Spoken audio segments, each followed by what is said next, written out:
The Rise of the Argentine Empire.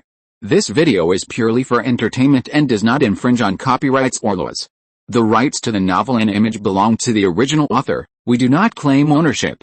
Don't like waiting and want to listen to this fanfic in full now? Subscribe to our Patreon, where you'll find the best fanfics. Chapter 26. The glass factory we cooperated with is going bankrupt. These past few days, St. Harris had been leaving early and returning late, handling matters at the General Staff Headquarters with remarkable competence, earning the respect of his colleagues. In his previous life, St. Harris was just a keyboard warrior, but he had been tempered by the information explosion era, studied various fragmented materials from Yahoo, and understood the overall direction of the country's military and economic development for decades to come, allowing him to occasionally express some unique insights. He also seemed to gradually uncover some unique skills, namely, being able to pinpoint errors and offer insights at crucial moments, which changed his colleagues' attitudes towards him to some extent. At the General Staff Headquarters, St. Harris, with his humble background, had gained the initial recognition of most people. Previously, most of the staff here looked down on others, considering themselves extraordinary. After all, everyone likes a colleague who is humble, polite, knowledgeable, experienced, and occasionally reduces your workload without taking credit. Being busy day and night, he had to spend much less time on his side business. Consequently, he had less time to inspect work at the cannery and soda factory. To prevent these people from doing things behind his back, St. Harris rented an office in the city, requiring their managers to report their after-work daily outgoing data, production plans, incoming raw materials, work progress, etc., all needed to be submitted here, and St. Harris personally reviewed them before they could be implemented. Cross, the general manager of Prairie Foods Company, would personally come to report for 30 minutes. It turned out that Cross also lived nearby. St. Harris proposed solutions after reviewing the materials, allowing both the cannery and the soda factory to develop rapidly, greatly increasing production. In terms of sales, weekly reports were required, and a nationwide sales network was beginning to take shape. The plastic bottle factory, supervised by Lee Kingayan, was also being built rapidly. The foundation was laid, and the first floor's construction had begun. The progress was considered good, and it was expected that the factory would be completed by February of the coming year and put into production in April. What? The glass factory we're cooperating with is going bankrupt? What does this mean? St. Harris stood up abruptly, supporting himself on the table with both hands, his face somewhat unsightly as he looked at Cross. Boss, it means exactly what it says. They're planning to close the Sean glass factory, which we cooperate with, Cross replied cautiously, seeing his boss looking a bit angry. For the first time, there are only 2 glass factories in Córdoba City now, and these 2 are even the only ones in the province. Both are state-owned glass factories. St. Harris chose the smaller glass factory for several reasons, including price factors and the fact that the larger San Martin factory didn't value them initially, preferring to make civil building material glass and unwilling to produce food-grade glass. Sean Glass Factory had such a production line and could be directly modified. Sean Glass Factory initially had a lot of glass bottle inventory due to product backlog. Adding a cap from a hardware factory made them usable. After St. Harris gradually cleared the inventory, he increased the order quantity for soda bottles. Logically, it shouldn't be going bankrupt.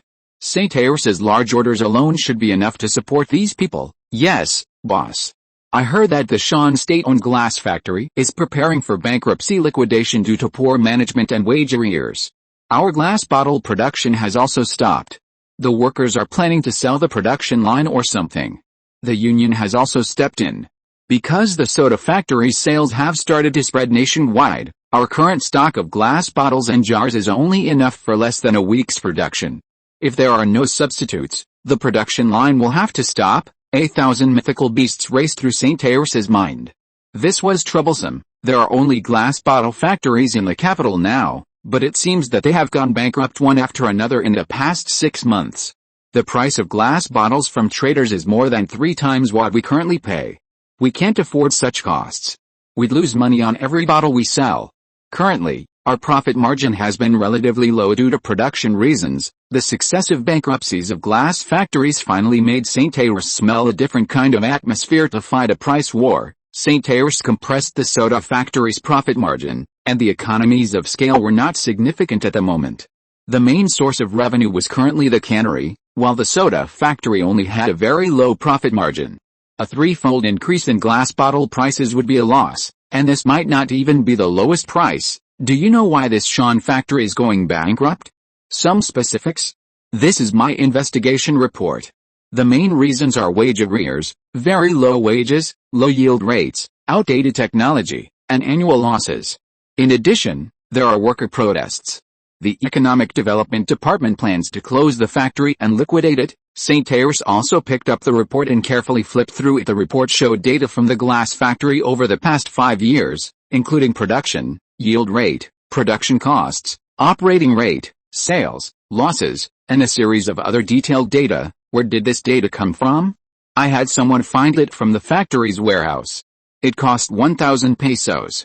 There's a lot more information, but I didn't bring it over. They sold it as waste paper. This was outrageous. Important data and materials were being treated as waste paper. I see that their workers are marching, holding sit-ins, and the like. Production has stopped. Besides the production line, many other things have been sold off. They can't pay wages. Didn't we pay a lot of money in advance over the past few months?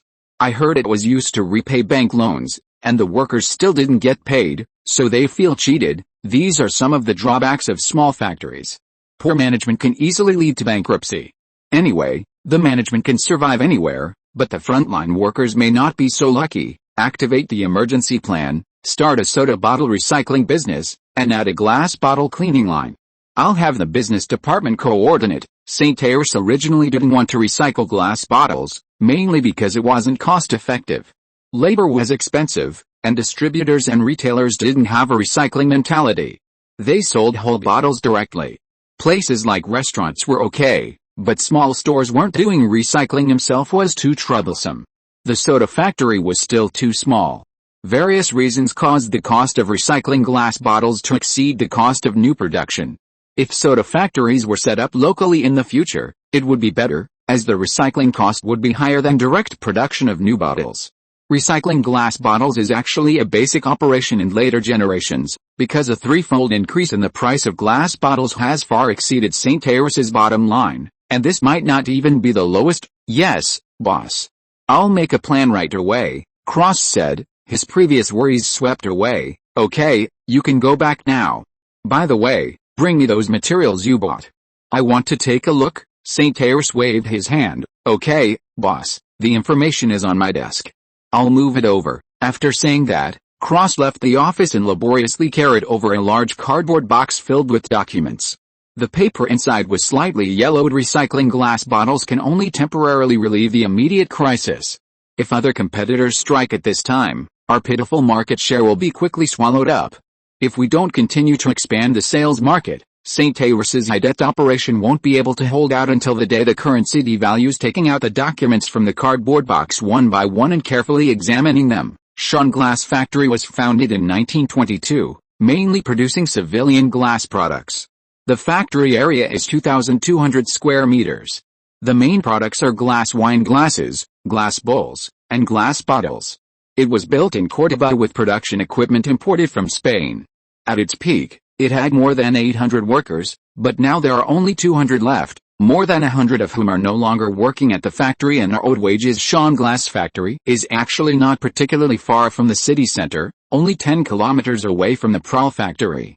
St. Ayres initially set up the Prall factory at a cattle farm because it was relatively close. Sean Glass Factory is located in the near suburbs close to the urban area, and the transportation is not bad. After reading the documents, it was already past 11 o'clock in the evening. St. Ayres left the office to go home and even met the neighbor from last time, casually greeting him. The glass bottle problem must be resolved as soon as possible, otherwise, the loss from the shutdown will be unbearable. The current pressure-bearing capacity is not enough. Once production stops, the losses will be unacceptable, and even the plastic bottle factory will be implicated.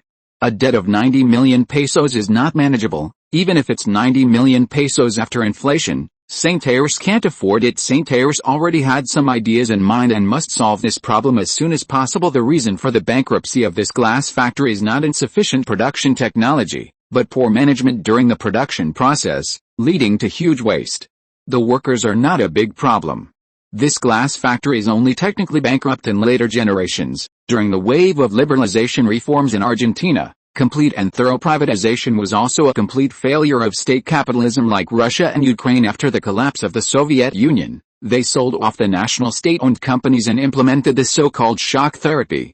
The most foolish was Ukraine, which not only gained nothing but was also completely brainwashed by the Westerners led by the Americans, and has since become a fourth-rate small country with no hope. The new idea is to acquire this glass bottle factory, as glass products will always be needed for producing beverages and canned goods in the future. Now there is also sufficient funding, and with this glass factory going bankrupt, the municipal economic department may accept St. Iris as the white knight. This problem needs to be solved within 5 days at the earliest.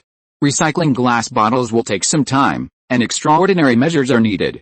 I must seek help from Commander Little Thompson, even if it comes at a certain price. Normally, for this kind of factory that appears to be heavily indebted, the water is very deep, and it is best to let it go bankrupt naturally. Not getting involved is an act of self-preservation. If someone has reserved this factory, then it must be snatched. After analyzing a large amount of information, I realized that the moment of the hunt may have arrived. St. Iris's canned goods are fine. After all, it is a small market, but the production expansion of the soda factory has offended some people. Is the worker unrest really as simple as it seems on the surface? It seems that there is an invisible hand behind it. After all, with St. Iris's orders, how could this Sean glass factory directly stop production and go bankrupt so quickly? It's no wonder St. Iris has a bit of a conspiracy theory, but this glass bottle problem is holding St. Iris's lifeline and directly hitting St. Iris's weak spot. What St. Iris lacks most is time. The plastic bottle factory will take several months to start production. The glass bottle problem is a matter of life and death. A threefold increase can be endured in the short term, but the next step may be a fivefold or tenfold increase, which is unacceptable. Sorting out my thoughts, the recent development inside businesses has indeed been smooth sailing. In secret, I must have offended a large number of people, such as some powerful counselors. The national network development of the soda factory and the low-interest loans obtained by the plastic bottle factory have all been a bit too smooth, which has also made St. Iris relax his vigilance. If we don't consider the transportation price issue, there are very few domestic manufacturers of glass products. Besides Córdoba province, there are only glass bottle manufacturers in the capital. Cross also reminded me that many glass factories in the capital are said to have gone bankrupt and closed down, even earlier than the one in Córdoba. They were acquired by foreign capital, or they were poorly managed and had no market. In other words, St. Iris can no longer find a source of glass bottles domestically, which is not a good thing, and glass products are not particularly valuable things for modern industry. Even if they are imported from Uruguay, the tariffs, road costs, and losses are astronomical. Importing glass is very uneconomical. The production raw materials are not expensive either. Silica sand, borax, boric acid, barite, barium carbonate, limestone, feldspar, and soda ash are cheap and readily available. Most glass product factories are localized production to meet needs. The civilian stuff is too easy to break during transportation, while industrial explosion-proof types are better, but the road losses are also very large. Córdoba is the domestic center and transportation hub, very suitable for establishing a large rear production base. The capital has a large population, strong consumption, and developed domestic and foreign transportation, which is also suitable for building factories. The establishment of this cannery in the city also had this consideration, but I never expected that these glass factories and foreign capital would be so shameless, selling a glass bottle for 3 times the price. You should know that St. Iris had to offer a relatively high price in order for Sean Glass Factory to accept, and the original purchase price was already very expensive. Any more expensive would be quite outrageous. Capital's monopoly operation, natural demand, and monopoly are the prerequisites for obtaining excess profits. This also reminded St. Iris, and I must say that St. Iris had good luck in the beginning. This problem must be solved properly. I can't be held hostage. The production scale is not large now, which is good, but this point in time is relatively fatal. There is a gap between seasons. The plastic bottle factory has not started production, the glass bottle factory is going bankrupt, and other manufacturers want to raise prices. This is planning to drain St. Iris's cash flow and then deliver a fatal blow. After thoroughly thinking through the causes and consequences, even though the quilt was so warm, a layer of fine cold sweat seeped out from the pajamas behind me. I hope I'm not overthinking it. It's always easy to think too much before going to bed. I feel like I'm getting persecution paranoia. I must quickly hug a big thigh, acquire the glass bottle factory with money, Or let someone solve this problem, or even solve the person who caused the problem? Well, let's not think about the third one. That night, St. Harris had some insomnia, thinking wildly. Looking at the high-hanging moon outside the window, he finally fell asleep when he was really sleepy. In his dream, he was in debt of 100 million, which he couldn't pay off in his entire life. He lost his job and even went to jail. Chapter 27, Exploring the Truth and Seeing You Again, Commander. The next day, Wednesday morning, he had gradually adapted to his new residence, and St. Hesser had even taken advantage of a rare sunny day. A few days prior to wear out his bedding on the roof after eating breakfast in the morning. He left at 7:30. Most of the people renting nearby were just getting up, and few people like St. Hesser went to work so early. He arrived at the Chief of Staff's office at 8 a.m. and asked Chief of Staff Eureka for a day off, planning to go to the glass factory in the morning to investigate the situation on the ground in the morning. He also went to headquarters to schedule a meeting with Commander Thompson in the afternoon. Now, sneaking off to the glass factory still required him to personally go, which was a bit awkward. He was even considering whether to first organize a commercial intelligence department, as it definitely wasn't good for him to handle such small matters himself, but with no one available, he had no choice. After all, Close's main job wasn't this, and he was handling many things at the factory currently. There were two suitable candidates for the sales system, Nix, who was in charge of the Buenos Aires province sales area, and Lucifer, who was in charge of the northern 4 provinces and also Close's distant nephew. After a period of observation, their sales results were significant. These two were also recommended by Close, and they were indeed doing well and could be trusted. After all, his era of fighting alone was over, and now doing big things relied on a team. The sales department was outsourced by Prairie Company, and now they regularly reported their work to St. Hesser alone by phone every week. Perhaps establishing an intelligence department could be considered, starting from the sales department at 9 a.m. After arranging the leave and appointment, St. Hesser first returned home to change his clothes. Then, he waited for a bus at the bus stop in front of his door, planning to take it to Sean Glass Factory on Sunflower Avenue. St. Hesser wore a thin sweater, an old coat, a hat, a pair of jeans bought from a used goods market, and a pair of old leather shoes, dressed like an ordinary worker, to investigate the factory's true situation. Arriving at a Poon Road stop on Sunflower Avenue and getting off the bus, he was still more than a kilometer away from Sean Glass Factory and planned to walk there. It wasn't his first time coming to Sean Glass Factory. He remembered that the last time he came, he was wearing a suit and tie, and the factory director at that time had treated him very well. There weren't so many weeds before, and the outside of the factory was quite clean. Now, looking around, even the letters on the sign of Sean Glass Factory had fallen off. The change was significant. This was where his dream began. Now there were no guards at the factory gate, and the gate was tightly closed. There were noisy sounds inside. Were they planning to make him climb over the wall? The changes in just 2 months were a bit big. Pretending to pass by the factory area, he slowly approached the glass factory. With a creak, the gate suddenly opened, and a luxurious car slowly drove out. Old rivals Yang Pusey and someone else he didn't recognize were sitting in the back seat. St. Hesser lowered his hat. Sure enough, things weren't as simple as they seemed on the surface. Glancing towards the gate, it seemed that the noisy sounds had gradually subsided. St. Hesser stood outside the wall, took out a pack of low-quality cigarettes, skillfully lit one, and leisurely smoked. Cough, cough, cough. St. Hesser choked. This was the first time this body had smoked. Our factory shouldn't go bankrupt. Councillor Yang Pusey is now fully in charge, introducing foreign-funded enterprises. Once the acquisition is successful, we will make up the wages as soon as possible. All the old employees will be kept, and maybe even get a raise. He remembered this voice. It was a fatty, the former factory director. Why don't everyone just leave today? We won't be working today. It's estimated that the acquisition will be successful in a few days. This fatty was quite eloquent and good at bragging. The workers' voices gradually quieted down. He didn't expect the commotion to end at 12 o'clock. Maybe it was almost lunchtime, or maybe the negotiations were already over. Good heavens, someone really wants to mess with me. The workers were originally noisy and shouting slogans. St. Hesser jumped up and took a look. These workers were sitting there motionless.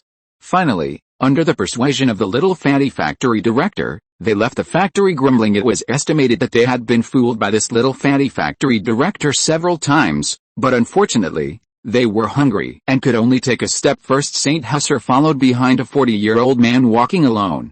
This squirrel-like man with chubby cheeks jogged slowly a few hundred meters away from the factory area before approaching him. "Hey, buddy, want one?" He skillfully offered 2 cigarettes. "Oh, thank you, thank you." This squirrel-like man wasn't polite and took one. Saint Hesser quickly leaned forward and lit it for him. The squirrel-like man skillfully started smoking, exhaling clouds of smoke, and his face also relaxed a little. "Hey buddy, where do you work? You're so late for work this morning." "That's nice. Late my ass. The factory's bankrupt." Speaking of his sore spot, the squirrel-like man spat fiercely. "What's the situation?" "We're from the glass factory. The factory director didn't do anything right. A good factory just didn't pay wages, saying it was going to go bankrupt. Later, it was going to be sold to some damn foreign businessman. Is that so? I was originally going to ask if your factory needed workers. I haven't been paid for 3 months. I heard there are orders, but they just don't pay. Many people have left, and some haven't been paid for half a year. Is that so? Old brother, take these cigarettes to smoke. I have something to do and I'm going to look around other places," Saint Hesser said, stuffing the cigarettes into the squirrel-like man's hand. "Thanks, brother." The squirrel-like man showed a mouthful of black teeth, tightly holding the cigarettes, afraid that Saint Hesser would take them back. He seemed to be a heavy smoker. Saint Hesser waved his hand and left. There was indeed something fishy going on inside.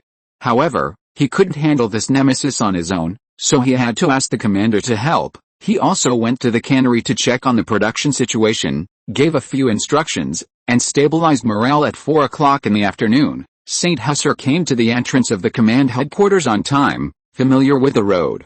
Led by the young lady, he knocked on the door and walked into the commander's office. Saint Hesser looked at Commander Thompson. His neatly combed hair was meticulous, with azure blue eyes and a small mustache.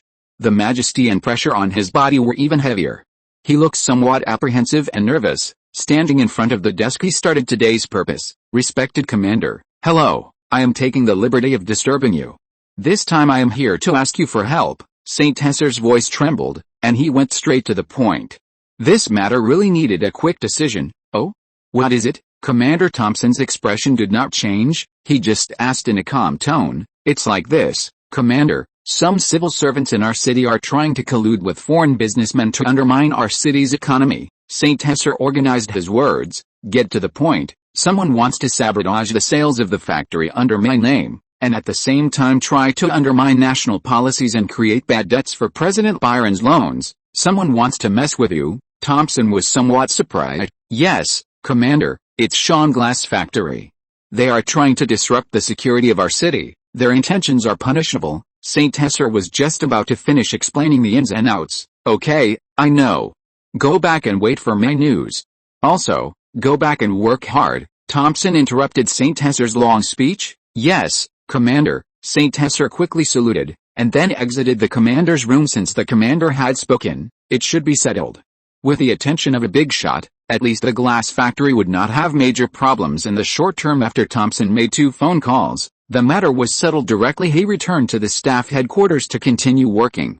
The stone in his heart was finally halfway down. He hadn't slept all night last night, feeling worried, and wanted to go back to catch up on sleep, but he still endured it after work. Saint Hesser had just arrived at the entrance of Clary's office when he saw Close waiting for Saint Hesser with a smile on his face, looking quite excited, with dark circles under his eyes. It seemed that he hadn't slept well last night either. After all, the boss paid a high salary, and he probably wouldn't get such good treatment if he went to other factories. "Boss, Sean Glass Factory has resumed production." "You are so amazing, my God, Holy Mary," Close said exaggeratedly with admiration in his eyes. "Well, it's good that it's been settled. You've worked hard. Go back and rest first." Saint Hesser interrupted Close's speech, and didn't expect that Close was a Catholic, not a Protestant from the old world. It seemed that the environment had a great influence on people. Saint Hesser breathed a sigh of relief. He still needed to have some backing. Now he was a weakling, and whoever caught him would fleece him. Champs was a son of a bitch messing around. He wasn't in a hurry, so he simply went home and slept for more than an hour before slowly waking up. He changed into old clothes and went to the gate of the glass factory to take a look from afar. Sure enough, production had resumed. He saw them changing shifts to come out for dinner, and secretly found Squirrel Brother to ask about the specific situation. As usual, he gave out cigarettes, and listened to Squirrel Brother saying that a big shot had intervened and directly reissued the back wages, and also asked St. Husser if he wanted to come to work. He could introduce him. He also asked if the factory was producing glass bottle orders or other orders. Hey, I heard that they are producing glass bottles for the soda factory in the city.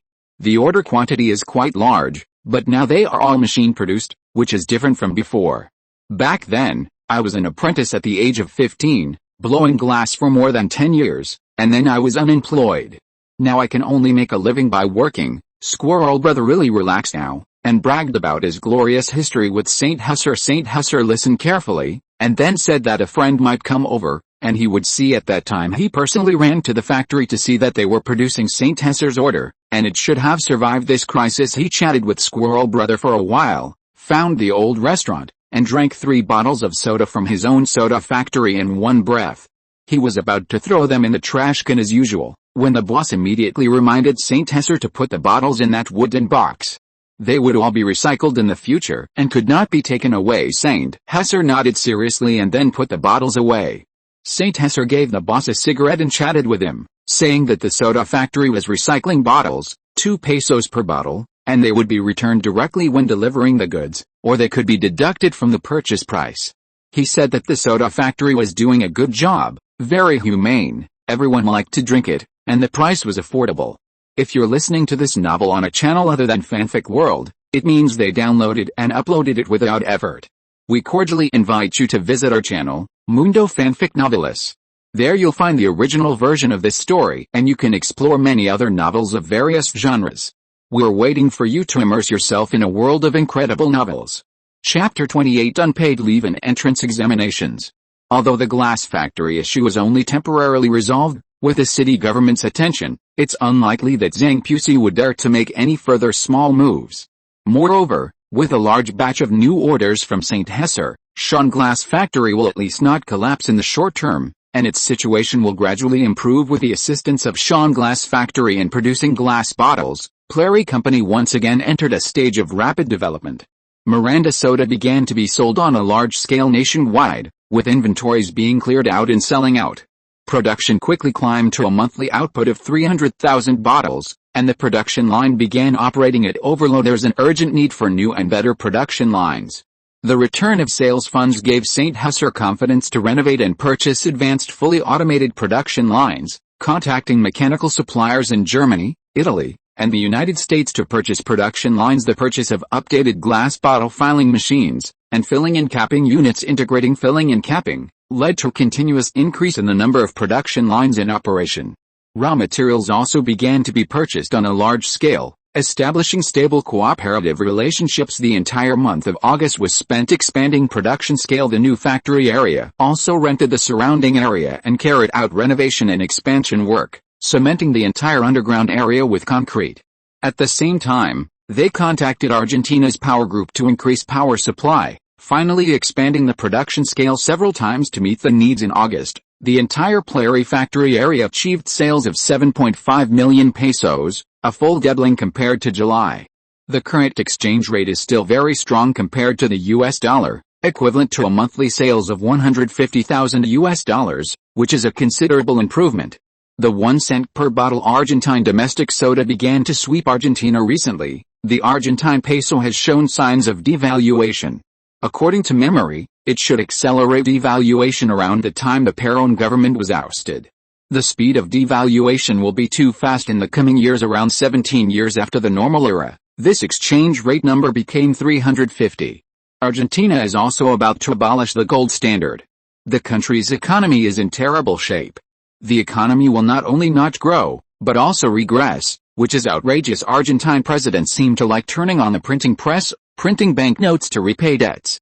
You are not the Americans. Moreover, this government also likes to default on debts, impose high export tariffs, and mess around with everything.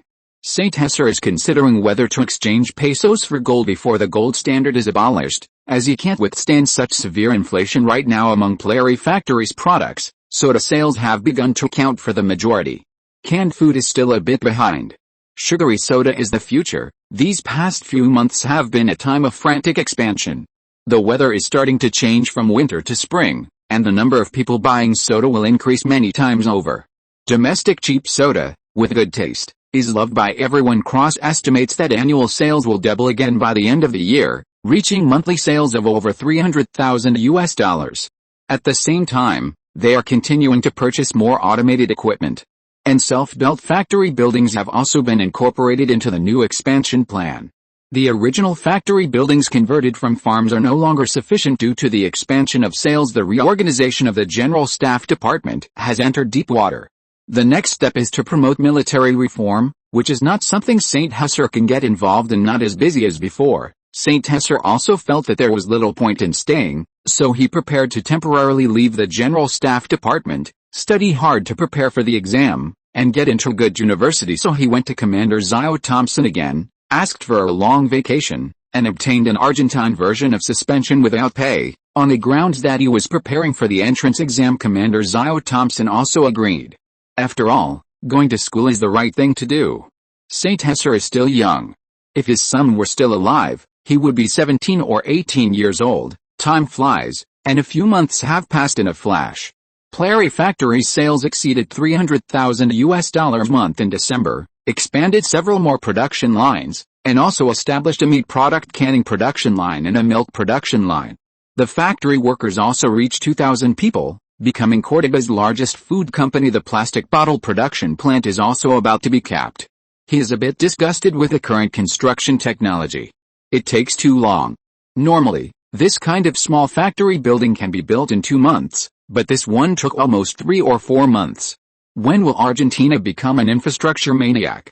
But this should not be seen in his lifetime. The population advantage is not enough, but fortunately, there were no accidents, and it also came with a small wharf, which can communicate with the Atlantic route through river transportation and transport raw materials. The rapid expansion of the food company and the expansion of the capital pool have also given St. Husser greater ambitions to continue expanding food categories, exporting to Europe and Australia, and becoming Argentina's Nestlé. St. Husser used $10,000 of original capital to leverage $3 million in sales, a full 30 times, and in just over half a year, he had 5 production workshops and 17 production lines, completing the initial primitive accumulation.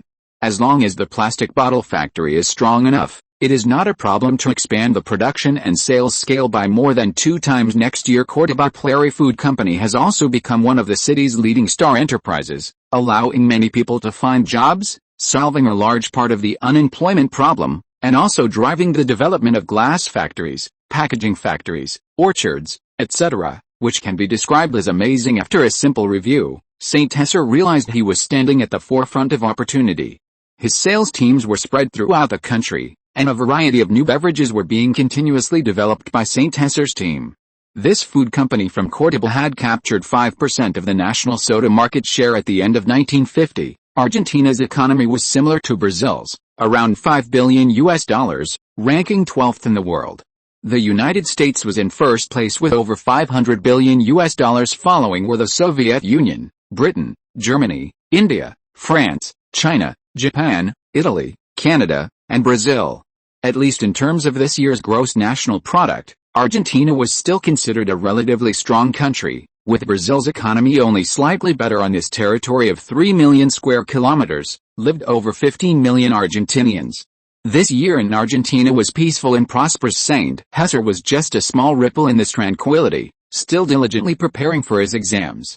Plary Company, after being established for more than half a year, had finally completed its initial capital accumulation. St. Husser presided over the company's annual meeting and formulated the development plan for the next year. The plastic bottle packaging plant belonging to Plary Company would go into production next year, with a target sales revenue of $10 million, aiming to become one of the largest food companies in the country, enter other food categories, and open a branch factory in the capital this year. The most powerful company in the world was General Motors in the United States, with an astonishing profit of over $800 million. As wealthy as a country his subordinates mostly thought St. Husser was boasting, but St. Husser knew that the markets in Brazil, Uruguay, Paraguay, Bolivia, Colombia, and Peru were about to enter summer, which would be the real period of explosive growth. Of course, internationalization was still a long way off. Cross and Lucia, who had performed the best, received the rewards they had been promised, and other employees received some bonuses to varying degrees. A target of $20 million might even be too conservative. The factory needed to continue to expand so that more funds could be invested in other industries in the future, such as the steel industry, the mining industry, and the shipping industry. St. Hussar drew elites from the sales department to establish an intelligence and public relations department, and began to increase the advertising budget for the next year. Advertising was the new direction for continued sales growth, and various new canning production lines also needed to be purchased. St. Hussar planned to build a new large-scale production base, as the existing cowshed farm could no longer meet the needs. He needed to continue to take on debt and loans to expand. After arranging the company's development, St. Hussar began to prepare for his exams, with only 3 months left to prepare for the exams, and needing ample nutrition during the preparation period to support the consumption of a large amount of brainpower. A full-time chef was essential. St. Hussar first took a stroll around the market and then hired a full-time chef to be responsible for cooking. At St. Hussar's request, the chef only made nutritious meals and rented a place not far from the library in the city to cook, preparing meals for St. Hussar every day to avoid wasting too much time on eating and cooking. Work reports were also changed to once a week to save time. He entered a comprehensive review phase, studying intensely every day. Truly oblivious to what was happening outside the location of the first round of exams was the National University of Córdoba, which was not far from St. Hussar's residence. This exam did not require going to another city. He went directly to take the exam every day. Coming to the inside of the National University of Córdoba for the first time, the environment was quite good. This was a university with a long history. With a tense exam atmosphere and a large number of people, it was originally the first national university in Argentina, much older than the University of Buenos Aires. Unfortunately, Córdoba's economy was far inferior to that of the capital, lagging behind by at least 7 or 8 times in both economy and population. Most of the people in the examination hall were about the same age as St. Hussar, but most were much younger, 16 or 17 years old, in the prime of their youth. A written test was scheduled for December 28. Argentina was quickly transitioning from spring to summer, and it was becoming somewhat stuffy and hot. The sun in the sky was also becoming scorching. The exam would last for 2 consecutive days. There was no air conditioning in the exam classroom, only 2 old-fashioned electric fans that rotated like old oxen when turned on, bringing a trace of cool breeze to dispel some of the stuffiness. The entire classroom in St. Hussar's exam hall had 30 or 40 people, divided by major. The exam hall was relatively quiet, with only the rustling sound of people doing the questions and writing. The subjects for this exam were social science subjects, divided into short answer questions, fill-in-the-blank questions, and multiple choice questions. The difficulty was not high, and they were easy to understand at a glance. The math questions were somewhat more difficult, mostly at the level of a third-year junior high school student. St. Hussar calmly and composedly completed them. St. Hussar stayed at his own home for both days, even going back to take a nap at noon. He continued to sharpen his weapon the night before the exam. After 2 days of exams, it was not bad, and his performance in the exam hall was relatively stable, but it consumed a lot of brain cells. The difficulty of the questions for this professional exam was not high. They were basically questions that had been practiced and done before. He made full use of his expertise in the essay, writing it to the fullest extent and putting forward many theories and viewpoints, keeping up with current affairs. It must be said that Argentina's universities are still very informative, although the number of universities is small. St. Hussar also worked hard to answer the questions. When he walked out of the exam hall, he breathed a sigh of relief. Some people were wiping away tears and crying bitterly, while others were sighing. St. Hussar had a good attitude.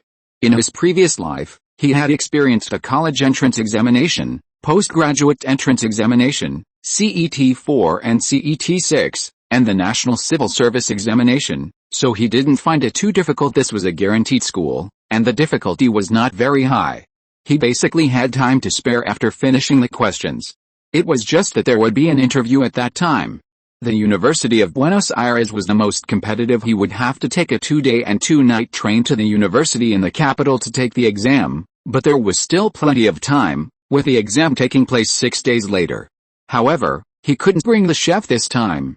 Fortunately, the food in the hotels in the capital was much better than in Córdoba. He needed to arrive in the capital a day or 2 in advance, and had already asked the sales department in the capital to book a hotel and wait to pick him up after he got off the train. After the exam, he had to eat something good and have a good rest.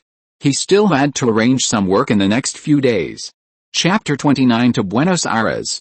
Saint José arranged his work for the next few weeks and prepared to travel alone to the University of Buenos Aires. He packed his luggage, took his identification documents and review materials, and booked a train ticket. Saint José, carrying a leather briefcase, went to the central train station as a passenger.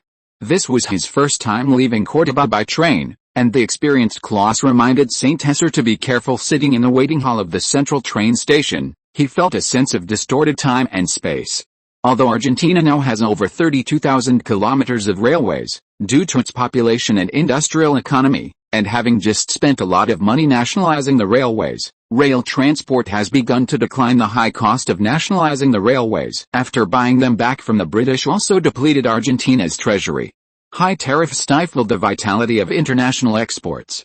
World trade had only just begun to take off after World War II, and it felt like so many bad moves had been made. Without an excellent matching mechanism, Saint José almost laughed out loud. There weren't many people in the hall, which was completely different from the feeling of taking a train in later generations.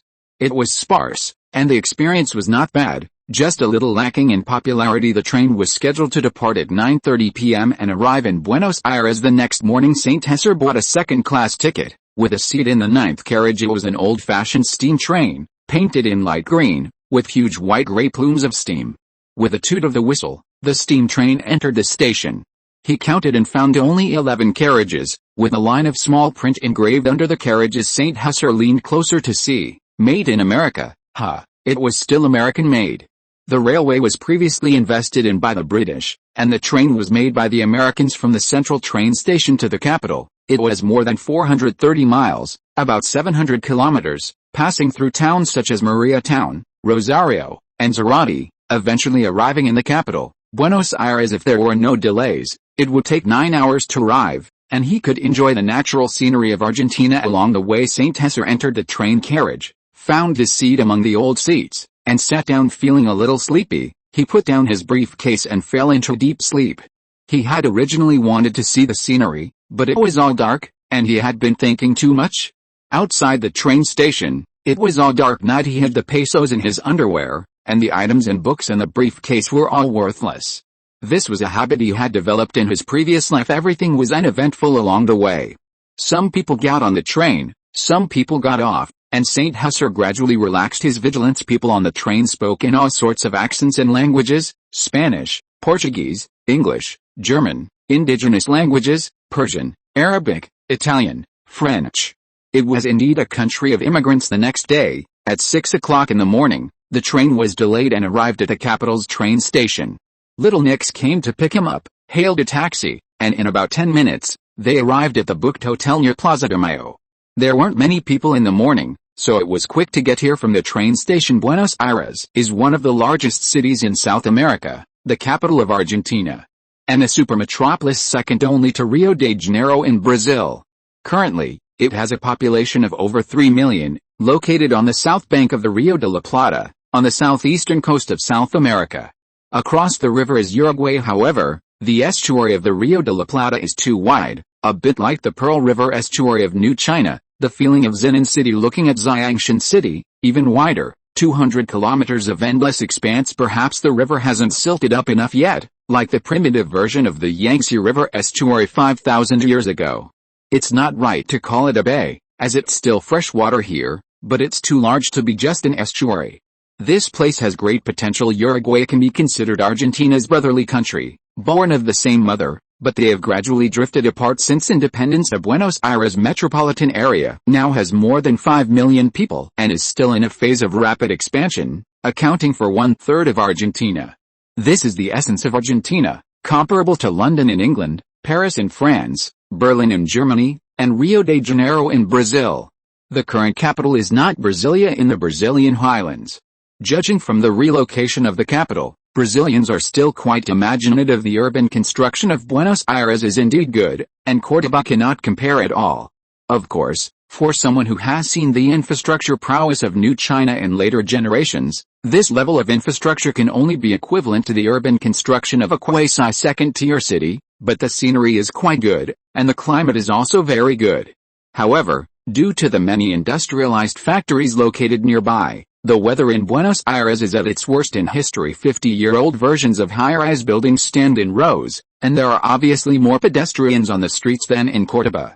Occasionally, you can see some Spanish-style buildings left over from the colonial period. When reading newspapers in Córdoba, I always saw the local newspapers praising Greater Buenos Aires, similar to the feeling of people in a county town looking at Shanghai, always feeling like they are country bumpkins. However, the gap between the two cities is indeed large, not only because Buenos Aires is an international metropolis, prosperous and affluent, but also the political, economic, industrial, and cultural center of Argentina, influencing all aspects of the country. Little Nix took the room card, pressed the elevator, and took Saint Hesser to the booked room. Boss, this is the room I booked.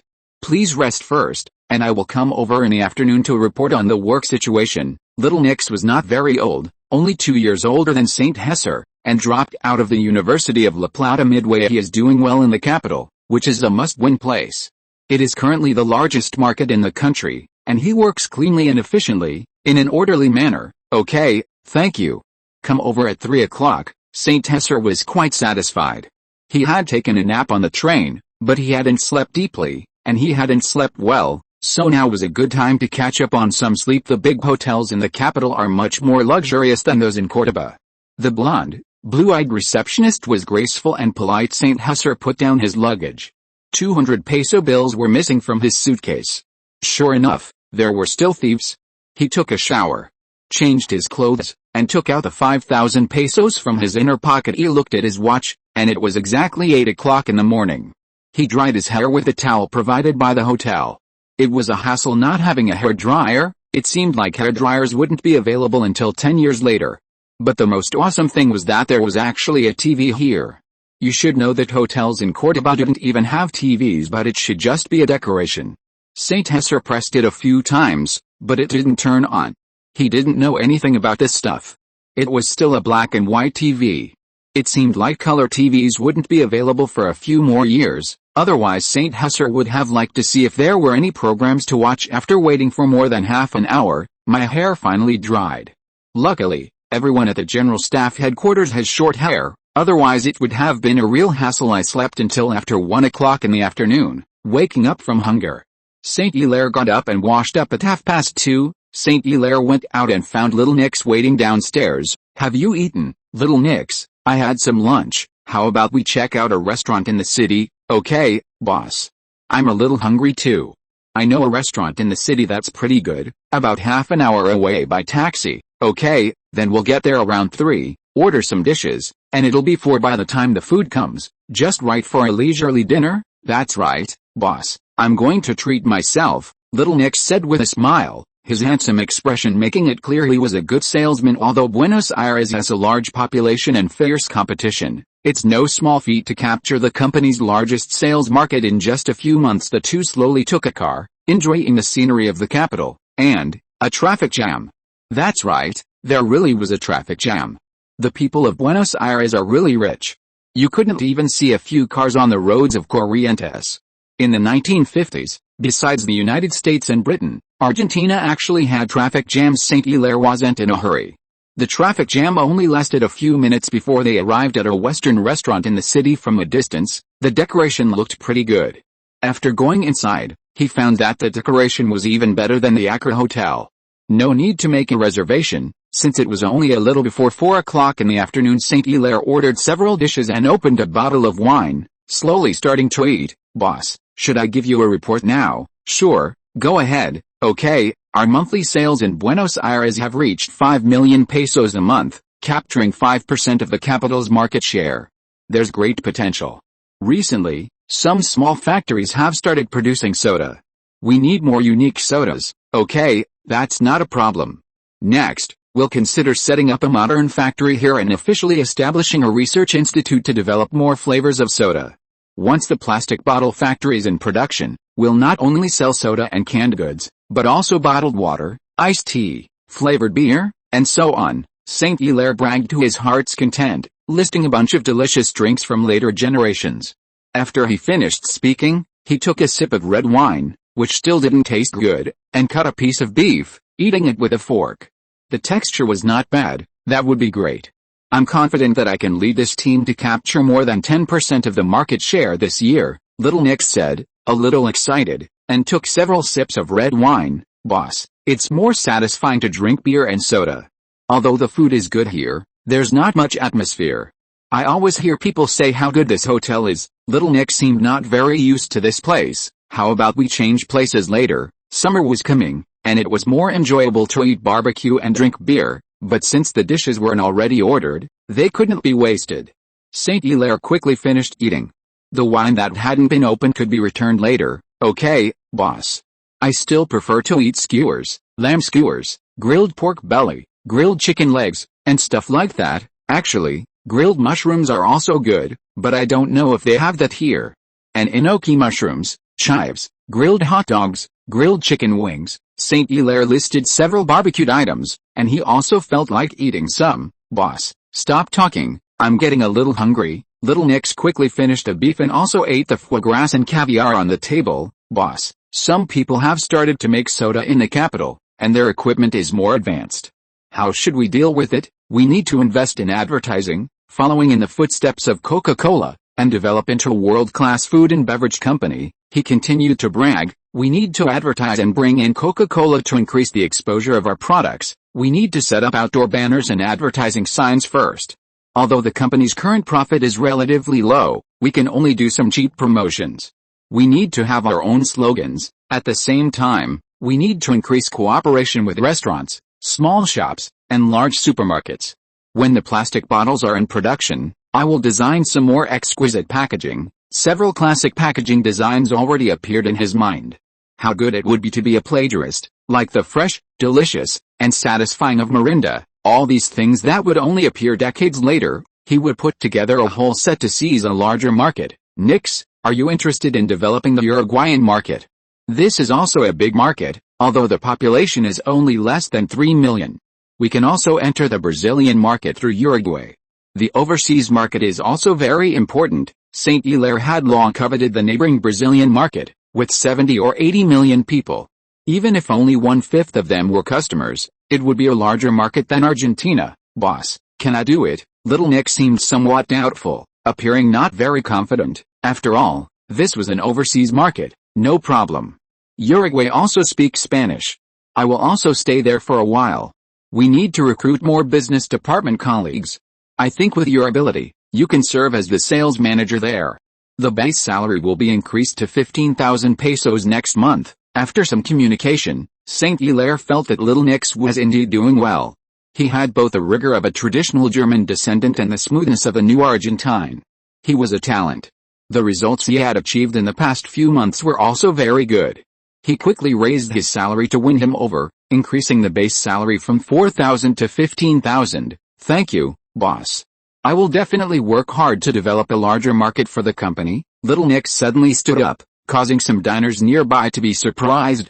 To be recognized by the boss and have his base salary increased so much, plus commissions, a salary of 30 or 40,000 pesos a month could be said to be very considerable. Yes, I have always been very optimistic about you. Saint Hilaire also stood up, patted Little Nix on the shoulder, and gave him an encouraging look. The two hurriedly finished eating, settled a bill at the restaurant, and then ran to a roadside stall near another hotel to eat barbecue and drink beer, eating until after 11 o'clock in the evening before returning. Having finished off 2 cases of beer after an in-depth exchange, he found that this Little Nix was indeed a talent, with a lot of ideas and the drive of a young man.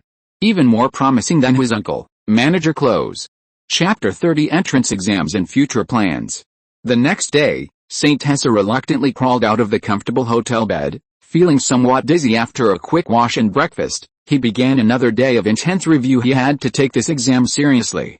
Regarding this university, Saint Tessa recalled a joke from his previous life. When I was a kid, I always wondered, should I go to Tsinghua or Peking University when I grow up?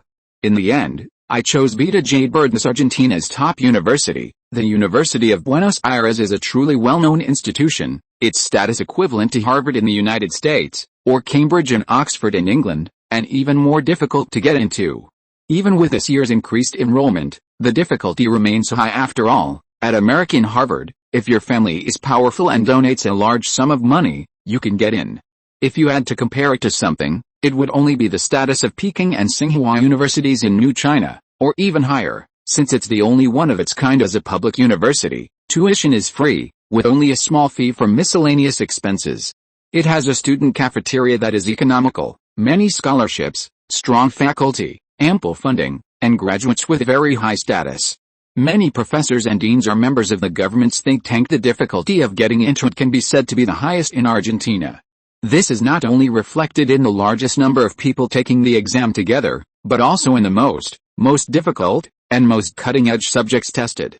It is even a university that has produced several Nobel Prize winners, as well as the future great warrior Che Guevara, and several presidents, who all studied here. However, the number of people admitted each year is small. However, as far as the entrance exam is concerned, this university is still very fair. Saint José is just doing his best and doesn't dare to have too much hope. After all, he doesn't know if the sea of questions strategy will work. After all, everyone else has studied for 6 years. Saint José has studied for 6 or 7 months at most.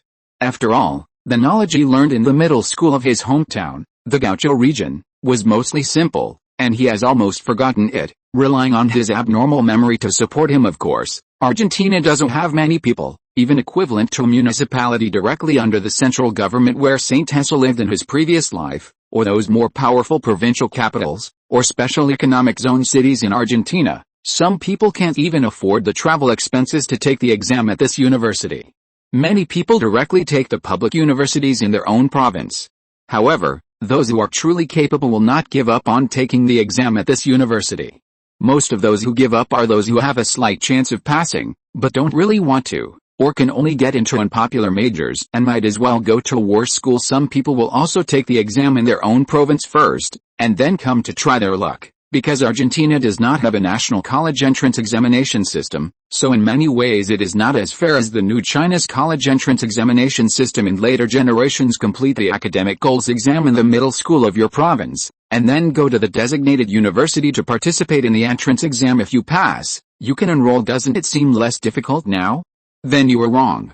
The entrance exam of this university not only has a large number of subjects, but all those who want to enroll must take the exam for 3 consecutive days, involving 6 courses. There are not many universities in Argentina, only a few dozen now, and 2/3 of the people are distributed outside the vast Buenos Aires metropolitan area. To this extent of sparsely populated, time came to the 3rd day, and the entrance exam of the University of Buenos Aires was finally about to be held. Getting up early, after breakfast, Saint José took his high school diploma and identification and examination certificate to participate in this important exam. The number of applicants for this session is about 8,000, accounting for 1/5 of the number of high school graduates in Argentina this year. Of course, there are not so many people on the scene, and some people gave up before entering the examination room. Different from the more than 2,000 applicants in Córdoba, this can be regarded as gathering the essence of a generation of Argentinians. Saint José looked at the various high school graduates queuing up, wearing different clothes. The overall spirit was still good. The young people were high-spirited. At least Argentina is not rotten to the core now. Let me save you, Saint José thought with a chunibyo attitude, looking at the staff announcing the examination room in front. 12 examination rooms were arranged in the city to arrange the exams. The examination rooms were different every day for 3 days. Saint José's first stop was in the examination room of this university, Saint José Cohen, teaching building number 5. Seat 601-72, a serious non-commissioned officer said after checking the documents. He looked like someone from the Ministry of National Defense, with a temperament similar to that of Chief of Staff Lucifer. The exam location is only known half an hour before the exam, in order to show fairness. This is the first time I have seen it. The National University of Córdoba last time was very relaxed, directly arranging the exam. This one deserves to be the number 1 university in the country. Saint José looked around and found classroom 601. 2 proctors in their 30s, a man and a woman, carefully checked and verified the identity of each exam entrant and announced the exam rules. No materials are allowed, only pens are allowed, and watches are not allowed. Anything else must be left outside, otherwise it will be treated as cheating. The woman who looked like a teacher was announcing the exam rules. You are not allowed to look at the test paper in advance after the test paper is distributed. Write your name and candidate number. Start answering the questions after the exam bell rings. As the exam bell rang, Saint José began to answer the questions in the morning. The exam was on familiar types of exam questions.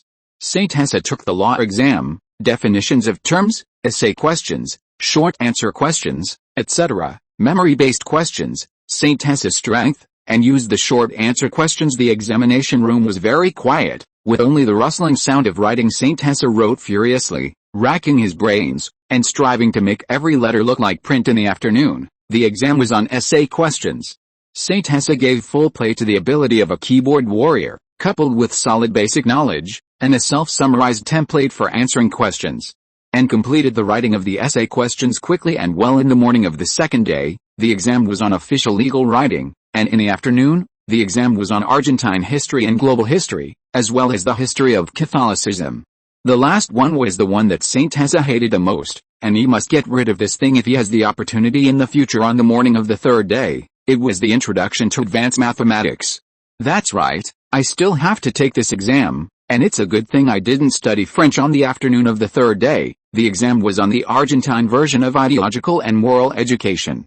After finishing the last subject, St. Tessa finally breathed a sigh of relief. 6 classrooms in 3 days, and 4 pens used up. Good thing I wasn't writing with a fountain pen, or St. Tessa would have gone crazy. Now that ballpoint pens have been invented, it's only a feeling of being somewhat trained. Now that I've come to the capital, a tour is essential. Argentina's stock market and securities trading aren't very developed. If St. Tessa had to choose, he would definitely prefer the New York Stock Exchange in the United States. In fact, that's exactly what St. Tessa is planning to do: open an account in the United States to speculate in stocks, buy some companies that will be familiar in later generations. The peso is about to depreciate, and buying gold directly isn't cost-effective. But now, converting pesos into US dollars and opening a few accounts in the US stock market can earn some money. Companies that have developed rapidly in recent years include Coca-Cola, General Motors, Ford is also recovering, General Electric, and various oil companies will also see crazy surges in the next few years. The world's largest company now is General Motors. If I remember correctly, the annual report will be released in March, and the stock will skyrocket. This is one of the key stocks to invest in. Since there's money to be made, then I definitely have to do it. At least before the economic crisis in the 70s and the stock market crash in 1978, there are good opportunities. This is a wealth multiplier. There are too many things to spend money on in the future, so I need to get more money, otherwise, I won't be able to develop. St. Tessa went to a securities company in Buenos Aires to open a U.S. account and see if there were any opportunities to get in and grab some chips, and the chips of American stocks under the war are also cheap. St. Tessa plans to prepare $1 million worth of chips a month and invest them in the American stock market for a wave of operations. But I need a reliable team. I must establish my own securities team and firmly control it. This is a very good channel after all. The development of the current food company is too slow. The industries to be entered in the future, such as steel plants, automobile factories, and even aerospace industry, are all built with money. Even a steel plant with an annual output of more than 2 million tons requires at least $5 million in initial investment. Now the entire Pralery company's annual sales are only $3 million, and the profit is only $500,000. It's not enough to save up for a large steel plant in 10 years. It is indeed a bit crazy to withdraw $500,000 to speculate in stocks now, but Pralery is definitely St. Tessa's private company, and he can directly transfer the money to a new company account through investment. The well-known financial teams of later generations have not yet been established, and St. Tessa is already planning to copy the name. It will be called Sequoia Venture Capital Fund Company. If Sequoia has already been registered, then Redwood will do. Anyway, the name doesn't matter, it's about the same. The headquarters will be located in New York, USA, focusing on the New York Stock Exchange. In the early stage, the company name is there, and the money is there. All that's missing is someone to do it. I'm not familiar with the Argentine stock market, and it's small, but the capital is, after all, a place of essence, so it shouldn't be a problem to start recruiting. Of course, I can't be too arrogant. It's best to support an American as the legal person. There aren't many people I trust now, so I can only find someone from Pralery Food Company to be responsible. Little Nix is scheduled to be the future sales manager. Another one who is doing well is Lucifer, who is responsible for the northwestern provinces, but many things cannot be guaranteed. If it were Aragon, I would be relieved. It's a pity. I don't know if Aragon is interested in financing controlling this risk fund. The risk fund that St. Ayres plans to establish will not be very large, so the loyalty of the head is very important. Aragon doesn't like to study, but there are some people in the study group who are knowledgeable. Moreover, in order to consider the targeting of Americans, a better identity is also needed. This is also a problem. At least 2 old employees must be responsible for this team. I can talk to Aragon alone about my ideas. He is indeed the most suitable candidate. Aragon is not very interested in going to school, but he is indeed a very loyal fan of St. Ayres. He is a life-or-death friendship from childhood to adulthood. Argentina is currently still in contact with Spain. Argentina has surpassed the old suzerain state in the past few years, but it will soon be caught up and surpassed by Spain. By 2 or 3 times St. Ayres sat in the hotel room, looking at the materials on the table. Although he had some research on stocks in his previous life, he is still not professional enough. However, in order to ensure that the recruited people are not useless, he still needs to understand St. Ayres needs some tools, not some stock trading geniuses, as long as they can faithfully complete St. Ayres's instructions and plans. St. Ayres is not greedy, and he doesn't want to be targeted by the CIA. Even if he really becomes powerful in the future, he should really offend the Americans. Just have a little fun. He can do some small tricks behind his back, but Europe, especially the soon-to-be-established coal and steel community, the atomic energy community, etc., must be taken seriously, as well as the Brazilian market, the Australian market, the Latin American market, and the American market. These are the directions that need to be worked hard on in the future. Even the mushroom egg cannot be too arrogant in the future, or even too high profile. It is dangerous before it is really made. Countries like South Africa, quasi-developed countries, cannot hold on to it, let alone Iraq, Nigeria, and Iran. If you really have mushroom eggs, you also need long-range missiles to have a little confidence. As for offending the British, then do whatever you want. If you become awesome in the future, you will definitely fight them. After all, the weakest of the 5 powers. To become a world power, you must fight the 5 powers with real swords and guns.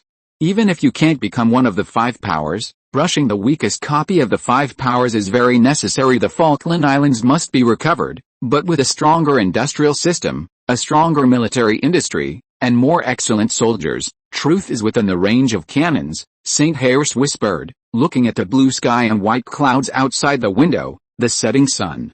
Chapter 31 Establishment of Investment Companies and Branches.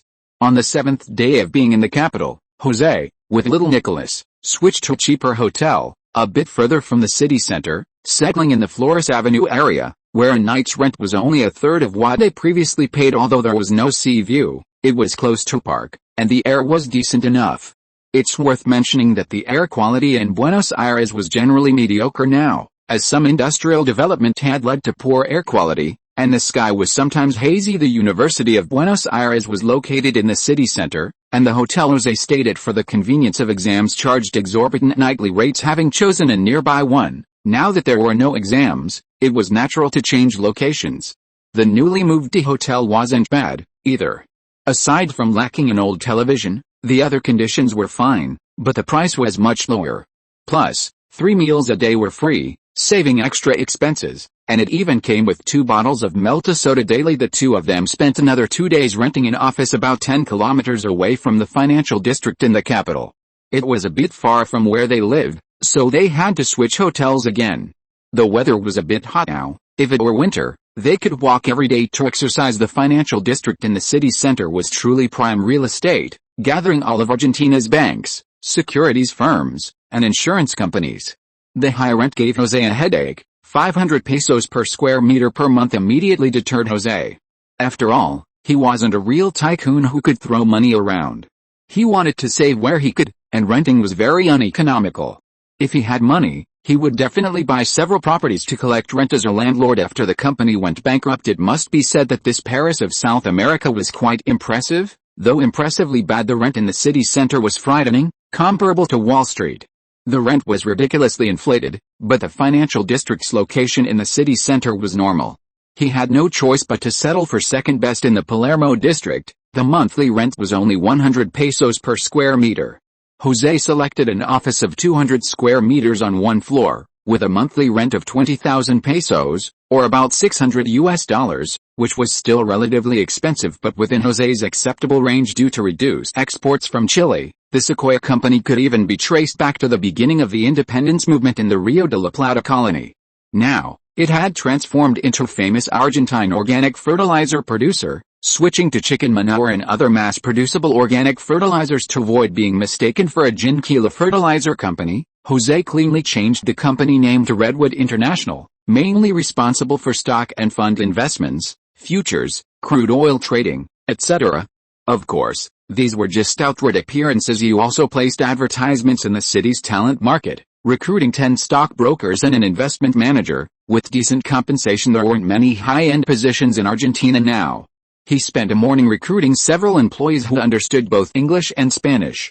José's goal was to make some extra money from the Americans. He also hired a person in charge, Sane Berkeley, who graduated from the Argentine Business University with a bachelor's degree and from Oxford University in the United Kingdom with a master's degree, and who had 5 years of experience in the industry. The first time he met Sane was a stock manager who had been fired and hadn't found a job for more than a month.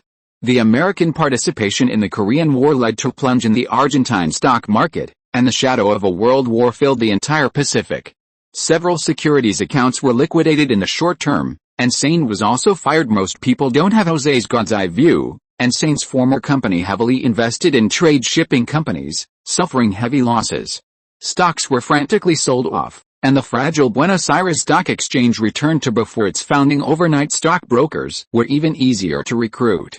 The base salary that José gave was not low, a monthly base salary of $100, which was almost the top level in the industry. José selected 10 of the best and had them join the team. Welcome everyone to join our Redwood International Investment Company. You can familiarize yourselves with the basic work first. These are our key tasks for the future. Sane, come to my office later. José prepared some data reports for these people. Yes, boss. Everyone returned to their workstations and started working.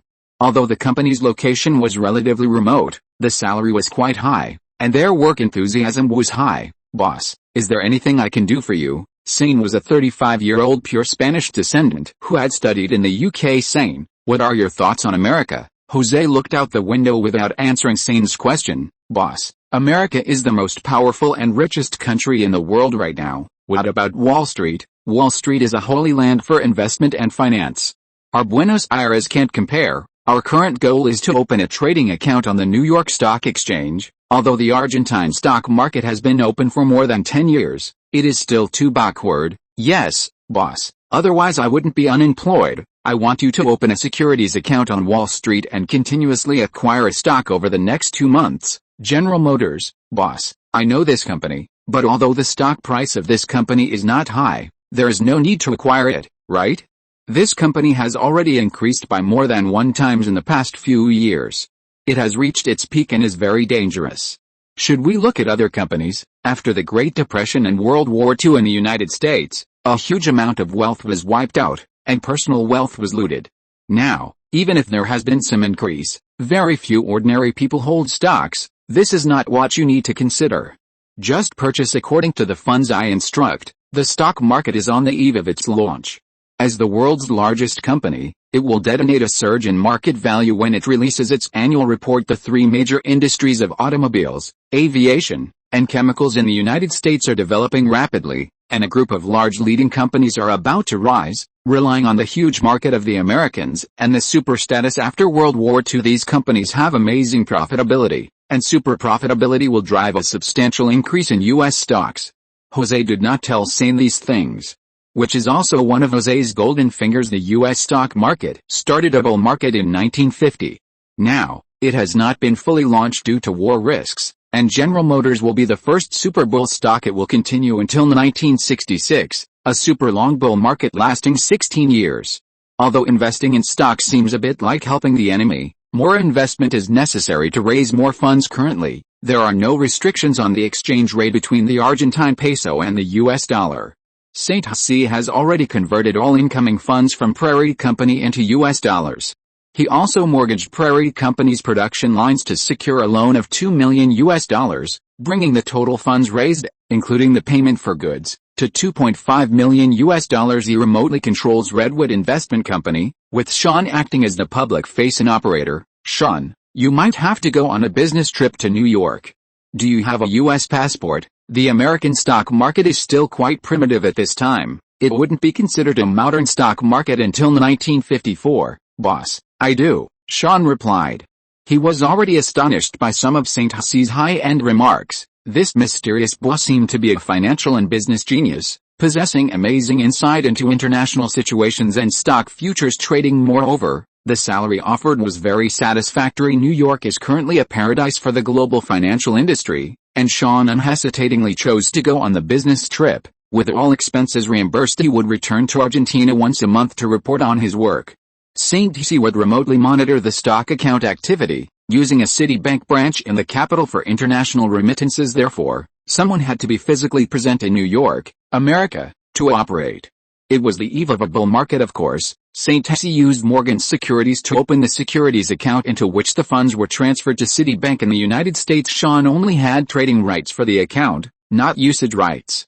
After all, $2.5 million was not a small sum. No sooner said than done. St. José directly assigned several people with relatively good English skills to go to America with Sean to make things happen. Otherwise, if countries like the Cayman Islands had already been established, St. José wouldn't want to pay taxes to the Americans. Sean took a plane to America, registered Redwood International Investment Company in New York, paid the margin, and began to buy stocks of two companies at low prices during trading days, Boeing and General Motors. The $2.5 million had to be spent within a month. In February, when the plastic bottle factory was completed, another $2 million loan would be deposited into the securities account, bringing the total funds to $4.5 million, an amount that Sean's team had never handled before. Of course, St. José wouldn't simply trust Sean. Several people under him were responsible for monitoring Sean's investment activities and reporting information at any time. With the securities company's affairs settled, it was also time for St. José to plan to expand Prairie's international export scale. The domestic market could only increase by a maximum of one-fold, but the markets in Brazil, Uruguay, Paraguay, Chile, and Peru were 2 to 3 times the size of Argentina's. He and Little Nix also set up an international sales department in Buenos Aires. Temporarily managed by him to handle internationalization measures, Córdoba was still far behind the capital in terms of internationalization. The number of talents alone couldn't compare, not to mention the quality of talent. St. José still rented a floor of an office building in a more remote suburb, with an area of 500 square meters. He registered Argentina Prairie Food Sales Company, specializing in international export business. The first stop would be Uruguay, where Spanish is spoken, and the second stop would be the Brazilian market with a population of 80 million. St. José recruited a team of 20 salespersons to strengthen the sales headquarters. He couldn't help but sigh at the abundance of talent in the capital.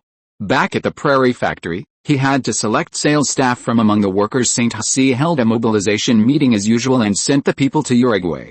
To support sales, St. José directly rented an industrial park and arranged new production lines specifically for producing soda. Of course, because of the large amount of funds being transferred, he used reserve funds and ordered 10 more advanced production lines from American partners through installment payments. St. José also officially connected with the Argentine branch of General Electric, directly dealing with them. There were not too many restrictions on the export of civilian equipment, and Argentina was now America's little brother, so this time the production equipment was successfully ordered, achieving direct sales from the manufacturer he had been ripped off too badly before, with traders smuggling goods and letting middlemen make money. It had to be said that General Electric was powerful. General Electric was still in a stage of rapid development. The 1960s would be its time of crazy takeoff. General Electric's annual sales were still far less than General Motors. General Electric's annual sales were about $2 billion, almost more than half of Argentina's total production value, truly being richer than a country. General Motors' net profit last year was more than $800 million. St. José had a pleasant conversation with the branch manager of General Electric. General Electric had only officially entered the Argentine market for a month, and St. José had already sent over more than $1 million in sales.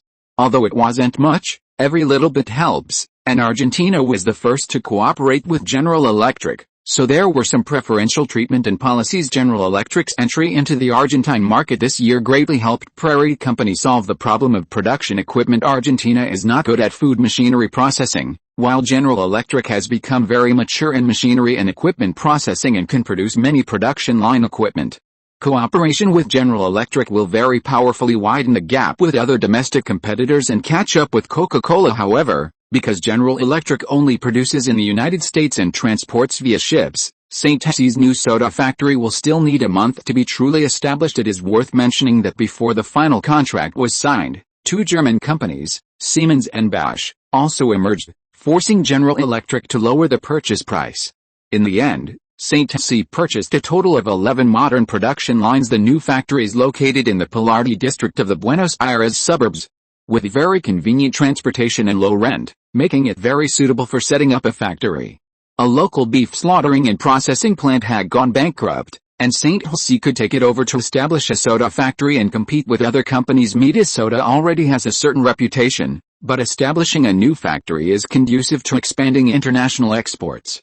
St. Hesse began to draw the internal design plan. According to his plan, the world's most advanced fully automatic mixing tanks and canning production lines were arranged one by one, but glass bottles still could not be purchased locally and could only be transported from Cordoba, which was very inconvenient.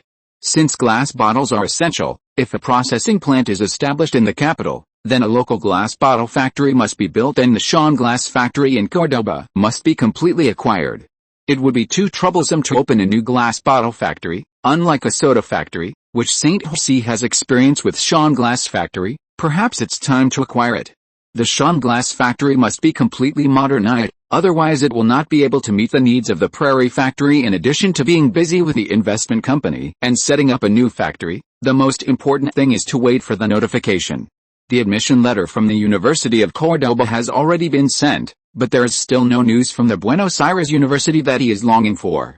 Chapter 32 Grades and Admissions. After a period of bustling around, St. Teresa finally managed to set up the framework for the Redwood Company and the Prairie sales branch. He spent a large amount of money and energy, gradually completing the internal renovation of the Prairie Palette branch factory. Buenos Aires is, after all, a big city with abundant talent. St. Teresa's desired electricians, plumbers, and renovation workers were all readily available, and these small teams were working for him, unaffected by the city's strikes. A modern factory, renovated according to St. Teresa's wishes, covering an area of 20,000 square meters, designed for a monthly output of 6 million bottles of soda, with a total investment of over $2.2 million, was taking shape. To obtain more advanced automated production lines, St. Teresa not only contacted General Electric in the United States but also approached more than a dozen foreign companies such as Siemens and Bosch in Germany. Eventually, he signed a contract with General Electric for 6 production lines and with Siemens for 5. These world-leading production lines could produce not only soda but also fruit juice beverages, and more. St. Teresa's change of heart made the people at General Electric very annoyed, but they were helpless. After all, it was only an initial intention. For a while, he had a nickname, the Cunning Fox. St. Teresa, which probably originated from this time. The final result was still a pleasant cooperation between the two parties, and St. Teresa even managed to secure many preferential terms. The Fourth Reich, rising from the ruins, began its national revitalization and needed an overseas market. Argentina, as one of the two major powers in South America, was an important market. Although not as important as Brazil, it could be used to enter Paraguay, Bolivia, and other South American countries, which was also quite significant. St. Teresa also established good relationships with Siemens, Bosch, and other companies. Just because the cooperation wasn't ideal now didn't mean it couldn't happen in the future. He couldn't afford to fall out with General Electric either.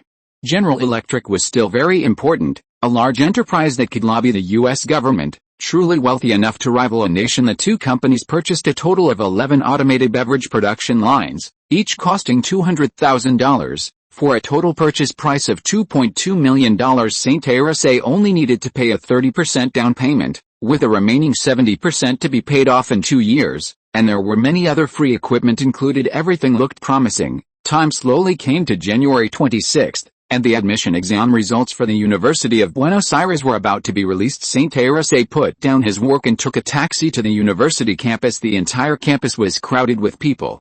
The University of Buenos Aires is located in the city center, Next to the City Hall, occupying a large area, St. Araceli found the Faculty of Law. The current Faculty of Law is one of the 16 faculties of the University of Buenos Aires. In a few years, it will merge with the Faculty of Social Sciences to become one of the largest of the 13 faculties. St. Araceli started reading from the last name on the large, printed sheets of white paper, becoming more and more disheartened as he looked towards the front. Could it be that I didn't get in? St. Araceli muttered to himself. And he would have to go to the National University of Córdoba. The National University had already notified St. Araceli of his acceptance into the economics department, where he ranked second in his major. The University of Buenos Aires is indeed one of the most difficult universities to get into. This year, the University of Buenos Aires expanded its enrollment by 10%, so many people came to try their luck. The University of Buenos Aires enrolled 4,000 students this year, and the Faculty of Law enrolled 300. The Faculty of Law is also one of the most popular faculties, having cultivated many well-known figures. The current Dean of the Faculty of Law, Walter Emer, is a member of the government think tank. The University of Buenos Aires has the greatest influence in Argentina, with 1/3 of the current government officials coming from the University of Buenos Aires. St. Araceli thought he hadn't done well on the exam, starting from the last name and becoming more and more disappointed until he came to the last golden list. Looking from the back to the front, he finally found the name of St. Araceli Cohen in third place, a graduate of San Guobo High School in Córdoba province. This high school could be considered a diploma that St. Araceli bought, although he passed all the exams. Hey, buddy, can you move over? A young man behind him patted St. Araceli on the shoulder. After repeatedly confirming, St. Araceli realized that he had been admitted and was taking up space. Oh, okay, the young man said thank you and then pointed to the 9th position, Nicholas Eisen. St. Araceli glanced at it and left the list. He felt very relaxed. The half year of preparation had not been in vain. He just didn't know what the golden list meant. The golden list is the most dazzling. Each major faculty provides 10, which are the most dazzling existences among the freshmen, a passerby said to passerby BIC. It seemed a little high profile. Practicing questions still had some effect. Little Nix was standing at the gate of the University of Buenos Aires, waiting for St. Araceli. Hey, boss. Did you get in? Little Nix graduated from the National University of La Plata in Argentina. Oh, I think I got in. My God, this is the University of Buenos Aires. It's incredible. Little Nix made exaggerated gestures and made strange noises. Nix, if you make that weird noise again next time, I'll deduct your salary for next month. Little Nix, who had just admitted his mistake, winked and said not really interested. Although Little Nix was only 6 years older than St. Araceli, he already had a wife, but she didn't come to Buenos Aires with him. And he had some special hobbies. Boss, is there a day off today? Such a good day should be a day off. It was indeed not very busy now. The sales volume of Amidst soda was rising steadily, leaving other soda factories with no power to fight back, and it had taken another 5% of the market share. Okay, go ahead and do your thing. I'll give you a day off with pay today. Little Nix had indeed been busy for 2 weeks, enduring a lot of hardship with St. Araceli, without any complaints, and he was doing a good job. Yay, thank you, boss. Then I'll go first. Little Nix was afraid that St. Araceli would go back on his word, so he quickly stopped a taxi and slipped away. Nix, young people need to take care of their bodies, St. Araceli loudly reminded him before Nix got into the car. Boss, I will pay attention. He ran away without looking back. St. Araceli walked out a bit and stood on the side of the road. He was planning to stop a car to go back to the hotel. He was going back to Córdoba in the next 2 days. The University of Buenos Aires would not start until late February, and Córdoba needed to be prepared. This was St. Araceli's rear base, so he had to arrange it properly. At the same time, he had to report to the commander and the staff to discuss future work, and he couldn't continue working after going to school. He prepared to have a good exchange, revealing some future trends to the commander. If he could see some opportunities, it would be very beneficial for future development. St. Araceli finally confirmed the local forces in Córdoba were indeed very unusual. Even without St. Araceli's successful military exercise, this local military region would have been established if he could take advantage of it in the future. It would be very beneficial for future development. He also didn't know why the commander was portrayed as ambitious but incompetent back then, but St. Araceli was just a team leader at that time, and many things seemed superficial. Master, take me to the college area. A pleasant voice cut in as St. Hurst was about to close the door. A girl with golden hair, blue eyes, fair skin, and a shapely figure entered the taxi from behind. wearing a white polka dot dress, and sat down. "Miss, I flagged it down first," St. Hurst reminded her from the front seat. "Hello, teacher. I have a bit of an emergency. Could you please take me to the college area first?" The girl's voice sounded a little anxious. "Miss, we're not going the same way. This gentleman is going to Paris," the taxi driver said, feeling a little embarrassed. Since St. Hurst had gotten in first, "I'll pay 1,000 pesos. Can you take me there first? I'll pay for this teacher's fare too. I'm a sophomore at the University of Buenos Aires, and there's a family emergency." She finished speaking and took several pesos from her bag. "All right, I'm not really in a hurry," St. Hurst said, as he truly wasn't. "Since this teacher agrees, I'll go to the college area first." The driver agreed, thinking it was a good way to make money. "Thank you. My name is Delia Lilith, and I'm a sophomore in the economics department." "Teacher, I'm really grateful to you." St. Hurst saw Delia's graceful demeanor in the rearview mirror. "Hello, my name is St. Hurst Cohen, prospective freshman, not a teacher." St. Hurst, having been called teacher twice, finally had the chance to respond. "Wow, you're a junior. Nice to meet you." St. Hurst forgot to shave today and was wearing casual clothes, so he did look a little older. "How nice is nice?" St. Hurst blurted out. He didn't mean anything by it, just wanted to see how the senior would respond.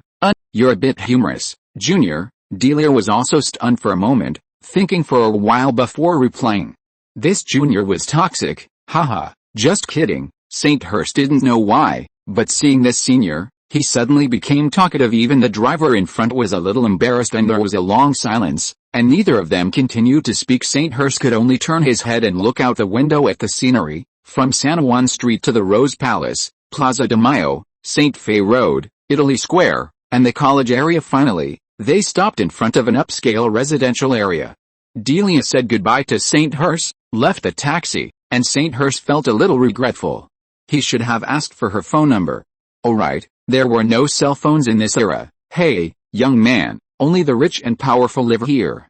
Don't think too much." The driver, clearly noticing St. Hurst's disappointment, comforted him. That was true. Delia had an outstanding figure and temperament, and clearly came from a wealthy family.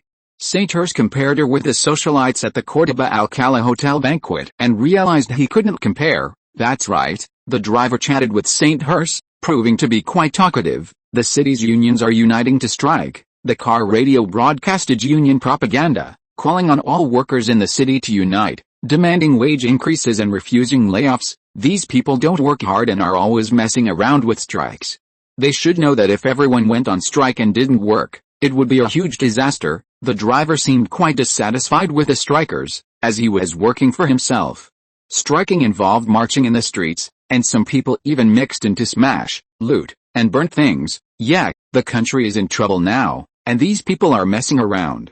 Those union people are really screwing things up, St. Hurst agreed. Did these idiots think they could lie down and win every day by striking? It was ridiculous. Without production, a country could never become strong. Buenos Aires was indeed a bit chaotic, with people organizing strikes everywhere. This was also one of the downsides of the Perón government.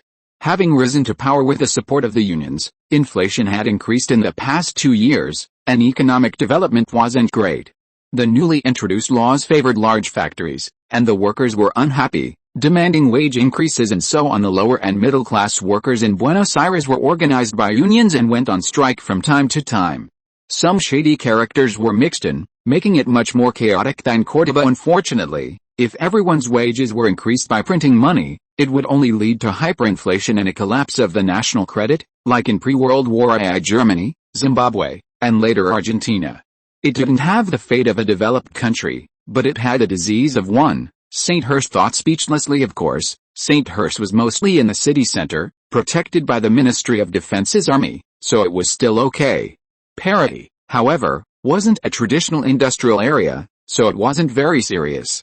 Those areas with many companies and factories were said to be developing greatly, which had already had some impact. After a while, St. Hurst arrived at the hotel, got out of the taxi, and found people marching and demonstrating downstairs, shouting slogans for wage increases, which St. Hurst found quite comical. He heard that the strikes in the past few years were even more ruthless, especially after the nationalization of Argentina's railways. The Perón government spent a lot of money on nationalization, but the railway workers went on strike every day. Layoffs also failed, the railway system was held hostage, and national spending continued to increase. The ever-expanding civil service system made the entire national administration increasingly bloated and incompetent. Even more laughable, after the liberalization reforms, Argentina's original 35,000 kilometers of railway were reduced to only 1,000 kilometers. St. Hurst didn't care much, as it wasn't something he was currently concerned with. He returned to his hotel, packed his luggage, and went to Redwood Company again. Except for the 3 people who went to America, everyone else was working honestly, which St. Hurst was quite satisfied with. If these people were foolish enough to participate in strikes, St. Hurst would have no choice but to abandon them in the newly established office in Plary. Some people had actually been coaxed into striking. St. Hurst directly told them not to come to work the next day. St. Hurst paid well, which was reasonable during the probationary period. Plary wasn't a state-owned enterprise now, and it was already difficult to survive. These fools didn't work and even learn to strike. Since he hadn't mistreated them, he had no choice but to let them go. These people cried and begged Little Nix for mercy. Little Nix, being the boss for the first time, felt that these problems weren't big, and St. Hurst scolded him. St. Hurst didn't agree, only saying that the company was too small and had difficulties, and that he would settle their wages according to the law. Sometimes you can't be soft-hearted, because if there's a next time, the company won't be able to function. He wouldn't mind normal wage increases, and the company didn't need fools. It's not shameful to come out and earn money after dealing with these annoying things. St. Hurst returned to the hotel and went to sleep. He had Little Nix book a train ticket for the next morning to return to Córdoba, back home. Chapter 33. Back to Córdoba. This trip to the capital was very successful, successfully getting admitted to Buda and completing the established goals. I also started 2 new companies and laid out some small goals along the way. It's just that the expenditure was outrageous, almost draining all of the Plary factory's working capital, which is very dangerous. I just paid the down payment deposit, and Redwood Company also began acquiring General Motors stock. The remaining Redwood employees formed a new public relations intelligence department, mainly responsible for collecting information on various stock companies to prepare for the future. Besides arranging future work, St. Hesser's return to Córdoba had another purpose, to prepare to raise another sum of money. The plastics factory has been completed, and the new factory building can be mortgaged to the bank for a loan. I believe the banks in the city will agree. This time, I have to return to the base camp to get money, otherwise, it will be difficult to pay the first batch of installments, especially since the new production line is about to arrive. The trip to the capital made St. Hesser truly feel the benefits of having a large population. He used to think it was a bit difficult, but the problem wasn't that big. The union's nonsense also made him realize the weakness of elected governments for the first time. Of course, St. Hesser doesn't like incompetent military governments either. Córdoba is actually good in every way, except that it lacks people. The power of numbers is indeed an eternal truth. Only mass production can cause qualitative change, as St. Hesser experienced more profoundly. The Buda metropolitan area is 10 times the size of the Córdoba metropolitan area, and the talent it gathers is far more than 10 times the size. He also didn't bring a suitcase, leaving it in a small warehouse in the capital, only carrying a cloth bag, and the cash was in small bills. The main reason was to avoid trouble. There's no need to show off with these young thugs, after all, it's not his territory. These train robbers loot every carriage, and there are no security personnel on the broken train. St. Hesser hesitated and handed over 50 pesos, which the thug snatched away. He didn't encounter any problems last time he came to the capital. Now St. Hesser has learned to be a bit smarter. After all, he only has one life, and he can only slowly solve these problems in the future. Besides the thugs, there were no other accidents along the way. Nowadays, people who take the train usually don't have much money. I need to be more careful and cautious in the future. Since St. Hesser had a late-night snack with Little Nix one night, he saw dozens of gangsters fighting with watermelon knives and the like, fighting fiercely. Once, he saw the body of a young man in a stinking ditch, and it wasn't discovered until the next day. The police didn't investigate and didn't find the real killer. These 2 special encounters made St. Hesser completely understand that this is not a peaceful country, and this is not a peaceful era. He misses that great country a bit. When it's time to be low-key, you still need to be low-key. When you're out and about, you can't be too high profile. It's easy to get messed with when your strength isn't enough. I don't know if it's just my imagination, but it seems that there are many people leaving the capital by train this time. The waiting room was crowded, and there were many people in line. After checking his ticket, Saint Hesser entered a seat and sat down. There were more than half as many people in the carriage today as last time. Several people were even sitting around Saint Hesser, talking loudly and wearing cowboy hats. Saint Hesser also pricked up his ears to listen to their chat, hearing some gossip. It turned out that these people had come to the capital to participate in some horse racing festival and were just finishing up on Thursday, catching the Friday train back. Saint Hesser had heard of the horse racing festival. Back then, he was also considered a little prince of grassland horse racing, but he hasn't ridden a horse since he transmigrated. Unlike his predecessor, he doesn't like to talk to strangers, so he just listened to these people talking. There were also a few from Córdoba province, but he didn't recognize them, so he quietly listened to them bragging. Córdoba, the entrance to the Plary factory area. Getting off the three-wheeled scooter, Saint Hesser couldn't help but miss the taxis of the capital. He doesn't seem to have seen many taxis in Córdoba. As soon as he entered the factory area, the air seemed to be filled with a desolate atmosphere. Saint Hesser frowned. The security guard at the entrance was also gone, and there were even few people in the factory. Today is Friday, normal working hours. He looked up at his watch and it wasn't even 5 o'clock. Could it be that the people at the Plary factory are also on strike? If this is true, it's unbearable. Saint Hesser was a bit doubtful.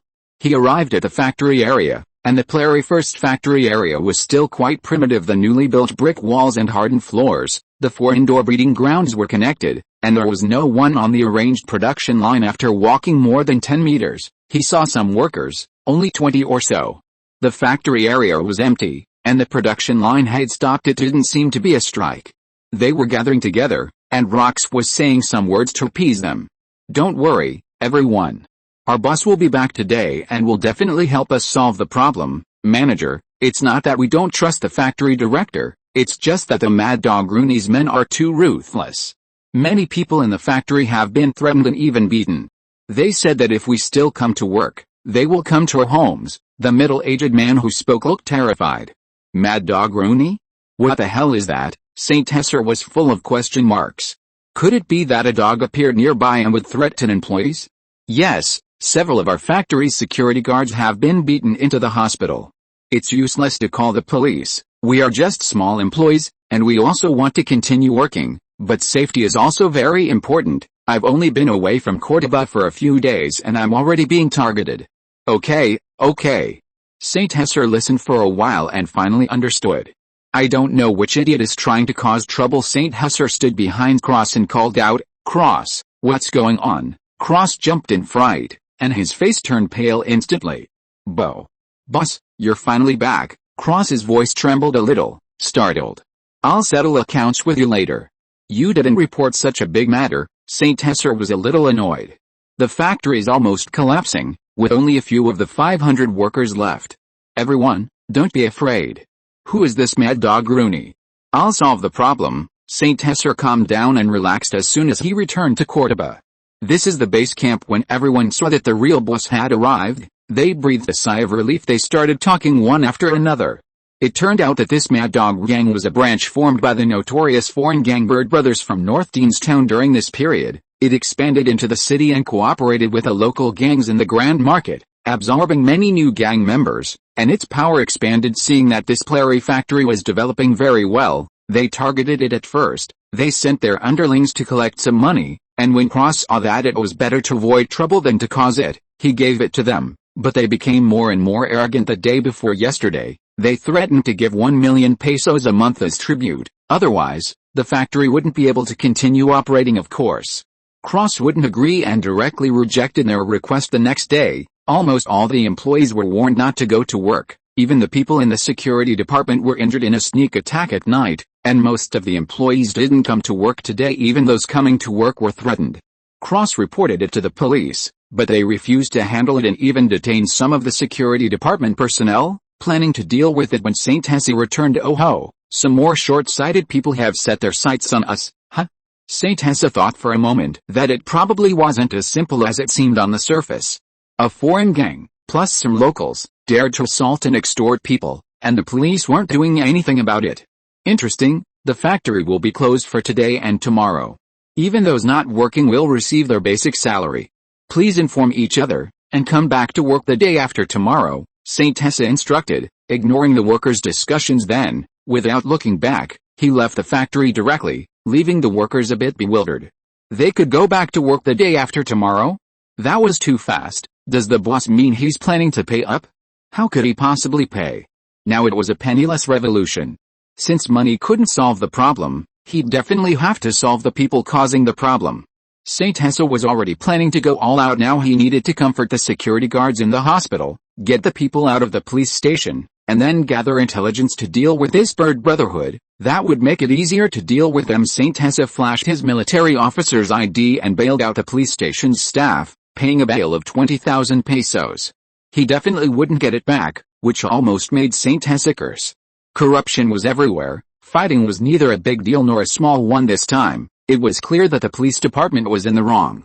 Saint Hessa gave them a small step down, and they took it. After all, the police department still remembered the power of the former city defense force. Of course, the brothers couldn't miss out on their extra income. Those who ended up in the police station for fighting weren't seriously injured. The more serious cases were sent to nearby hospitals. Saint Hessa took his men to the hospital to offer condolences, saying that everyone who was injured would receive a bonus of 50,000 pesos for the month, and instructed them to rest well. He would avenge them tomorrow. The security guards cheered. The ones in the police station couldn't help but want to punch themselves. This was too good. Getting punched twice earned them 50,000 pesos. Saint Hessa said that those in the police station would receive a reward of 30,000 pesos, thanking them for their hard work. This left the security team members dumbfounded. These people were all recruited by Saint Hessa from veterans. They were actually decent fighters, but they couldn't withstand being outnumbered. Plus, the original city defense forces training was average, so they were caught off guard and suffered a great loss. They were taken down by underhanded tactics. These gang members didn't hit too hard, and their fighting was relatively organized. They even sneakily took turns attacking. Saint Hessa planned to train his security team subordinates properly in the future. These people actually had a good foundation. He had been somewhat careless, thinking that nothing major would happen in Cordoba, assuming that the most serious situation would be like the small gangs he encountered in the vegetable market last time. He didn't expect that the people from the town he almost got hacked in the past had developed into the city old grudges, and new scores could be settled together. Was he, Saint Hessa, being too merciful? As for the factory, it could only be shut down. Fortunately, there was good news. Saint Hessa had prepared for the summer beverage sales surge, producing enough quantity. During the off-season, he had expanded wildly and stockpiled a large amount of product in advance to prepare for the market explosion when summer arrived. The large warehouse at the central train station had already stockpiled at least a month's worth of sales for the summer. This could support the current winter and spring seasons for 2 months. This was good news. At least there were no major problems at the warehouse, and the subsequent sales wouldn't be affected in the short term since the glass factory incident last time. Plus, when canned goods sales had stabilized, Saint Hessa had intentionally purchased all new production lines as beverage production lines and expanded production wildly. So even if production was halted for a few days, it wouldn't be affected. Originally, Cross and others felt that there was no need to aim for a 120% operating rate. It was too tiring. Wouldn't it be better to go home on time every day and have a beer? But Saint Hessa was very generous with wages, which inspired the passion of the lazy Argentinians. Although this affected the lifespan of the production equipment and the inventory occupied a very large amount of capital, now the management of the Plary factory also admired Saint Hessa's foresight. But he didn't have any foresight. No, he didn't at the time. He just felt that he had to quickly convert the current pesos into means of production and inventory. The devaluation was too much, which was not good. Anyway, the old batch of equipment would be phased out and replaced with a new generation. It didn't matter whether it was maintained or not. It was also cheaper to hire workers during the off-season, so he could just stockpile more inventory. Fortunately, the payment terms with the suppliers had been changed to monthly settlements. He asked Cross to appease the suppliers' emotions. It had to be resolved as soon as possible. If the new factory in Bu City and the old factory in K City weren't resolved, even the Maria Town factory, which was about to start construction, would collapse. To prevent problems at the warehouse, Saint Hessa sent more people over there and systematically dumped the inventory to business companies in various places to spread the risk. At 6:10 p.m., after arranging things, he arrived at the Cordoba Argentine 8th Infantry Brigade headquarters, which was also the original City Defense Force headquarters. Saint Hessa entered the headquarters with his credentials. The reformed infantry brigade was clearly much stricter. The intensity of military training had increased, and the soldiers on duty didn't recognize him, questioning St. Tessa for a long time. The staff department got off work at 7 p.m. if they didn't work overtime, with weekends off. St. Tessa's workstation was still there. He greeted the chief of staff then. He chatted with old colleagues in the staff department, bragging and boasting, and learned about the latest situation in the brigade and the city in particular. He asked about the Bird Brotherhood, getting the information he wanted. It turned out that this Bird Brotherhood was an Italian gang that originally only dared to develop in the suburban satellite towns. Some time ago, they seemed to have colluded with a police station and the council in the city, and their development was very rapid. They also cooperated with local small gangs and did a few big things. Mad Dog Rooney was the branch leader of the Bird Brotherhood in K-City, responsible for development and expansion here. Rumor had it that he grew up in a Catholic welfare home, dropped out of school at the age of 11 or 12, and became a street thug through swindling and deception. Later, he was absorbed into the Bird Brotherhood. After joining the Brotherhood, he fought fiercely. He was ruthless to others and ruthless to his own people, like a mad dog. He also successfully expanded his territory. He had seen blood. It was said that when a subordinate disobeyed his orders, his teeth were knocked out one by one. Of course, he was also capable. Later, he was appreciated by the Brotherhood's higher-ups and sent to K-City as the person in charge of Deanstown, absorbing many people and expanding rapidly in the past 6 months or so. Because of the infighting between the City Defense Force and the National Defense Army, K-City had become somewhat chaotic. The Bird Brotherhood took the opportunity to develop. They originally only dared to stay in the suburbs, but after hooking up with the upper class in the city, they began to develop into the urban areas. For the Plary factory incident, it was just a part of it. They dominated major markets to collect protection fees, even engaging in illegal activities, extortion, and all kinds of vices. They opened underground small casinos, bars, dance halls, screening rooms, and so on, providing everything. In the short time that St. Tessa had been away from K-City, less than half a month, they had expanded into a tumor in the city, creating a foul atmosphere. They also seemed to have intervened in the labor union, beating striking workers and illegally detaining people. The police department didn't care much. St. Tessa made an appointment with Commander Kane's secretary, planning to have dinner with the commander after work to chat and solve these Bird Brotherhood's bastards at the same time. Chapter 34 Mad Dog Rooney. St. Tessa waited for the commander at the Aquilar Hotel. Having splurged on a large private room, the decor of the Aquilar Hotel hadn't changed much. It had been more than half a year since the last banquet, and the staff here seemed to have been completely replaced, which was a bit strange. St. Tessa sat in the private room, quietly waiting for the commander's arrival. This time, to take down the so-called Bird Brotherhood who dared to reach into St. Tessa's factory, he needed the commander's support at 8 o'clock. Colonel Thompson Jr. No, it should be General Thompson Jr. Yes, General Thompson Jr. had been promoted again. He was to be transferred to the Ministry of Defense soon, which was probably one reason why the Bird Brotherhood was becoming increasingly rampant, taking advantage of the power transition to go wild. This was information obtained from colleagues in the General Staff. The new commander of the 8th Brigade was Colonel Martin, the original head of the National Defense Forces, someone St. Tessa felt somewhat uncomfortable with. He had jointly presided over military exercises with Thompson Jr. and narrowly lost to St. Tessa. Of course, St. Tessa was already preparing to go to school. Resolving this matter would be a good opportunity to leave Cordoba first. To avoid being targeted, it seemed the Ministry of Defense had many tricks up its sleeve to incorporate the city defense forces. It was a pity that President Perón's efforts to seize military power seemed to be of little use. It seemed that those military personnel were the very ones who overthrew Perón. The enemy was within. Thompson Jr. had changed into plain clothes, making him look much more approachable. He sat down, accompanied by his confidential secretary, Kane Trues, his chief steward. Commander, congratulations on your promotion. St. Tessa hurriedly poured a glass of wine for the commander and Kane respectively, then raised his glass in a gesture.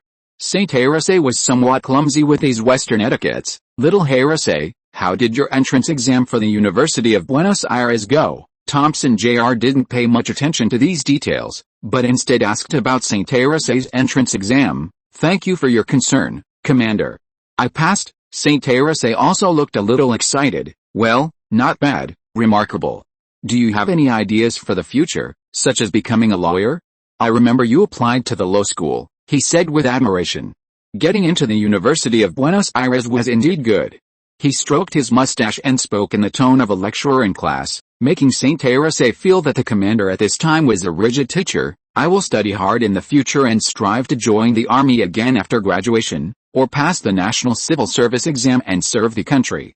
Being a lawyer is not what I want. Saint Teresa considered for a moment and spoke his inner thoughts. Okay, not bad, okay. Thompson Jr.'s expression didn't change much, but the slightly upturned mustache clearly showed that he was quite satisfied with Saint Teresa's answer. If you have time recently, you can come to my house and chat with my son. I'm very worried about his studies. It's okay if he can get into a university like the Technological University. Just tell Kane about the time, Thompson Jr. said with a smile. Saint Teresa didn't expect Commander Thompson's son to be about to go to college. Okay.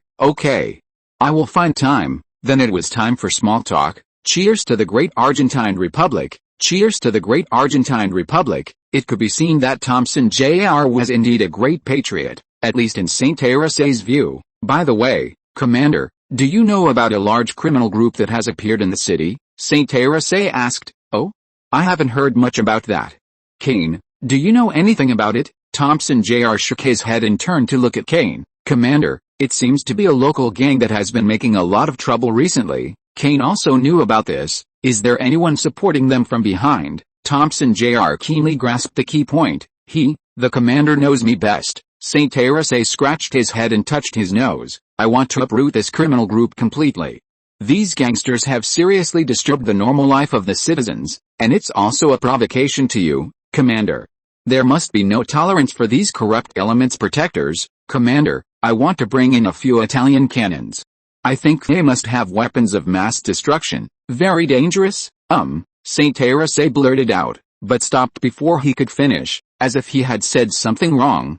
Are you kidding? Thompson Jr. was taken aback, his tone suddenly rising. To deal with a small gang, he needed to deploy cannons. This wasn't something a normal person would think of. Had he misjudged this person? Was he some kind of fool? Yes. Commander, a little joke. It was completely a slip of the tongue. Damn memory, he almost forgot that this wasn't New China, and the person sitting in front of him wasn't a silly netizen. Okay, you scared me. Just take ordinary, conventional weapons. No heavy weapons are allowed. Don't make too much of a fuss. You can call Kane then.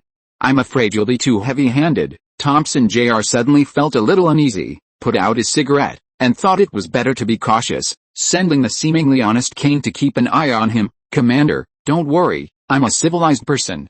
The people in the general staff are all civilized people. Saint Teresa patted his chest and promised, emphasizing, haha, you little rascal, go ahead and do it. Or should I transfer the people from the original 9th detachment to you? Alright, it's now reorganized into the 9th company. That should be enough, right? Although Thompson Jr. didn't think much of the small gang, he thought Saint Teresa was just a novice and felt it was better to be cautious. Commander, that's definitely enough.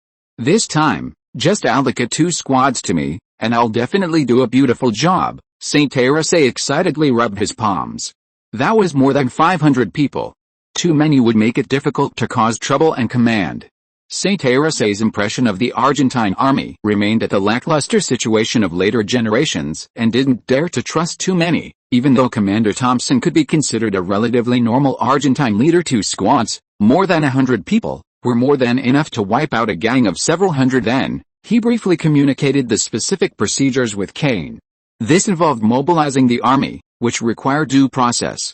Ironically, Kane's plan was even more radical, which was quite baffling. Little Thompson began to suspect that his subordinates might have been hiding their true selves too well. One by one soon, a military operation code named Project Thunderbolt was born, fully utilizing the brains of Saint Teresa's keyboard warriors. It incorporated elements of counterinsurgency, feints, pinpoint breakthroughs, and even some special operations tactics. Little Thompson finally nodded in satisfaction after reviewing the preliminary plan. This subordinate indeed possessed military talent and wasn't just spouting nonsense. Little Thompson had almost been dissuaded by Saint Teresa's later jokes, wondering if he had misjudged the man. The deduction was quite good. Although it was evident that it was still somewhat immature, he didn't point it out. A fledgling eagle needs experience to master the sky, and soldiers won't grow without the baptism of actual combat. Meanwhile, Within the city, the Bird Brotherhood's Wanderer Bar served as an important stronghold. St. Hearst's old nemesis, Champs, was getting handsy with a woman. He had been holding back for too long, as his wife had gone to the capital, providing the perfect opportunity for some mischief. Sitting across from him was the infamous Mad Dog Rooney, and next to him was Abraham Bale, the deputy director of the police department, a tall, thin man with a gloomy expression. Mad Dog Rooney was rumored to be of Italian descent, around 30 years old, wearing a white tank top and a gold chain around his neck. He had a centipede-shaped scar on his face, a burly build, and a somewhat cruel look in his eyes. He grew up in an orphanage and dropped out of school to join the Boy Scouts. Now, he had risen to become the leader of the Bird Brotherhood in K-City, a notorious underground figure, an uncrowned king. After all, K-City only had a few local small gangs, like the small-time thugs St. Hearst encountered at the vegetable market with Old Chen. The Bird Brotherhood was considered a large-scale criminal gang, with its own division of labor and cooperation. They even started dealing drugs, becoming infamous and posing a great threat. The city was very fearful of this gang but helpless, as even the police department protected them. Abraham Bale was of Jewish descent, backed by Jewish financial groups, and was also a former Mossad informant. St. Hearst only learned about this later. Since the establishment of Israel, Jewish influence in the United States had expanded greatly, controlling most of the nation's propaganda newspapers. Argentina was also an important development target for Israelis, a truly vampiric nation. As for Champs, he was St. Hearst's old rival, although he hadn't caused too much trouble. Rooney, you need to pay close attention to that Plary factory. I've already had my men take care of it. It's not a big deal, just a small factory. You don't have to worry when the Brotherhood handles things. We're absolutely reliable. Those people have already been threatened. The security personnel have been hospitalized, and some are even in jail. That's good. Let's see how that kid fights me. Champ's mustache twitched, his face full of smugness. Last time someone saved St. Hearst, but this time, he was going to strike at the root of the problem. Oh, right, someone went to bail them out today. After all, they didn't really break the law, Abraham said, putting his arms around the girl next to him and getting handsy. It's okay, it's just a few people. I'll have my men bring more people and chop them up, Mad Dog Rooney said nonchalantly, taking a sip of tequila. Boss, it's been taken care of. The second in command of the Bird Brotherhood pushed the door open and whispered in Mad Dog Rooney's ear during the conversation. They've all been taken care of. Those people have already been fed to the pigs, without a trace. Okay, you let the brothers go to the dance hall to have some fun, as a token of my appreciation. Alright, boss. Mad Dog Rooney also wore a crazy smile on his face, looked at the person across from him, and took a sip of Bloody Mary, his favorite drink now. The Bird Brotherhood in K-City had grown to more than 200 thugs and had also ventured into other industries, living very well.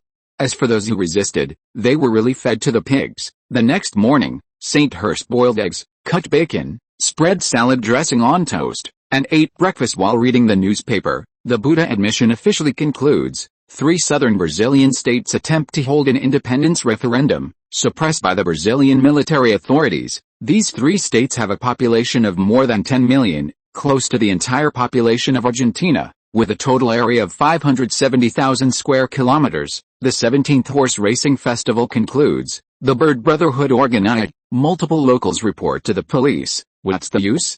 Their backer is the police station. St. Hearst leisurely finished breakfast. St. Hearst took the procedures approved by the commander and came to the 8th Brigade barracks. The barracks had changed a lot. St. Hearst almost didn't recognize it. Boss, are you here to see me? Aragon's voice. Yes, I came specifically to take a look. Beep beep beep. Emergency assembly. The 9th Battalion seemed to have received orders. The 9th Battalion had been reorganized into the 9th Battalion of the 8th Brigade, still the brothers who trained together. Hello everyone, tonight our 9th Battalion has a secret military operation. The total number of the 9th Battalion is 507, with 507 actually present. Report complete. The 9th Battalion commander gave a military salute. Although St. Hearst was not the battalion commander, the commander personally ordered it. So he had to cooperate. St. Hearst made an emergency deployment and prepared the equipment. He also went to the warehouse to collect a batch of guns to prevent the Bird Brotherhood from having firearms and ammunition, causing unnecessary losses. Looking at the energetic 9th Battalion, Aragon had also become more solid and capable of standing alone. Tonight was a military operation to encircle and suppress the Bird Brotherhood criminal organization. It was estimated that they didn't have many guns, so St. Hurst made a double insurance this time. These lawbreakers would be dealt with once and for all. Aragon had made great progress, constantly revising and correcting the plan. Everyone was eager to wipe out the criminal gang. They were familiar with this kind of thing. The people from the other battalions looked on enviously.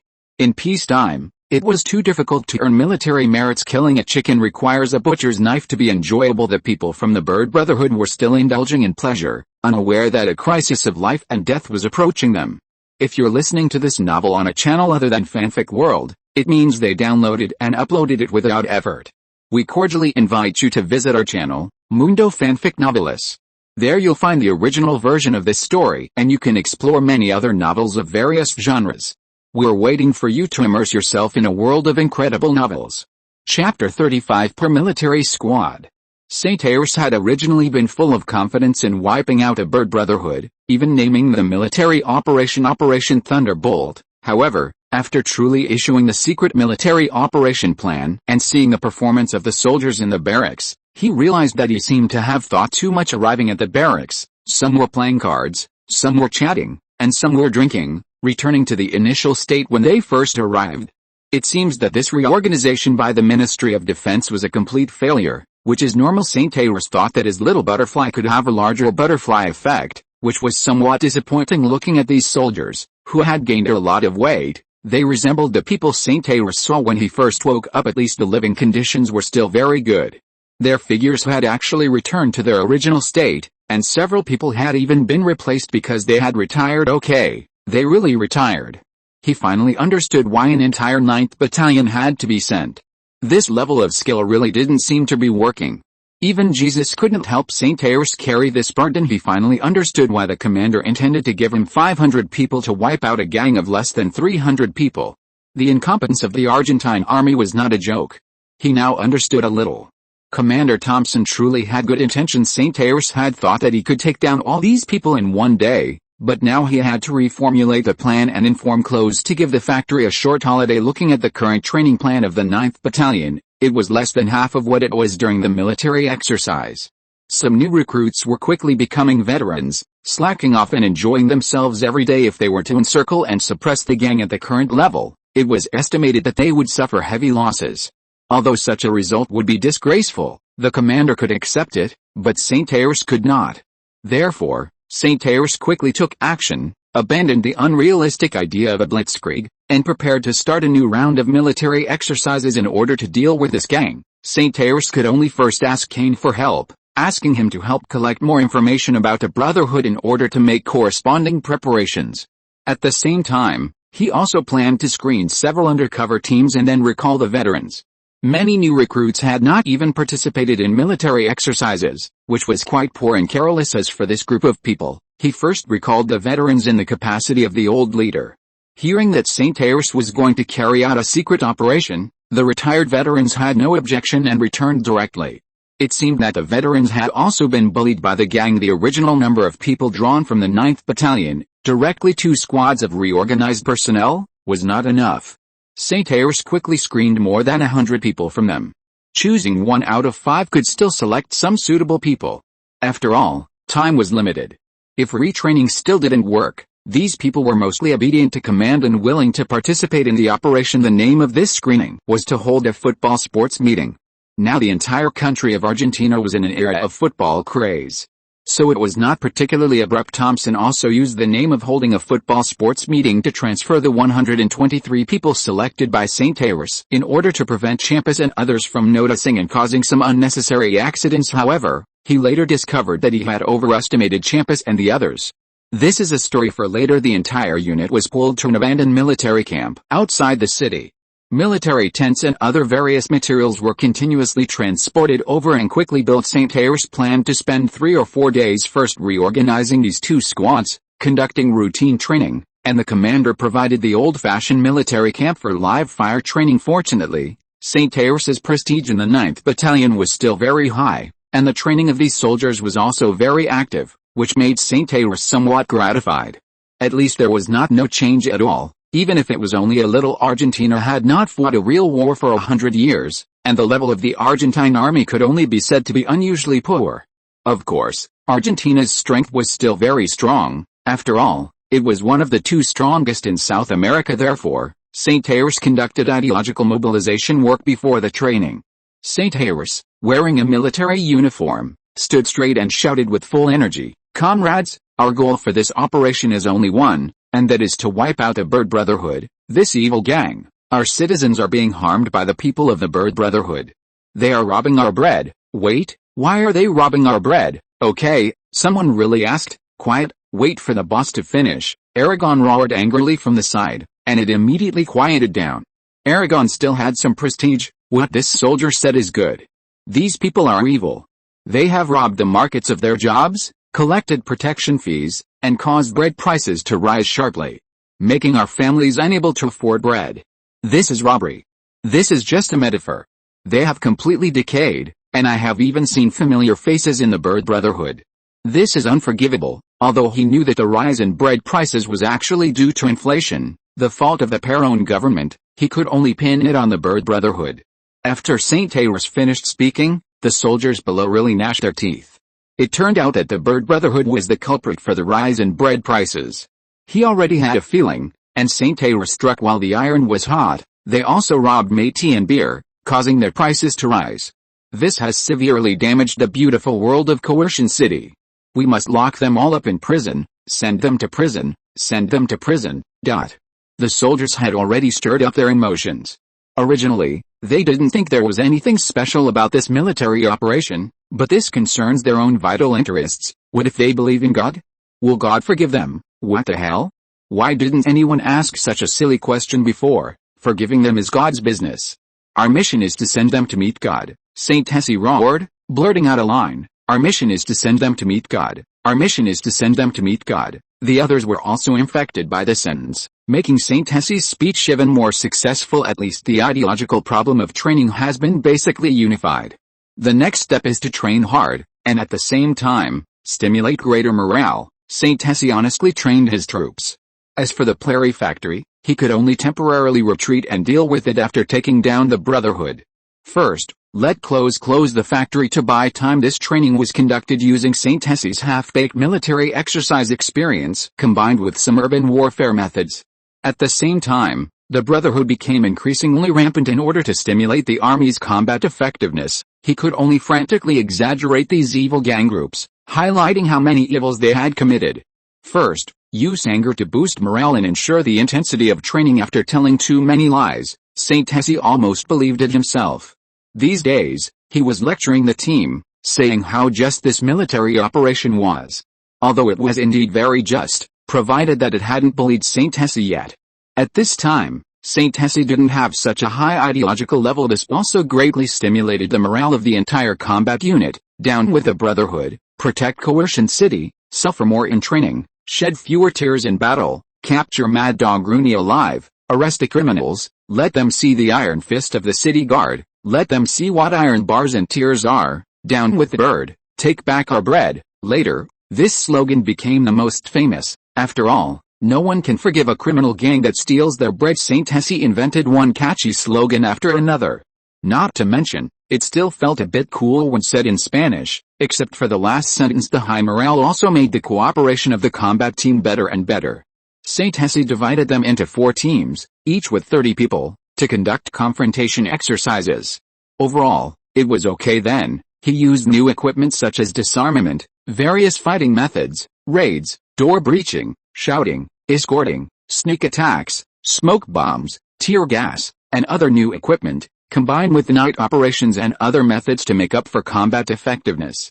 In order to lower the expectations of this team and prevent them from underestimating the Brotherhood, he exaggerated their combat effectiveness and listed them as a vicious criminal gang. The slogans for shouting surrender were also a bit interesting, such as disarm and we won't kill, we don't kill prisoners, we won't catch you and feed you to the pigs, and so on. St. Tessie selected a few people who looked more like hoodlums, with fiercer faces, to sneak into the Brotherhood first, preparing to carry out a coordinated internal breakthrough. The rest was just tedious training exercises.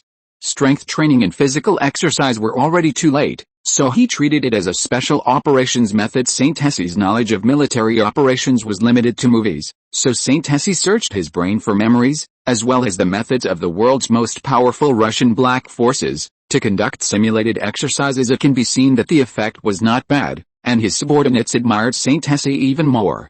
It turned out that Saint Bois, at Argentine, not only knew military training and health preservation, but also knew how to fight. Aragon had been the squad leader for several months.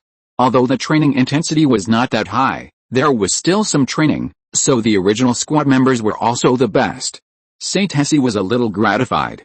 Growth always comes unexpectedly. The second was to start with military equipment, asking the commander to get all the bulletproof vests and bulletproof helmets to prevent these people from encountering any shotgun bullets. In short, Saint Hesse had made full preparations and was waiting for the right time to knock out this group of criminals and restore a clear sky to Coercion City. It is worth mentioning that Saint Hesse's idea of an intelligence agency in his mind is becoming more and more mature. These retired veterans are very suitable. He really found a few talents, lurking and combat leaders anyway. Argentine veterans really have no status. Even if they saved a little money when they were soldiers, they would soon spend it all, and they couldn't find a suitable job.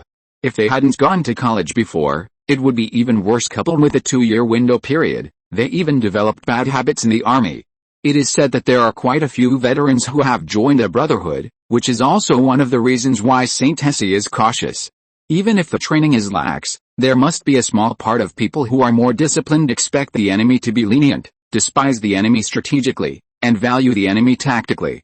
This is also the concept that Saint Hesse instilled in this special combat team. We must not have mercy on the enemy, thinking that we can influence them. We must arrest each and every one of them, have them tried by the court, and send them to prison.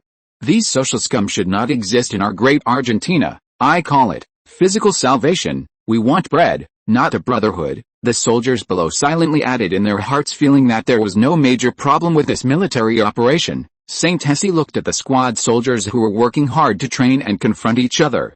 Fortunately, the weather was not very hot, and the sun was not strong, otherwise he was really afraid that they would suffer from heat stroke. Chapter 36, Brotherhood of Martial Virtue. While Saint Hesse was diligently training, the Bird Brotherhood branch in Science City was experiencing its moment of glory. The Bird Brotherhood's expansion was accelerating, its underground influence growing, engaging in bullying tactics, and even attempting to interfere with labor unions, manipulate strikes, and even smuggle weapons, which was quite outrageous. The undercover team led by Guerrero Gattuso had successfully infiltrated the Brotherhood's outer organizations. It was unclear whether Guerrero was naturally a hustler, but he quickly penetrated the Bird Brotherhood's ranks within days, achieving rapid promotion. Guerrero was originally an ordinary soldier under Saint Hesse's squad, who trained very hard and didn't like to waste money. During the military exercises, he seemed like a truly honest person. Saint Hesse swore that this Guerrero was definitely like Aragon, but Saint Hesse realized he was completely wrong. Guerrero retired not long after the military exercises ended. Somehow, he suddenly unleashed himself, releasing his true nature. He was recruited back for this military operation. Saint Hesse almost didn't recognize him, looking at Guerrero's drastically changed appearance, occasionally spouting slang and jargon. Even Saint Hesse felt uncomfortable with his driving speed. However, after a drinking session, Guerrero revealed his true feelings in front of his old leader, Saint Hesse. It turned out that Guerrero was really an honest person at first, but since retiring, the whole world had changed. First, his girlfriend of several years dumped him, complaining that he was broke and unromantic, among other things. Indeed, Guerrero's savings had been squandered by the girlfriend. Then, he couldn't find a job. At that time, Saint Hesse was busy with exams and didn't know that these old subordinates had retired. It wasn't until Guerrero saw his ex-girlfriend reveling with her new boyfriend at a hotel that he dared to believe it. So Guerrero went to confront her and was beaten up by his ex-girlfriend's current boyfriend, only then realizing that he had been cheated on long ago. As a result, Guerrero spent his days crying, hanging out in bars, and drinking heavily, falling into depravity for a while. By the way, that bar was called the Brave Man's Bar. In order to adapt to the environment, Guerrero constantly learned the latest slang, changed his honest image, spent a lot of money on new outfits, and began to frequent bars, underground casinos, and worked as a glorious security guard and a side job, a broker. Unexpectedly, Guerrero really had a talent for brokering. Well, a broker is an intermediary. To put it bluntly, it's a pimp, but Guerrero's brokerage business was diverse, getting involved in everything. Of course, he would never get involved in actual pimping. Gradually, he had a stable income, then quit his security guard job, and quit heavy drinking, only occasionally having a small drink in business situations of course. Guerrero was also the type to take revenge. He hired someone to beat up his ex-girlfriend's current boyfriend, but that was it. He didn't bother with any retaliation from his ex-girlfriend, and from then on, they were strangers. He realized that he had been really stupid before. St. Hurst thought, how come he hadn't discovered Guerrero's talent before? Isn't this kind of person naturally suited for intelligence work? Moreover, Guerrero was doing very well as a broker. But he would occasionally be bullied by the Bird Brotherhood. The Bird Brotherhood had also invited Guerrero to join many times, but he had never agreed. This time, when St. Hurst was in trouble, Guerrero returned immediately, which made St. Hurst quite touched. It seemed that Guerrero was at most a bit of a repressed show-off, but he was still a very upright person. Such talent was too rare, so Guerrero was arranged by St. Hurst to go into the Bird Brotherhood. Well, after all, fighting with real guns was a bit dangerous. Doing undercover work to collect intelligence, cooperating from the inside and outside, was quite suitable. Anyway, Guerrero had been invited several times. St. Hurst also arranged 2 or 3 tight-lipped people to protect him of course. St. Hurst also taught some undercover skills based on his understanding of undercover infiltration, such as keeping your eyes wide open, not touching your nose often, drinking the boss's favorite drink, speaking 7 parts truth and 3 parts lies, and not putting your hands in your pockets often, and so on. Saint Boss, are you kidding me? Guerrero thought, this has nothing to do with undercover work. Well, just kidding. Relax, relax. It's just a simple job. I'll find you a girlfriend then. No way, Saint Boss, you don't even have a girlfriend yourself. Are you still not awake from last night? This sentence seemed to stab St. Hurst in the chest, and then rub salt in the wound. Don't expose the boss, Aragon said from the side. Well, Aragon is still more honest. The boss must have drunk too much? How could he have a girlfriend? He's talking nonsense, Aragon immediately added. Aragon has also learned to be bad, complaining about St. Hurst. Okay, Saint Boss, is there anything else you need to tell me? Guerrero scratched his head, seeming to have said something wrong, seeing Saint Boss looking a little unhappy. Well, it's nothing. Be sure to pay attention to safety. Have some peanuts first. St. Hurst lit a cigarette, intending to calm down first. No need to deliberately look for intelligence, safety first. St. Hurst told Guerrero to be sure to pay attention to safety. Yes, St. Hurst was also a pitfall, arranging for Guerrero to go out just because he was a talent. After calming down, St. Hurst fiercely gnawed on half a roasted lamb leg, drank a few mouthfuls of beer, and started his bragging mode again. As an undercover agent, the first thing is not to disguise yourself, but to destroy yourself, St. Hurst said exaggeratedly, also coordinating with gestures. Pity for the enemy is cruelty to yourself in the future. Never sympathize with these criminals. Yes, boss, a group of people echoed. These were all people chosen by St. Hurst, except for Aragon next to him. The boss seemed to be really drunk. Some of the last words made Guerrero a little hot-blooded, wanting to pick up an MP44 and spray him with a burst. Looking at his subordinates with flushed faces, St. Hurst realized that he seemed to have gone a little too far, telling him to be sure to stay calm. Well, St. Hurst felt that he wasn't drunk, and then was carried back to the marching bed by his subordinates, only waking up the next day. As a crucial undercover agent within the Brotherhood, Guerrero was thriving, a level of success St. Tessa hadn't yet achieved. He later learned that this information was disseminated by Mad Dog Rooney to unite his subordinates. And it was mostly accurate. Guerrero was still investigating deeper information, such as the gang's exact numbers, peripheral industry statistics, firearms and ammunition, and the number of sentries and lookouts. Collecting this information would take time, and the intelligence couldn't be gathered too quickly to prevent accidents and minimize contact. The first batch of intelligence arrived, a detailed version that hadn't existed before. St. Tessa studied the information, his worldview shattering into pieces at the same time. He was grateful that this Bird Brotherhood wasn't the real deal. Otherwise, St. Tessa truly suspected that the undercover agents he sent might be turned. The current Bird Brotherhood branch in K-City was just a weakened version. Unlike the European gangs St. Tessa had imagined, this Bird Brotherhood wasn't from Soviet Russia, the Italian Mafia, or some high-end, ancient assassin brotherhood. The organization's predecessor was actually founded by members of a fraternity at a well-known university in Los Santos, America. However, the leader, Bird Lucas was quite interesting. He graduated from university during the Great Depression and couldn't find a job after months of searching. Humiliated, he saw how well the city's gangs were doing and, in a fit of pique, started his own gang, naming it the Bird Brotherhood after himself. In the beginning, he recruited classmates, and they quickly agreed. However, the weak college students lacked combat power, so they also lured unemployed white-collar and blue-collar workers in the city to join, quickly expanding to a scale of 20 or 30 people, becoming a small gang. Bird Lucas started gang activities under the name of the Bird Brotherhood, proclaiming that joining the Bird Brotherhood meant becoming brothers. With prohibition rampant in America and no gun control, these highly intelligent criminals embarked on the American-style gangster path, doing it with great fervor.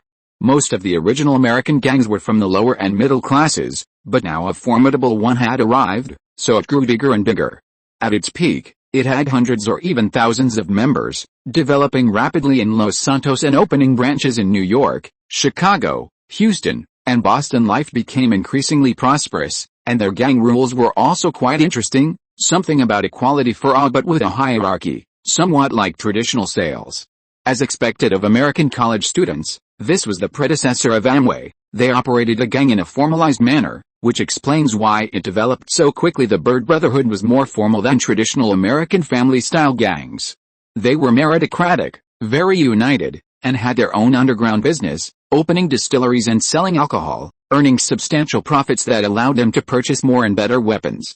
Other gangs retreated steadily, and they quickly became one of the most powerful gang groups in Los Santos. Then World War II came, and the gang disbanded, and the Bird Brotherhood disintegrated. During World War II, they joined the American Army, and Bird Lucas was killed in action, apparently by a mortar from the Little Harmony clan. A generation of heroes had fallen. Logically, after the war, this Bird Brotherhood should have completely disintegrated. After all, it was just one of thousands of gang groups in the United States. However, it didn't. A legendary figure emerged. A former underling of the original Bird Brotherhood, a veteran who couldn't find a job after the war. So, he restarted the Bird Brotherhood brand, turning it into a notorious and powerful gang, a veteran association-style gang full of martial virtues. After reading this history, Saint Tessa was somewhat impressed by the Bird Brotherhood. However, the fewer enemies, the better. The current intelligence on the Brotherhood wasn't very detailed. Most of it was already public knowledge. Just as Saint Tessa was planning a military encirclement and suppression, he heard bad news. It seemed that the operation had been leaked, though he didn't know by whom. Saint Tessa's first reaction was that it couldn't be true. Then he discovered that the leak came from an officer in the 8th Brigade. He also wanted to suppress the bandits, so he went to the commander, who revealed that someone was already doing it. Then, somehow, the news leaked out. I really want to thank your ancestors.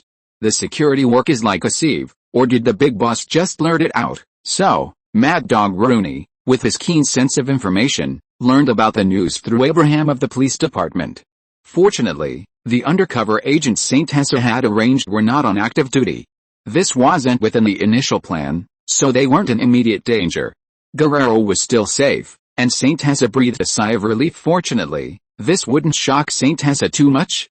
He had become largely immune to the oddities of the military. The boss leaking secrets, a slip of the tongue after drinking? He could only forgive him. As for whether to proceed with a Eureka plan, the answer was definitely yes. Saint Tessa continued to arrange the plan, while also reducing contact with Guerrero, preparing to take them down as quickly as possible. Chapter 37. Vulnerable Saint José. Argentinians are all softies, even the Perón government was a softie, Mad Dog Rooney said arrogantly, patting Guerrero's face, rinsing his mouth with tequila. Rooney liked to pat people's faces when he spoke. It was his habit of expressing goodwill. Guerrero just happened to be standing in front of him. Although Guerrero wanted to curse in his heart, he still maintained a smile. Yes, Guerrero was promoted again, becoming the 5th in command of the Bird Brotherhood. Although Mad Dog Rooney was crazy, he still had the ability to recognize people, and he was considered a gangster boss. Guerrero's ability was indeed very strong, and he was also good at flattering, so in less than 10 days, he became a high-level figure. Rooney was able to develop a gang of 200 to 300 people in the small city of K City in central Argentina in just over a year. His ability must be top-notch. He had known Guerrero for a long time and had tried to win him over several times. This time, after Guerrero agreed, he was quickly promoted. Whether this team comes from the City Guard or the National Defense Force, It's just an enhanced version of a softie. Rooney continued to rinse his mouth with tequila, then lit a cigar, a genuine Cuban cigar, a gift from the boss in the United States, a real high-end product. Only our brotherhood has inherited the great Pampa La Plata spirit. Mad Dog Rooney slammed the table loudly, gesticulating wildly. Somewhat manic. Guerrero even used Aragon's catchphrase. In the half-year before his retirement, when Aragon took over as the squad leader from San Jose, he liked to say this word when he cursed every day. It was very energetic and enjoyable to curse people even after Guerrero retired. He liked this word very much. It was much more advanced than the slang of K-City.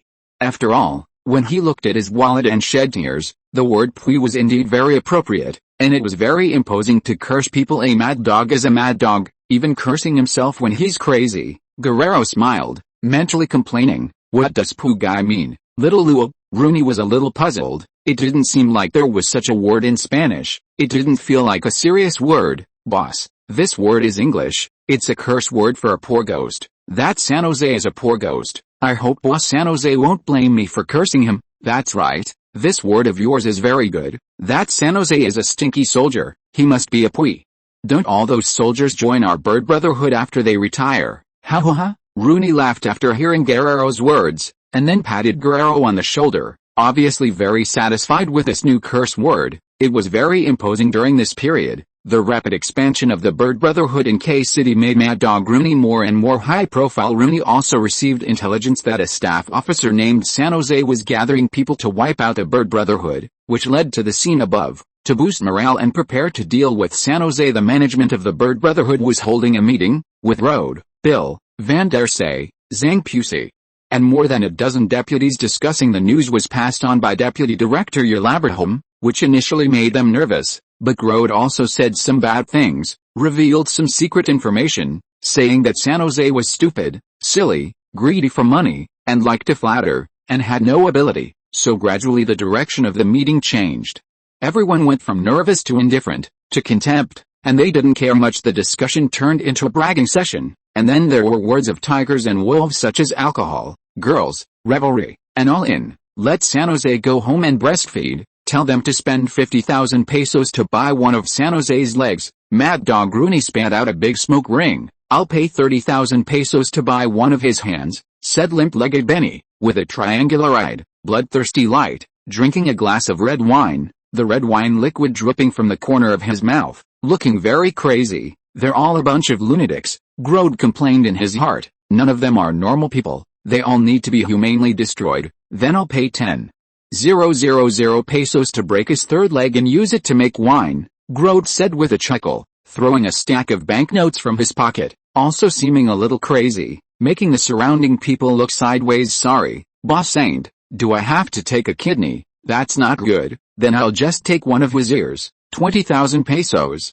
Who told him he wouldn't listen to me last time? Put these 20,000 pesos on my account, Zhang Pusey said casually. Whether or not he would give it was his business. Grode kept the amounts and corresponding people in his heart. These people will all be locked up in the future. Then he can take credit with Boss Saint in the end. 17 people attended the meeting, totaling 500,000 pesos.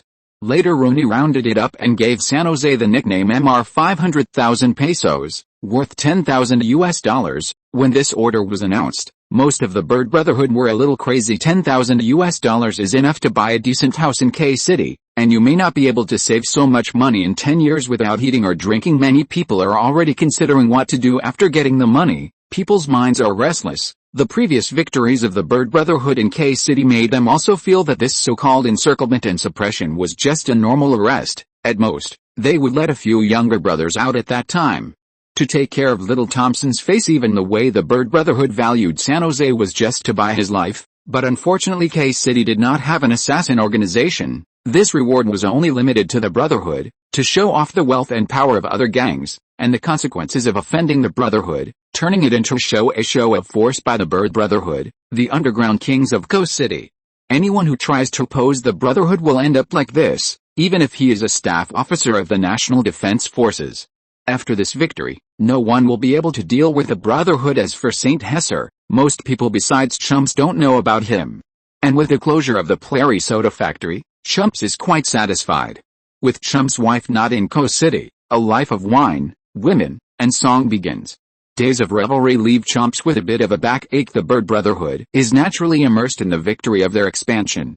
They have almost taken control of half of the underground forces in Coast City. Small casinos are raking in money, and Rooney's status has also risen considerably. Some small families even consider it an honor to be associated with such a gangster boss.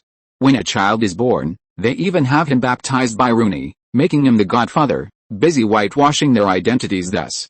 Mad Dog Rooney's nickname is joined by another, which Saint Husser finds rather ridiculous, Wolf King of Coast City. He's no longer called Mad Dog. The Bird Brotherhood has indeed absorbed many new members, and has even smuggled in some American revolvers, a few Browning pistols, and several shotguns. This is what Grodd knows about on the surface. In fact, the Bird Brotherhood's weaponry is mostly quite primitive.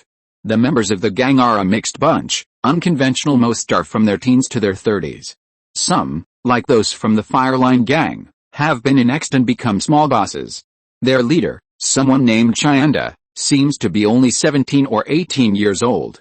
He used to collect protection fees near the Grand Market, but was driven away. Well, before merging into the Brotherhood, it seems they only had 7 people. The Bird Brotherhood has merged with quite a few small gangs. Most of them haven't seen much of the world and are just young punks, talking about brotherly loyalty. Then, the next day, some are found lying in a stinking ditch with no one to claim their bodies. Most haven't received much education, and their families don't care much about them, so they just hang out in society. Most of these people come from the satellite towns on the outskirts of the city. Mad Dog Rooney is already an upgraded version. Coast City has developed rapidly in recent decades and is a city of immigrants in central Argentina. Therefore, there are many descendants of European immigrants, German, French, Italian, Irish, Spanish, and even some American descendants. In addition to European descendants, there are also people from Colombia, Uruguay, Paraguay, Brazil, Peru, and Chile. So, although Coast City is not large, there are actually quite a few gangs. Most are insignificant, a few people can be called a gang boss. But after the Bird Brotherhood arrived, everything changed. The Bird Brotherhood is a branch established by people from the United States. They didn't gain much traction in Boo City, but they recruited talent like Mad Dog Rooney, seized the window of opportunity, and directly became the largest organized crime group in Coast City. Rooney's second in command, Benny, is about the same age as Rooney, both in their late 20s. He has a bit of a limp and is extremely cruel. His ruthlessness is what the gang fears most besides Rooney. He not only controls the most combat-effective section, but is also the secret executioner. Traitors and enemies are mostly dealt with by him personally. He controls a pig farm outside Coast City. When Grodd learned where the executed people ended up, he almost threw up everything he had eaten that night. About 3 months ago, Rooney and his gang, having grown strong, began to develop towards Coast City. They first befriended some small bosses in the suburbs of Coast City, who provided them with food and lodging. The Bird Brotherhood then acted as thugs, helping to oversee underground casinos.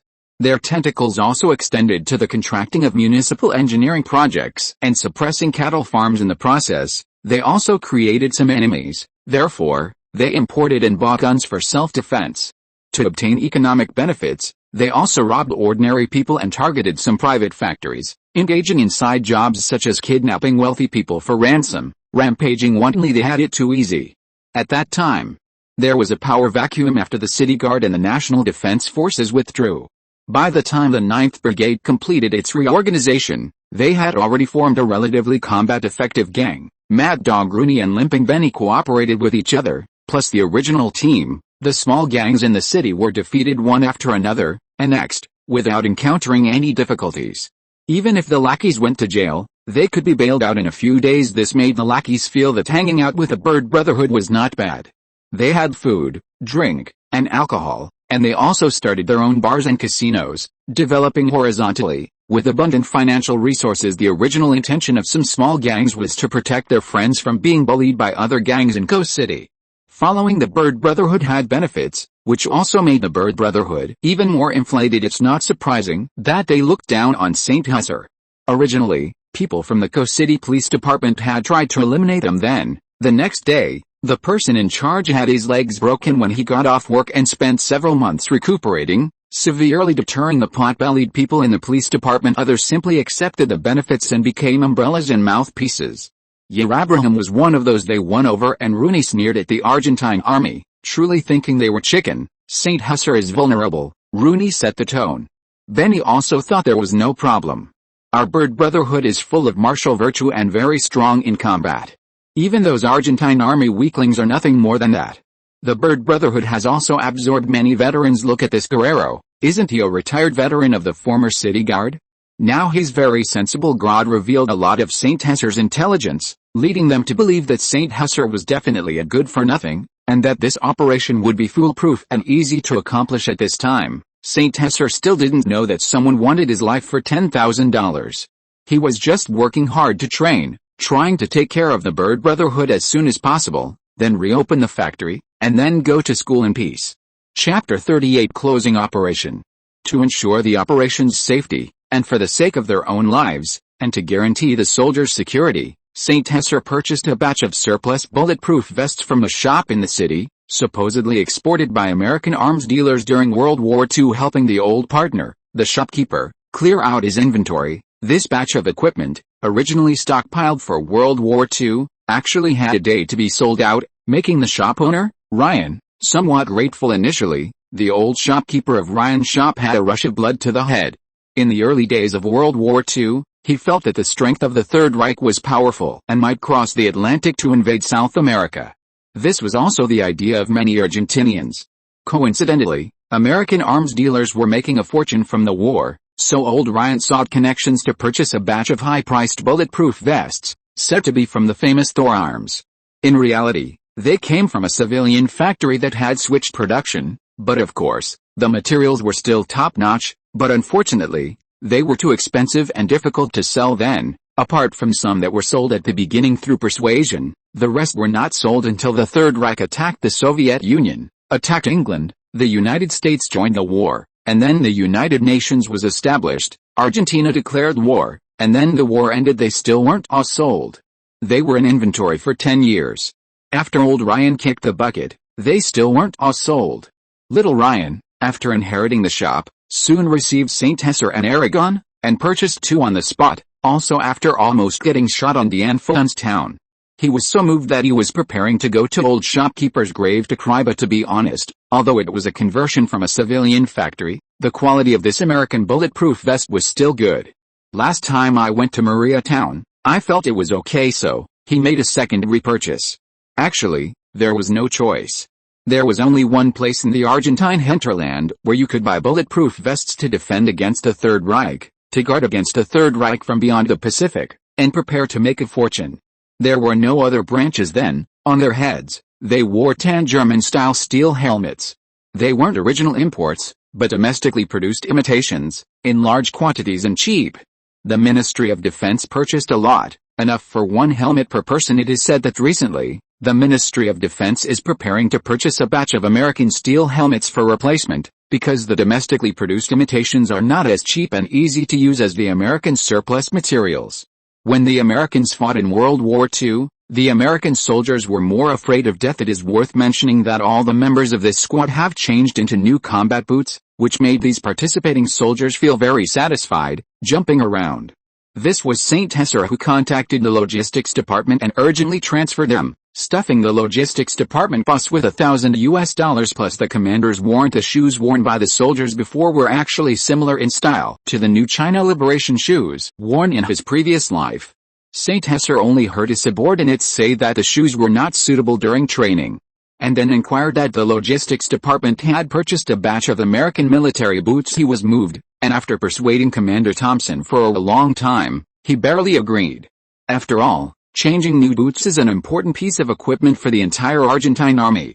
It is said that the Argentine Navy has added several new warships, and the Air Force has replaced several new aircraft, showing off, which is not as practical as new boots. The latest domestically produced imitation rifles, then American bulletproof vests, German-style helmets, American military boots, wearing camouflage combat uniforms, look somewhat strangely matched. Saint Husser also painted tactical camouflage on the faces of each participating soldier, finally looking a bit like an elite soldier, with high morale and a strong sense of oppression, a feeling of being reborn with improved equipment.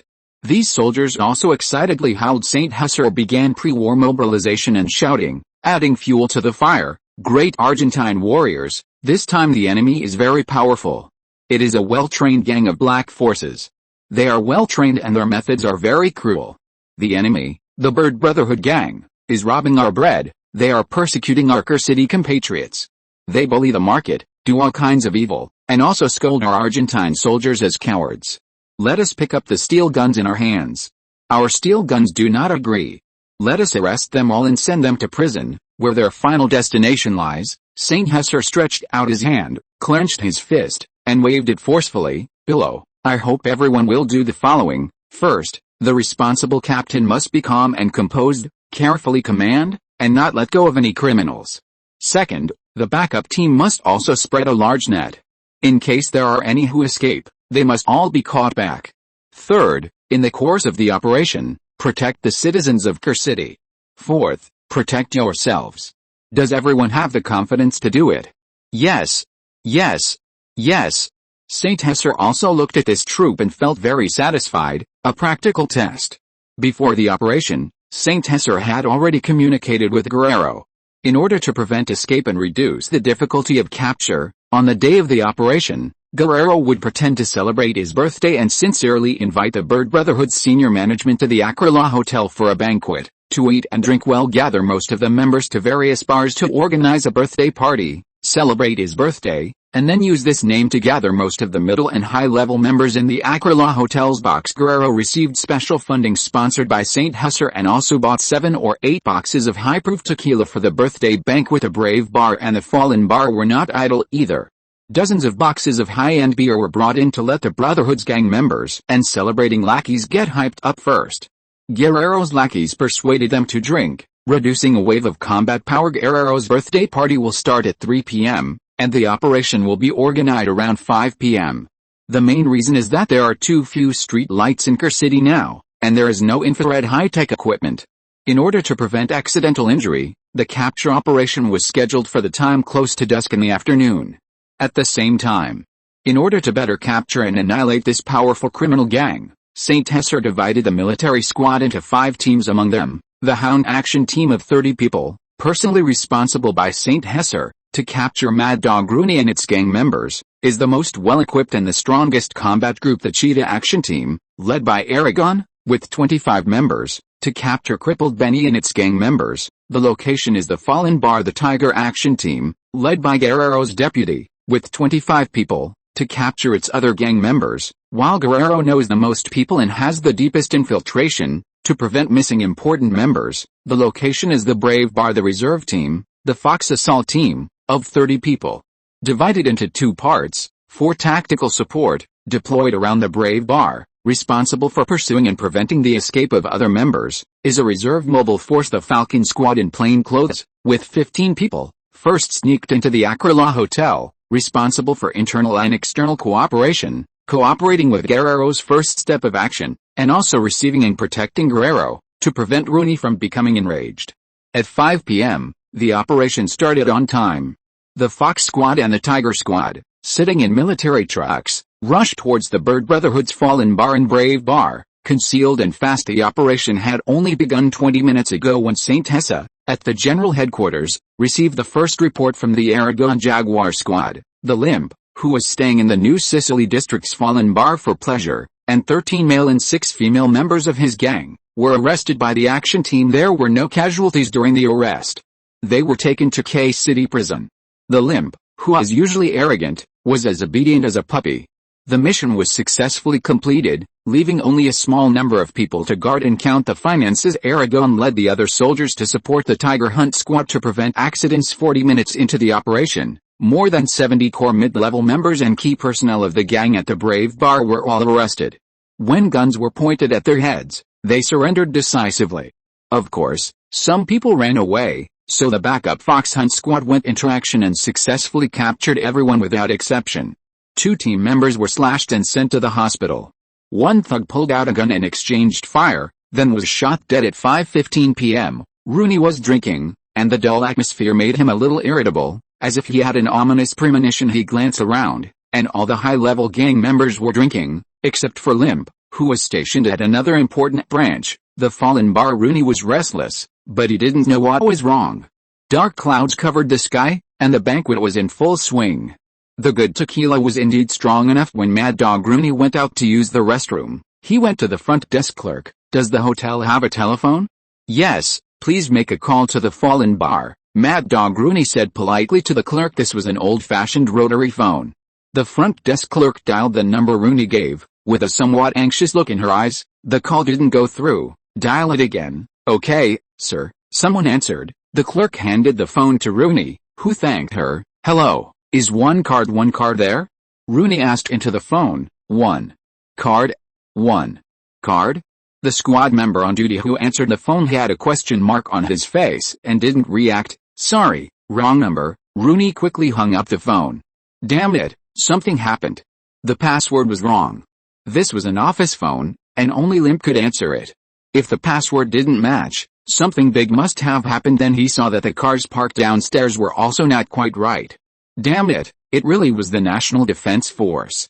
Rooney quickly ran to the front desk and hid, then found an opportunity to escape, preparing to investigate the situation. At this time, the Hound Squad members had already blocked the hotel and arrived at the party's private room. "Don't move, everyone.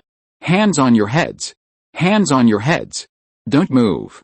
Don't move." The Hound Squad broke into the room, startling the gang members who were drinking and eating meat.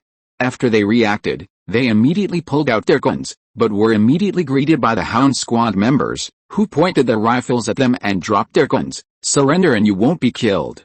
Surrender and you won't be killed." Some team members fired a few shots at the ceiling, and the others became honest. After a fierce battle, the important leaders of the Bird Brotherhood had basically been successfully captured except for Mad Dog Rooney, who had escaped in advance. Aragon and several elite soldiers were holding pistols and chasing him, riding motorcycles and speeding through the city, trying to escape to the satellite town of the old headquarters, where he had a large number of weapons and a long-established stronghold. Rooney held a delicate revolver and fired a few shots backwards, but none of them hit. Aragon and others chased him in a military jeep. Rooney always ran through small alleys. Just as Rooney was about to leave the city, he suddenly tripped over a stone in front of him and was thrown out by inertia. Then he immediately got up and sprinted, moving as fast as a mad dog. On the contrary, the squad soldiers were accurate with their guns, hitting Rooney's leg while running, and blood flowed all over the ground, making it impossible for him to run anymore. Aragon took the lead and subdued Mad Dog Rooney with both hands, pressing the MP-44 against Rooney's head. "Mad Dog Rooney, you are under arrest." Aragon took out the handcuffs from behind and immediately handcuffed his hands, not giving him a chance to resist. "You have the right to remain silent." Saint Hessa, who had arrived, also ran forward and kicked him a few times. Rooney fell to the ground. Rooney looked unwilling, staring fiercely at Aragon and Guerrero, especially Guerrero. "You traitor." He didn't say a word, especially when he saw Guerrero coming. Rooney seemed to have been defeated and cursed, and there was a burst of cursing. "Guerrero, you son of a bitch traitor, you'll never have a house. You'll never have a house." Guerrero also hurried over and kicked him twice, cursing frantically. Both of them were very eloquent people. Even though Rooney was injured and losing blood, his combat power was not diminished at all, while Guerrero was better at vocabulary. "You're fucking hitting my face, even my mother hasn't hit it. I'll let you hit it. I'll let you hit it." He almost kicked Mad Dog to death if Aragon and Saint Hessa hadn't pulled him away. "And you, Saint Hessa, if you have the guts, let's fight one-on-one." Rooney pointed at Saint Hessa with his hands raised with handcuffs. "Sorry. Having a gun means you can do whatever you want. Who's stupid enough to fight you one-on-one?" Then he picked up an MP-44 and swept a burst of bullets around Rooney, almost scaring him to death, and also scaring Grode, and Aragon in the back was also startled and quickly ran over, relieved to see that it was the boss who fired the gun. "Boss Saint, I'm still here, I'm not a member of the Brotherhood." Guerrero jumped up and ran to Saint Hessa and said, thinking that Boss Saint might be stupid, he didn't fire a shot during the whole operation, and now he came to show off his marksmanship. Was it really okay to be so cowardly? Saint Hessa was a little speechless. "After knowing you for so long, you have so little confidence in your boss's marksmanship." "Hell, I believe in Boss Aragon more than you." Guerrero seemed to see Saint Hessa's thoughts.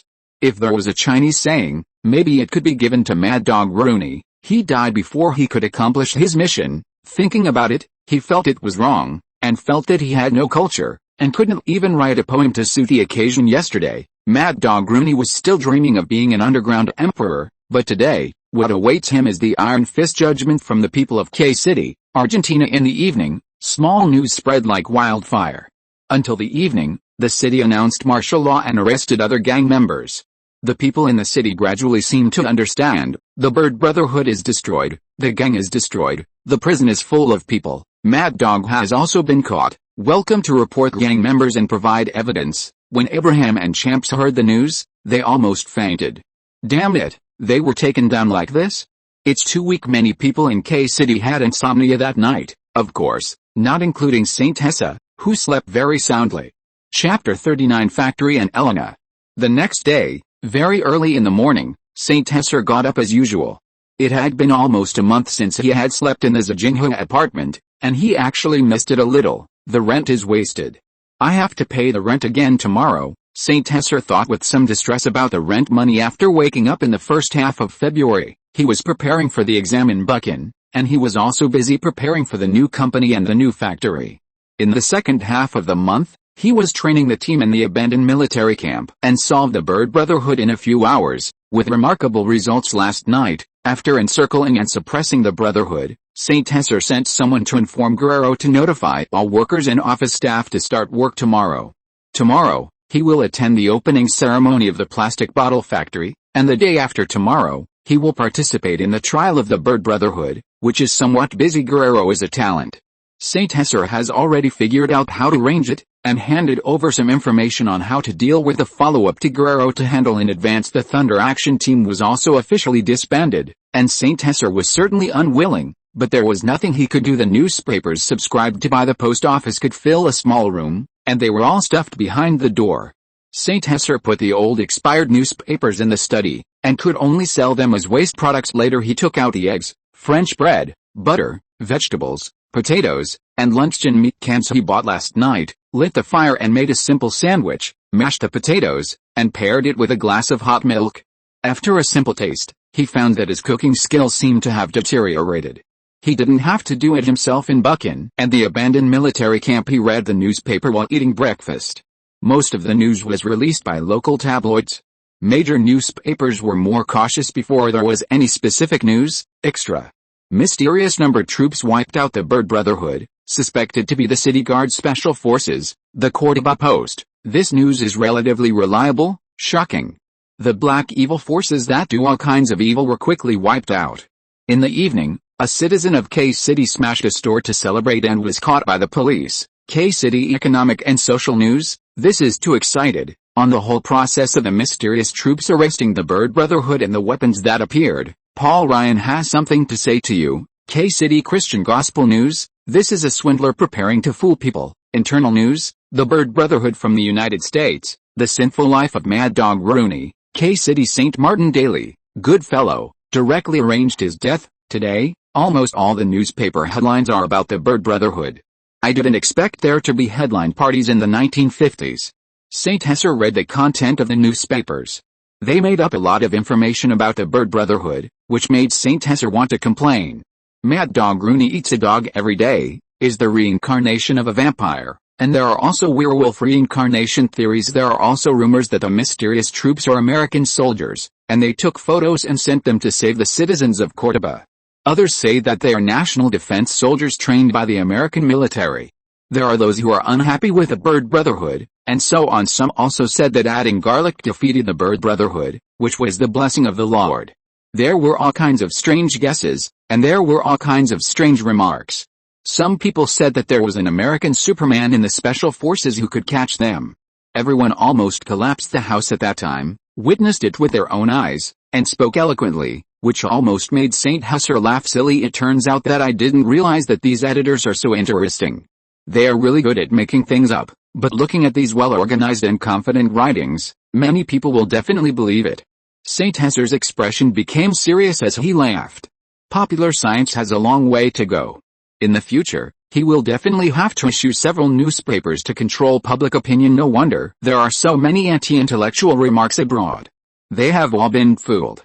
Like the disintegration of the Soviet Union in later generations, the second brother Ukraine was reduced to public courtyard in Europe, and the eldest brother Russia's economic shock therapy. If it weren't for a fierce man, Russia might split again, and there was also Egypt after Smyrna, which was also fooled. The United States is really ambitious in countries like South Africa after Delman came to power. Although K-City's newspapers do not have foreign funds to control them on the surface, there may be Jews in control. However, the local newspaper writers must not be fools. Publishing these anti-intellectual remarks is quite suspicious.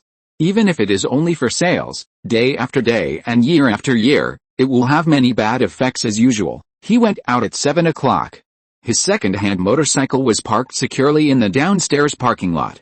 He wiped it clean with a wet rag, turned the key, and started it perfectly. He put on his helmet and drove to the old factory. Not long after he walked out of the gate, he saw the female neighbor standing at the bus stop. She greeted St. Hesser enthusiastically, and St. Hesser had no choice but to stop the motorcycle. "Hi, Mr. St. Hesser, good morning. It seems like I haven't seen you for a long time," Elena greeted politely.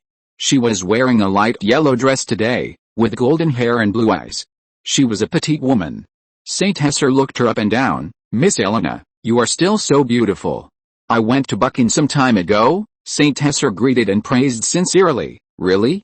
That's great." Then Elena sat sideways on St. Hesser's seat cushion. "Actually, I was just being polite," St. Hesser thought speechlessly, then started the motorcycle and drove towards the library. The two chatted on the road, and St. Hesser learned that Elena was a senior at Córdoba University. She had just finished her summer vacation a few days ago and was preparing to take the postgraduate entrance examination at Bucking University, so she went to the city library to study. "So you're a senior," St. Hesser said. "Mr. St. Hesser, are you younger than me?" Yes, I just got into Bucking University." "Wow, I thought you were older than me, seeing you wearing a military uniform to and from work every day." "Oh, I used to be a staff officer in the National Defense Forces, but I'm only 19 years old this year, just turned 19. Eleanor had a bit of baby fat and looked petite and exquisite, which did make her look young. "That's amazing," Elena said exaggeratedly. "It's so, we're here." St. Hesser stopped the car, and Elena got out of the car. "Thank you, Mr. St. Hesser, let's have dinner together when we have time." Elena bowed and waved goodbye. St. Hesser took off his helmet and greeted her, then put it back on and drove towards the factory area. "Women are really troublesome, wasting 15 minutes and having to take a detour next time. I must not be too polite, but Miss Elena is so good looking. She is really cute." Completely different styles from Senior Delia, St. Hesser thought. At 7:50 a.m., in the Prali factory area, the employees had basically arrived, except for some who had not been notified. "Hello everyone. Due to the disruption caused by the Bird Brotherhood, we were unable to work for a while. Although it's been a bit long, everyone's basic salary will be paid as usual. Now, I announce that the Prali factory is now open for business. Working today will count as overtime. Thank you for your support, and thank you to our great nation. We will finish work on time at 6 p.m. tonight, and I've booked the Sofia Hotel for everyone. Please be on time," he said simply, without making a long speech. Originally, the atmosphere in the factory was a bit dull, but upon hearing that they would receive their basic salary during the shutdown, the employees cheered and were immersed in a sea of joy.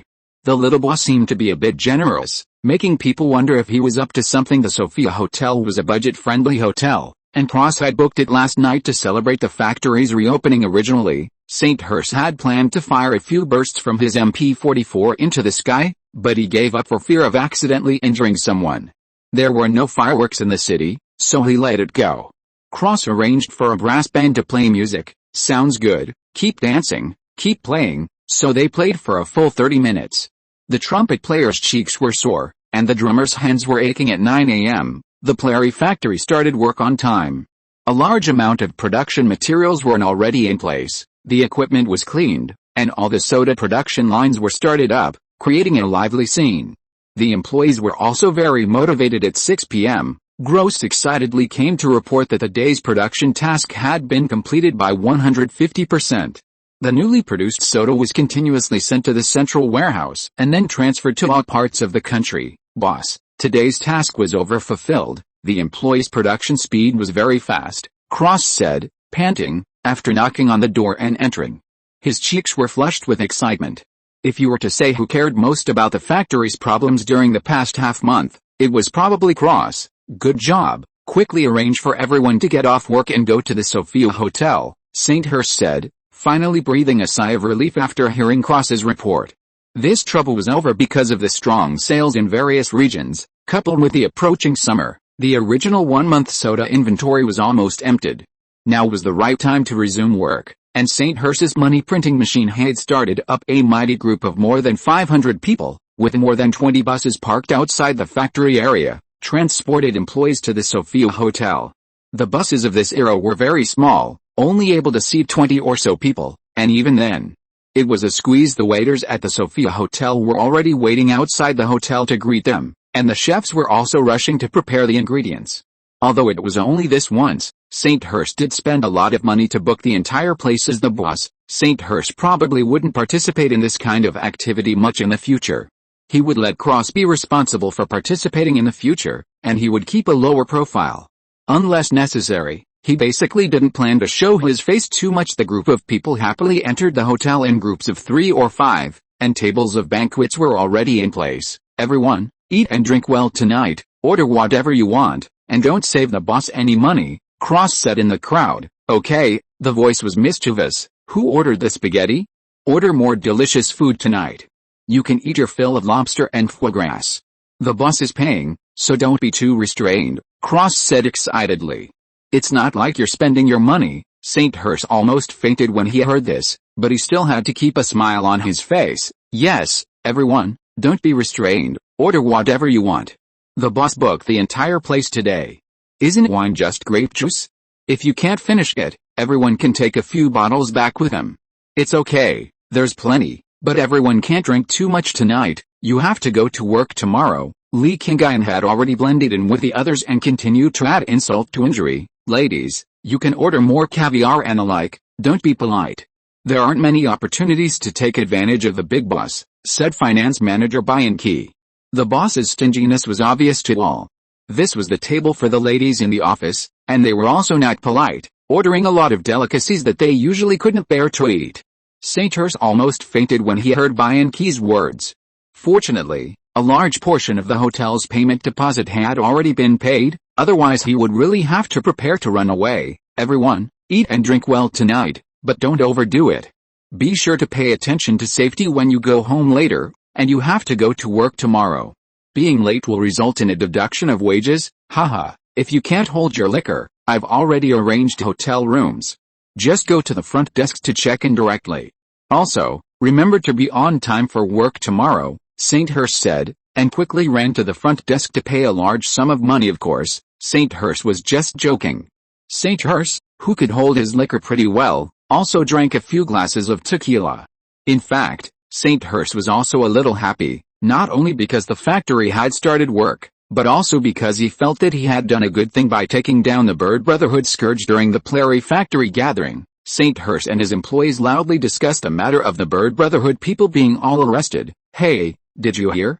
Those damn Bird Brotherhood people were all arrested. My brother's legs were broken by them, and he's still recovering in the hospital. My friend was also being charged protection money by them, and when he didn't pay, they smashed his store. Now they've all been arrested. I'm so happy, the people of K-City are so happy. I heard that the old city guard was responsible. They're really great. Yes, they finally did something practical. I hope they'll all be locked up for 10 years.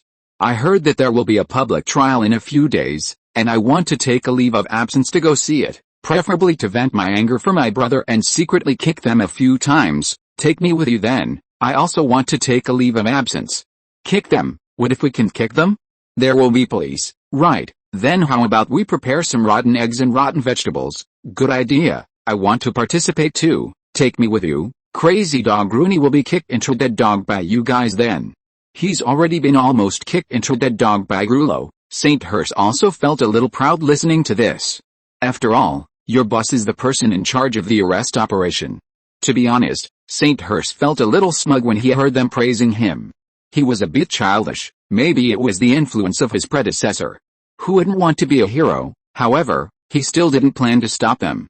After all, there were still bailiffs, and he planned to tell Cross that the leave applications for the next 2 days should all be approved. Although St. Hearst's encirclement and suppression of the Bird Brotherhood was somewhat out of selfish motives, at least from the results, he did do a great thing. Taxis were not very developed in K-City, and it was not easy for St. Hearst to wait for a bus. Fortunately, It was going in the direction of the Bohemia apartments. After more than 20 minutes, he returned to the apartment, covered in sweat and alcohol after climbing the stairs, remembering not to take a hot bath after drinking alcohol. St. Hurst fell asleep.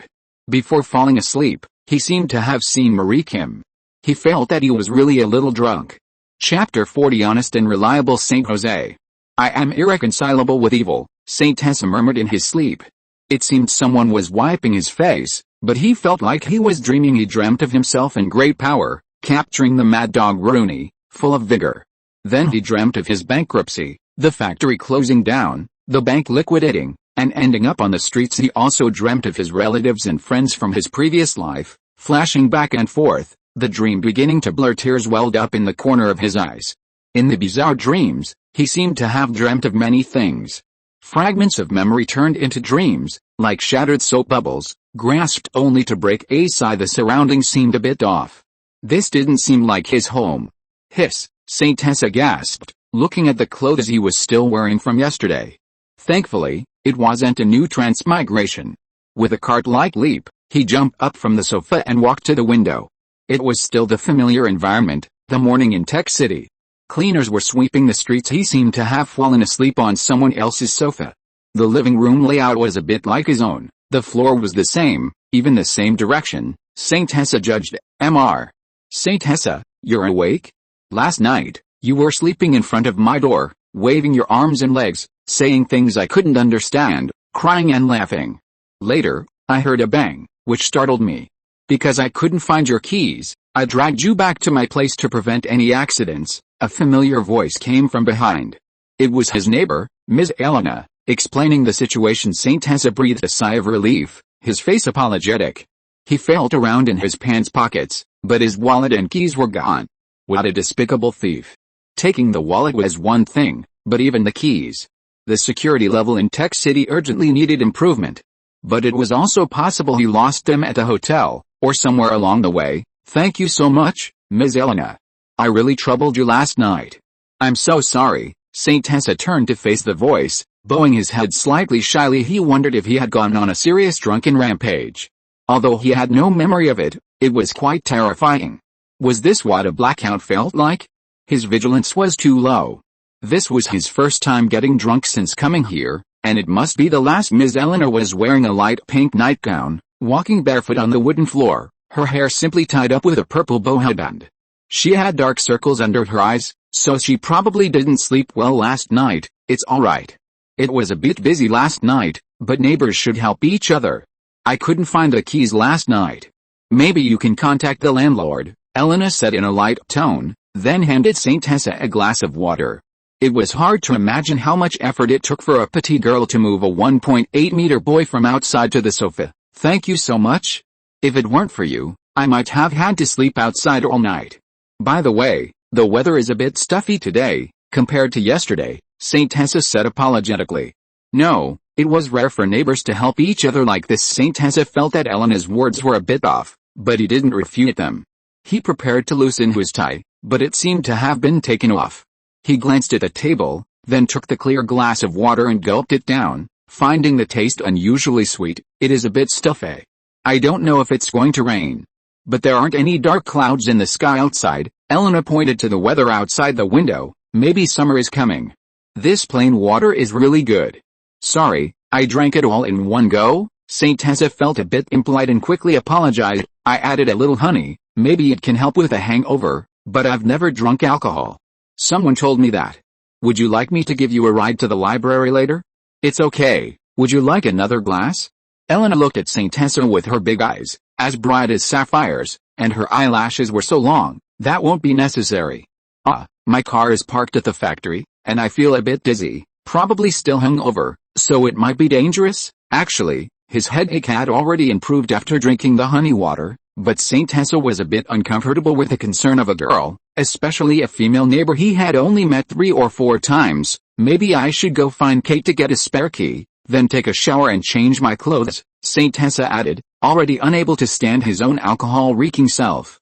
His beard was unshaven, and his image was not good. He hoped he didn't throw up last night. Okay, you can come over for breakfast later. I'm about to prepare breakfast, And I'll prepare an extra portion. Elena pursed her lips, inviting him with anticipation. Okay, I can't refuse that. I'm already starving. I'll go get the spare key right away. Saint Tessa was indeed a bit hungry, then said goodbye and walked downstairs.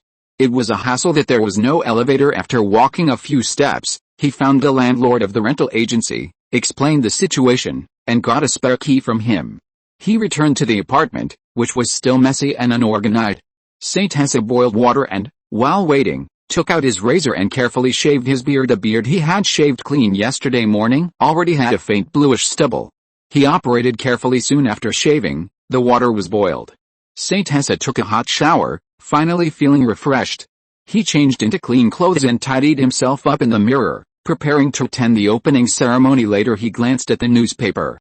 No other important events had occurred, except that the major city newspapers had begun more detailed reports.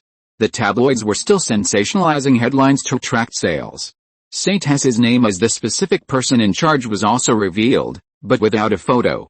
Saint Tessa never accepted interviews from reporters, and the military didn't reveal anything either. Saint Tessa felt that he didn't need to be too famous right now, so he never allowed anyone to take his picture. Breakfast was eaten with Elena, a plate of black pepper spaghetti, accompanied by a bowl of Italian soup, and a few slices of toasted soft bread. The spaghetti was sprinkled with onions, tomatoes, and fennel seasoning, with a good taste, exuding a wonderful aroma of food.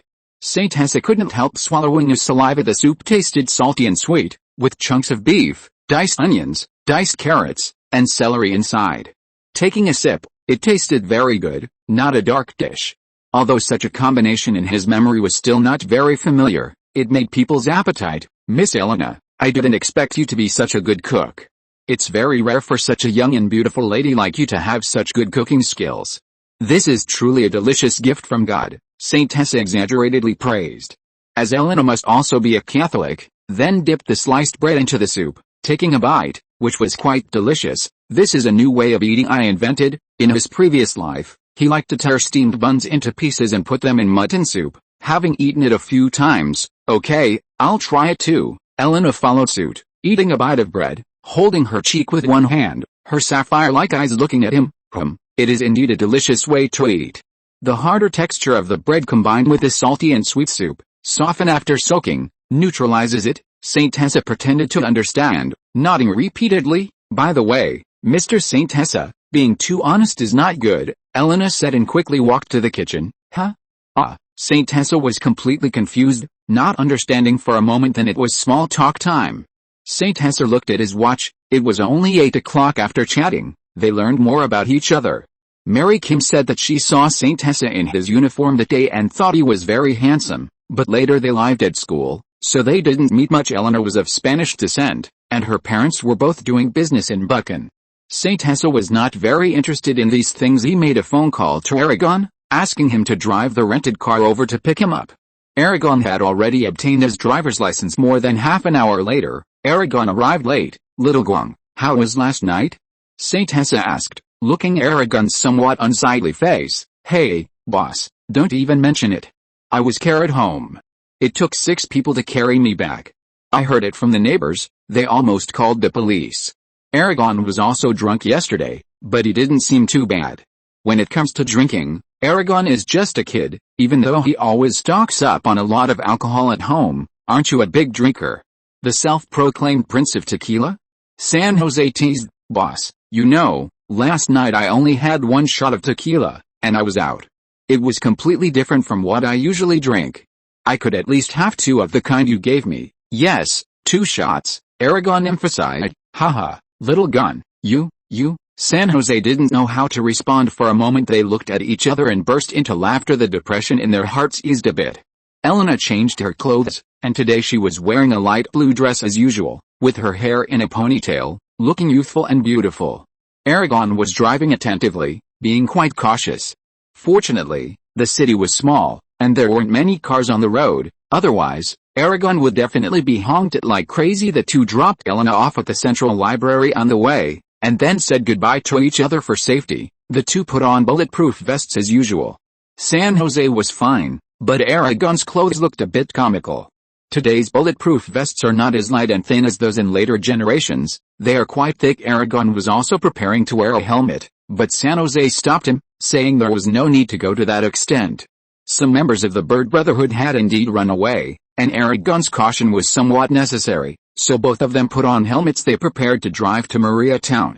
Cross and the people from the city hall had also set off and were on their way. Little gun, we'll go to Maria Town later to attend the groundbreaking ceremony for the new factory. Your skills should be fine now, right?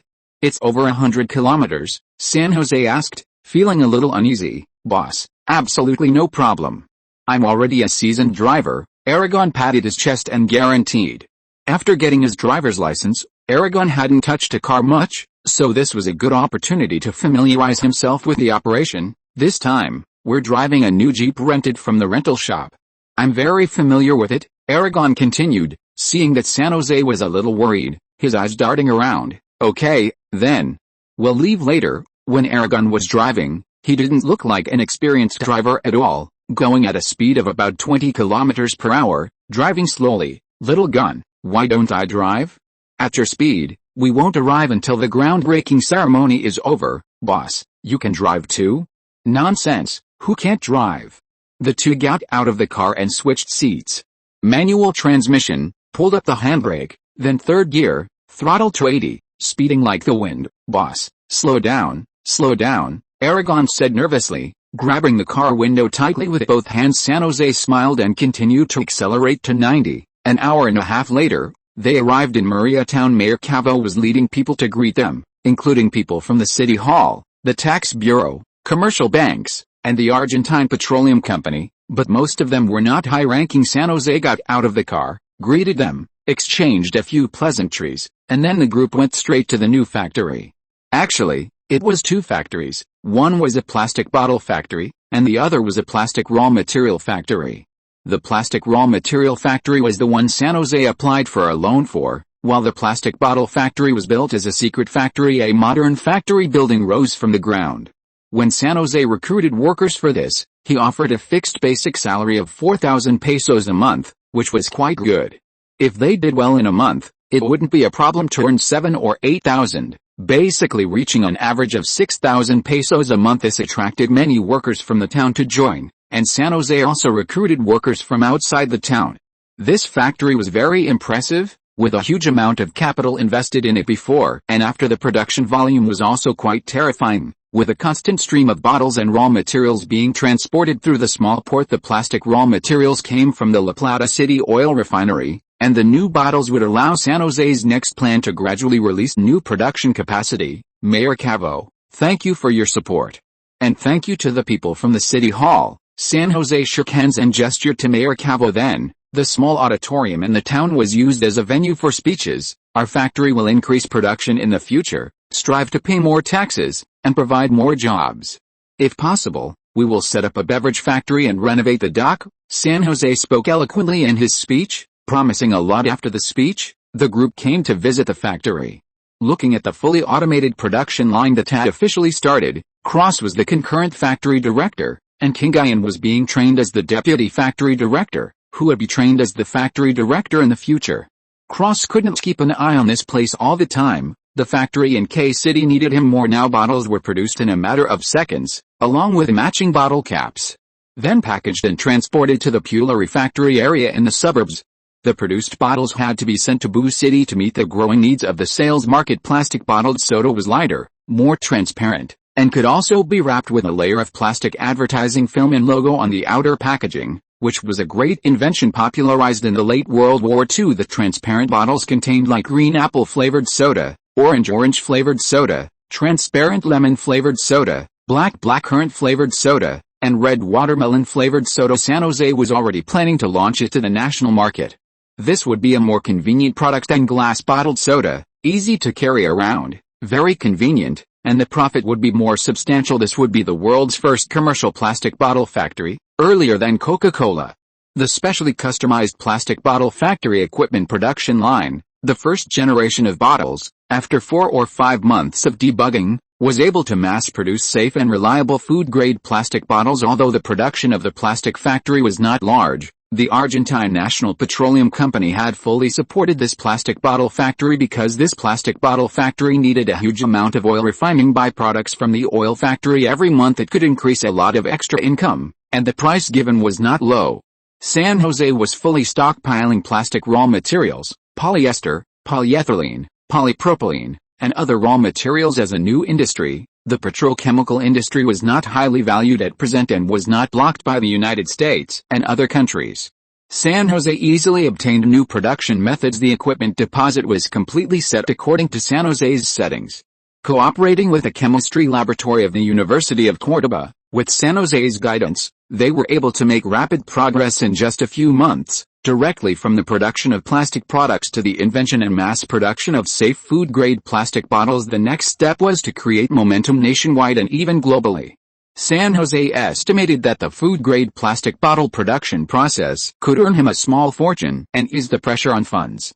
He did not plan to personally go out. Cross would be the spokesperson and main operator of this press conference, and perhaps the Redwood investment team would also be brought along. The group visited Argentina's first modern plastic factory, which would rise at a rapid pace. If there was enough capital, they could consider acquiring the Sean glass factory and move it here together, and then build a brand new soda bottling plant here to control the source of raw materials and help expand soda sales. This factory was not taken too seriously by other international companies, and he deliberately kept a low profile, only saying that it was related to the production of glass factories. There was also an element of luck in obtaining that loan in the first place, and K-City was still far from being world-class. The group nodded frequently. Although they didn't quite understand, it didn't affect their performance. They all expressed great satisfaction. The Maria town leaders, led by Mayor Cavo, and the representatives of the city hall also looked happy, feeling that San Jose was very reliable, a very trustworthy person, and very courageous. Having established such a giant production monster in just a few months, the tax bureau personnel also announced some tax preferential policies. While the city leaders of K-City did not attend the groundbreaking ceremony due to the long journey, in addition, representatives of the Argentine Petroleum Company also signed a larger-scale raw material cooperation plan on the spot. After the activity celebration ended, San Jose left the noisy crowd and walked alone on the small road, with Aragon following far behind. San Jose looked at the distant Pampas grassland, staring blankly in a daze, feeling as if he had lost something in his heart, but he didn't know what it was, and he felt a little uncomfortable for a moment. After adjusting his mood, he did not go to the dinner prepared by the mayor. He had a simple meal with Aragon in a small restaurant in the town, without drinking alcohol, and rushed back to the rented apartment. Chapter 41 Plastic Bottle Conference. What? Even a plastic bottle can have a press conference now? Yes, it's that magical. You have to remember this is the 1950s, the beginning of a period of rapid economic development. You could say the Cold War era was actually the fastest and most rapid period of invention and creation in human history. The confrontation between the two major political and military blocs spurred technological change. At this time, Coca-Cola was still selling soda in glass bottles.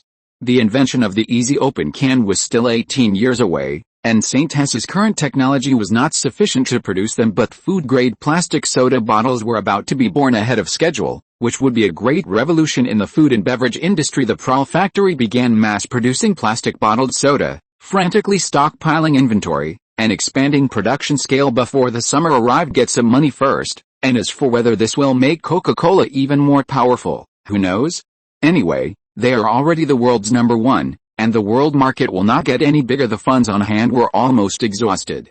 Investing in the American stock market had yielded some gains, but there was no money to continue investing. The new factory in Buchan was in urgent need of funds, and General Electric and Siemens were pressing for the first payment now. In order to sell more beverages, the battle lines had been stretched, and the speed of collecting payments had slowed down, so St. Hes's funds were running low. As for the world line having a more powerful Coca-Cola, anyway, it's none of my business, and it's not like the Americans could win the Cold War now. The end of the Cold War was decades away, and if the Soviets needed this technology, then that would be a pleasant surprise if he could get in with the Soviets and get a share of the pie. It would be enough to overwhelm St. Hesse as he was now, whether it was their steel mills, light weapons production lines, heavy weapons production lines, or even mushroom egg technology. St. Hesse was very ambitious. Wiping the saliva from the corner of his mouth, he was thinking a little too far ahead. He should start by solving the current difficulties. Argentina's national security was still very secure. As America's backyard, the Americas were the Americans' Americas, but the Perón government's third way made Argentina an enemy of the American government. After the outbreak of the Korean War, Argentina advocated the third way again, once again offending the American government. Of course, the United States' main focus was on the Korean Peninsula region, so it did not particularly control Argentina's economy, so this was a good opportunity, an opportunity to get some money from the United States, but the window of opportunity would not be very long, so it must be done as soon as possible. Argentina also had very good relations with various European countries. Except for Brazil, it was surrounded by weak countries. Isolated overseas, it had unique advantages. From a geographical and natural point of view alone, it was another small version of the United States. There were fewer natural disasters such as hurricanes and floods like in the United States, and the conditions were even better. As long as she was still so chaotic, no one would try to invade this country. A slowly dying Argentina was a good Argentina. As far as they were concerned, unless one day Argentina becomes a powerful South American economy, the role of the mushroom egg will truly be revealed. Now he had to get more funds first, and the other things were too far off. Currently, only 2 countries in the world have nuclear weapons, and the British don't even have their own nuclear weapons. Argentina doesn't have its own atomic energy research institute, and you couldn't trade for it even if you gave them your HUD. France didn't explode its own mushroom egg until 8 years later. Now, the greatest research capability under St. Hessa was a small research institute in the chemistry department of the University of Science and Technology, which had just produced food-grade plastic. As long as Argentina doesn't act recklessly, no major power will invade this country for the time being, so this security is not a problem. If there is an opportunity to obtain this technology in the future, it must be hidden and cautious. Release it when the country is strong enough. If the country is not strong enough, it is just a kid holding a big knife, which is even more dangerous. A more appropriate analogy is a child holding gold, walking through a noisy street. Now he needs to properly promote food-grade plastic bottle technology to the world. The United States, England, Germany, Spain, Italy, the Soviet Union, perhaps many countries will need this little thing. This is an important breakthrough and milestone in civilian plastic of the necessities of life. The second is eating, and drinking water is still very inconvenient to take to the outdoors. Glass bottles are very bulky, and mineral water and other plastic water containers have not yet appeared. The application of food-grade plastic is still very wide. St. Hessa has prepared enough samples, and the first press conference is planned to start in New York. St. Hessa doesn't plan to come forward in person. All kinds of plastic bottles filled a container.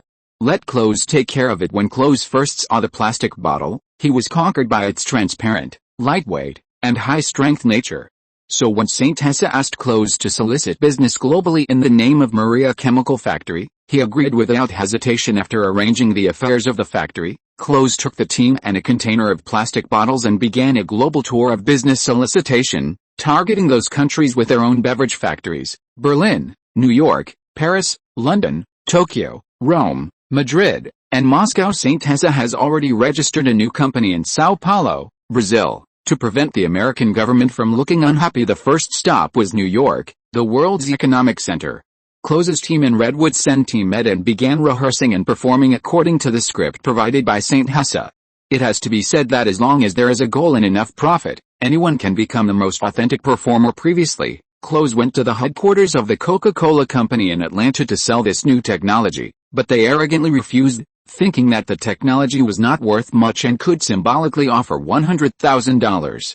Close left Atlanta directly and went to New York, then started buying small newspapers for a few days of hot searches, creating momentum, deeply learning St. Hessa's true teachings. Coca-Cola is old, rejecting new technology. New York food grade plastic press conference site, location, professional mooching, food grade. Plastic technology, the innovator of the new world, is at the New York Plastic Expo, location, exaggerated publicity, God bless. The application of this plastic bottle exceeds imagination. Why wasn't it invented in the great America? Our universities need to reflect on their education. Reflective writing. America, please don't cry. Who abandoned America? Sensationalism plus exaggeration. For several days in a row, these tabloid news were published in the local entertainment newspapers. The content was exaggerated, but it was very story-like and inspiring. It whetted the appetite of the people of New York. They also sold the newspapers to the New York Stock Exchange, and some people in the financial industry began to pay attention. At the same time, they also spent some US dollars to create momentum and hype on Wall Street. At this time, the American stock market was still in the recovery phase, and the stock prices of many companies were very low, which also made many American capitals holding a large number of stocks in urgent need of an opportunity to raise stock prices, and then recover their costs and sell. The birth of food-grade plastic bottles was a very good opportunity, so the keen-nosed Wall Streeters began a new round of speculation. Sen rented a press conference site in a conference hall near Wall Street, where Close gave a speech and promotion under the spotlight. Cross spoke eloquently, displaying impressive eloquence, using various attention-grabbing methods to showcase this plastic bottle, a truly food-grade plastic bottle. Everyone, look, this is a food-grade plastic bottle, using technology from Maria chemical plant in Sao Paulo, Brazil. This food-grade plastic is truly safe for human contact, non-toxic, harmless, very light and easy to use. Cross unscrewed the cap, took a sip of the drink, then slammed the plastic bottle hard. Picking up the plastic bottle, it was intact, while the Coca-Cola glass bottle shattered with a crash. He unscrewed it again, took another sip, gulp, gulp, gulp, and finished it. Then, he took a small scale to compare the weight of the plastic bottle and the glass bottle, and announced the data strength tests, and various other tests, such as high-altitude drops, impacts, and the like, were all kinds of crazy, doing whatever it took to whip up the atmosphere of the people present. The written lines were also very unique, catchy, and easy to spread. Cross, a German descendant, with a blessing of Saint Assess's lines, became a talk show actor, performing for a full 3 days from the initial distribution of tickets on the first day, with few people watching, to the scarcity of tickets on the third day. Cross's mood also went from low to high now. The happiest thing for New Yorkers every day is to watch this Argentinian's performance. There were even film companies inviting Cross to make movies, but he refused. So, on the fourth day of the press conference, small newspapers all over New York began to follow up with various reports. This was buying advertising space, and also giving away 2 bottles of Mirinda soda to everyone at the press conference. Anyway, even if they couldn't sell it, they had to do a wave of advertising first on the 5th day. This interesting news was well received by the American people and began to spread on a larger scale. People were inquiring about this soda company, trying to buy Mirinda soda in plastic bottles, and the market popularity rose quickly. Whetting their appetites, Coca-Cola's new challenger, the St. Maria food-grade plastic bottle from Sao Paulo, Brazil, and Mirinda soda, the Washington Post glass bottles are vulnerable. Plastic bottles are the real American future. The Wall Street Journal new material technology that even DuPont doesn't have. Magical Brazilian plastic. The New York Daily. Saint Assess also had a good understanding of himself, so the plastic raw material technology was priced very low. For $500,000, you could obtain all the technology and sign a confidentiality agreement. The initial battle was a success. A total of 3 companies in the United States purchased this new technology from the Cross team, most of which were listed companies. Cross, according to Saint Assess's instructions, transferred $1.5 million to the Redwood Company account and invested it in the stock market. Then, one of the 3 companies that purchased it was Pepsi-Cola.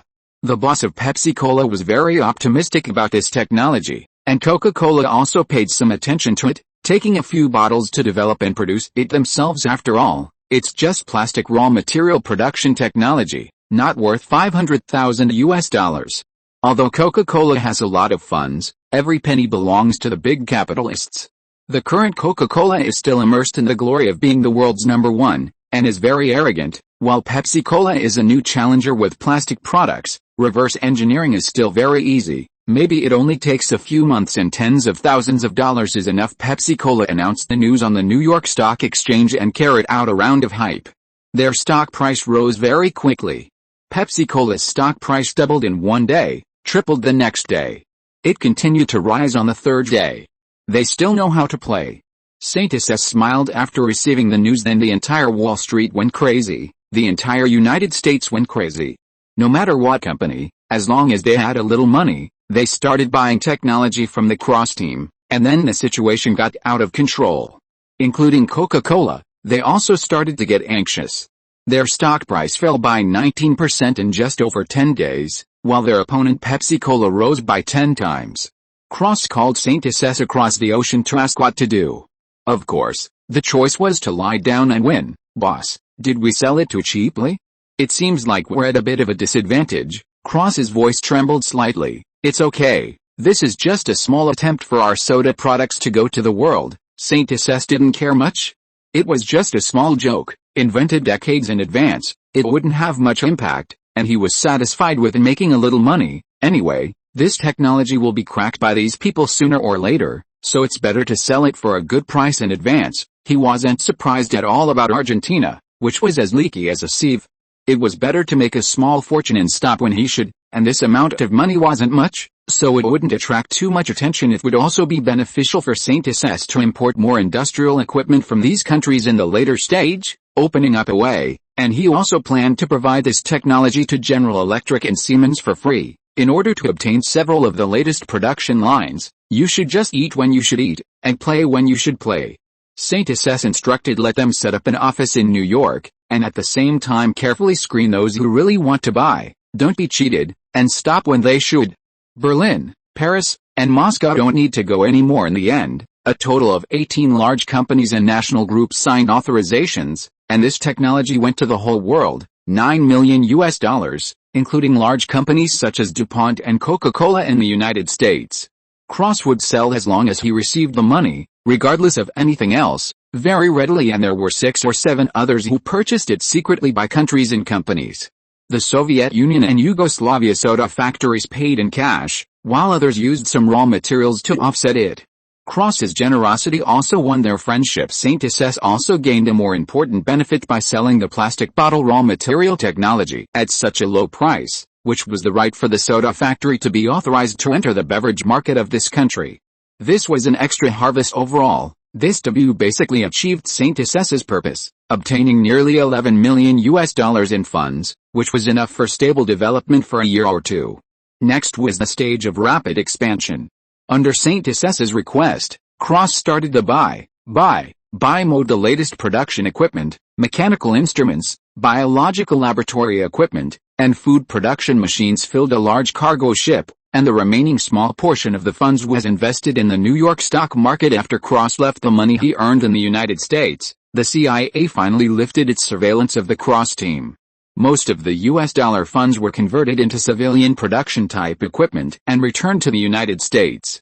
The CIA believed that this Brazilian was very cooperative, so no one bothered Cross, and the CIA even warned others who tried to attack Cross. The American capitalists were happy, the stock market rose, the inventory of mechanical equipment was sold, and the American people were also happy, earning a lot of money. Saint-SS was also happy, the soda factory was finally going to expand again. And various companies were also happy. The stock price rose, and plastic bottled soda made life richer, much better than fragile glass bottles, a win-win result.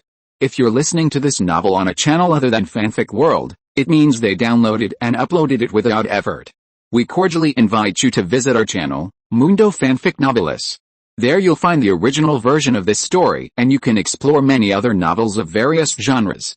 We're waiting for you to immerse yourself in a world of incredible novels.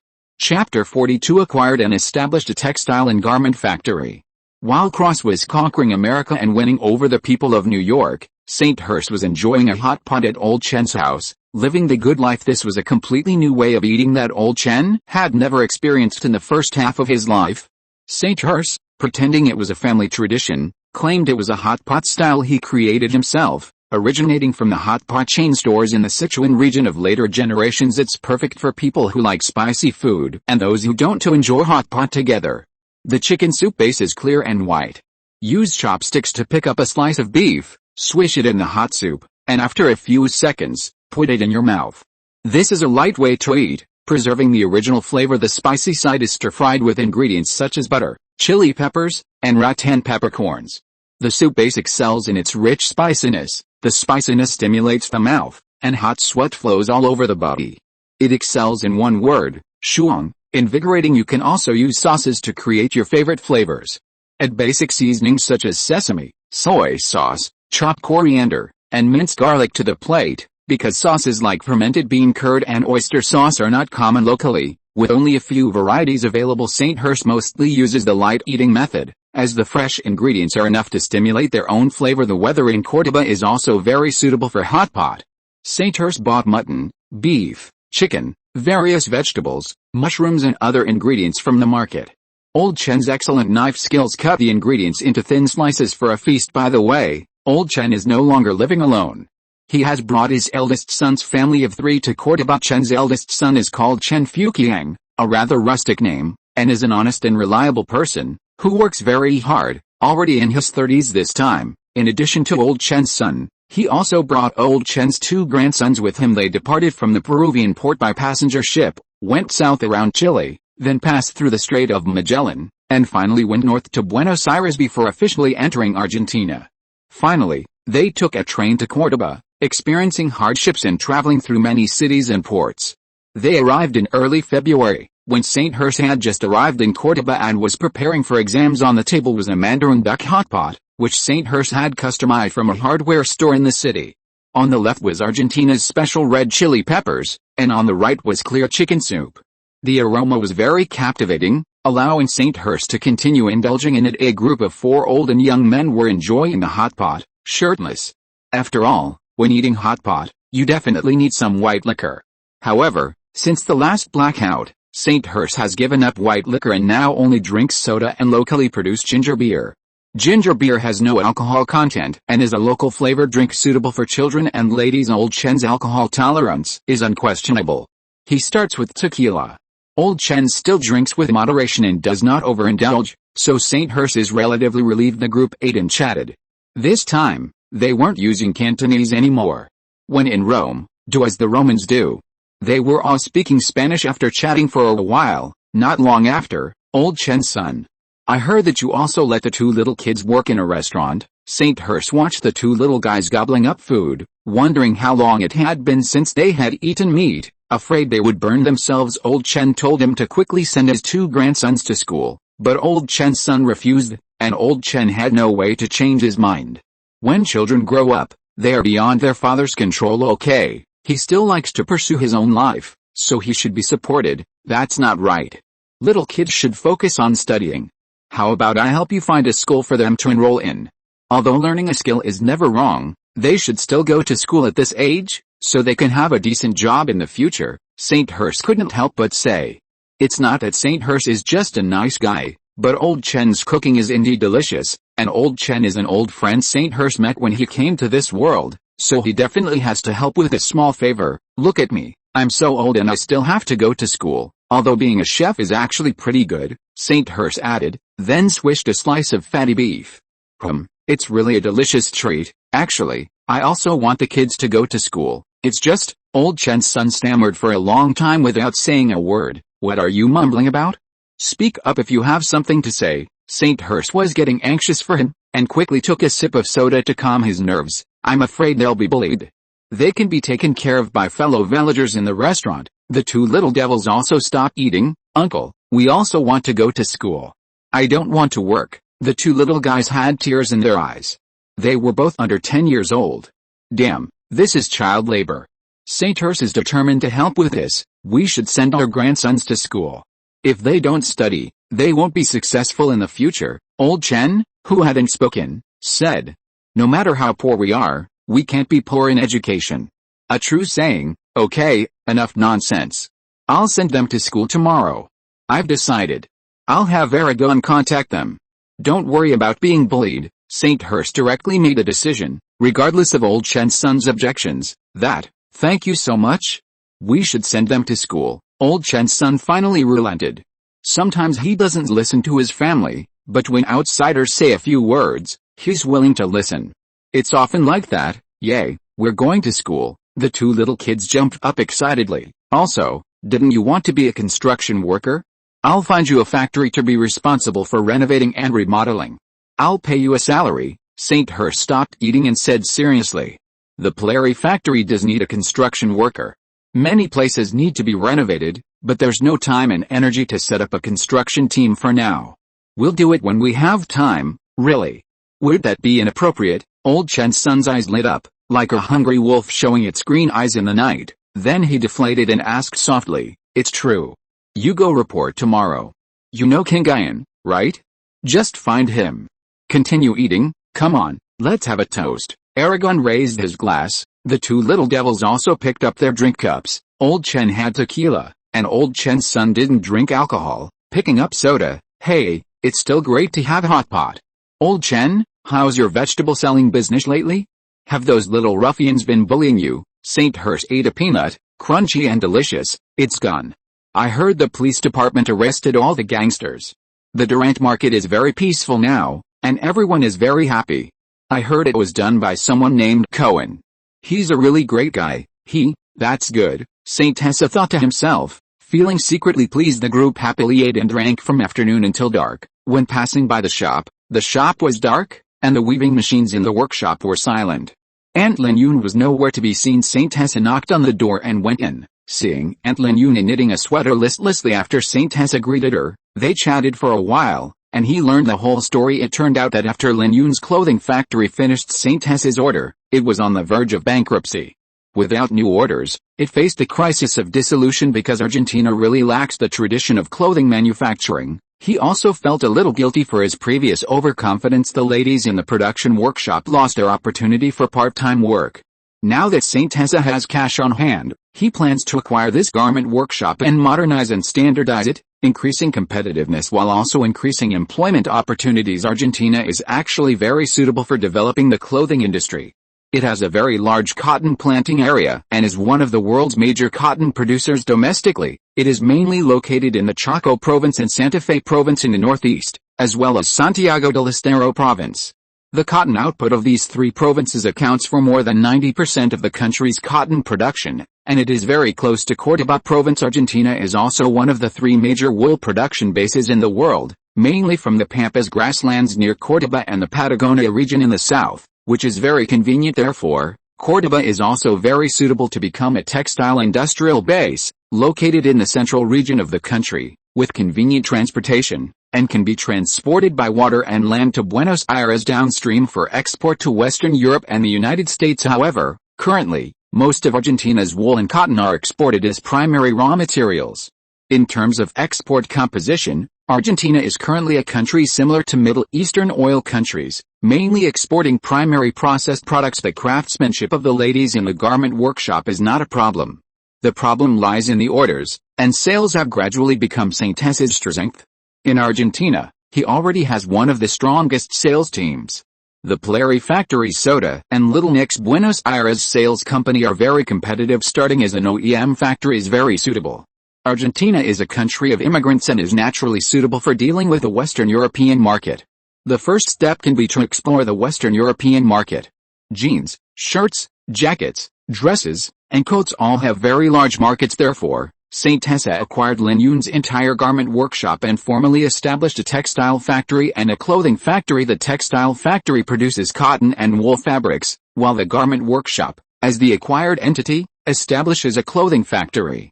Aunt Lin Yun is still responsible for the clothing factory, and she is paid a salary.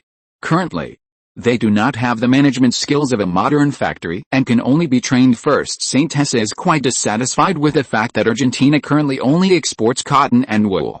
The profit is too low. Developing his own clothing factory and textile factory will greatly attract population and promote the development of the city of Córdoba in the future. Saint Tessa already has some feelings for the city of Córdoba and hopes to do his part. A powerful textile group in the future can at least drive tens of thousands of jobs, generate hundreds of millions of pesos in tax revenue each year, and accommodate a considerable number of people for employment. It will also have a larger pool of votes. If Aunt Lin Yun and the others intend to establish their own clothing factory in the future, Saint Tessa will gladly accept and support them. Of course, his main energy will not be placed on factories like textile factories. He will only put in more effort in the overall strategy and initial investment. First, he will train Aunt Lin Yun to be a qualified factory director to manage. If it is really not suitable, he will see if there is a suitable one from the soda factory.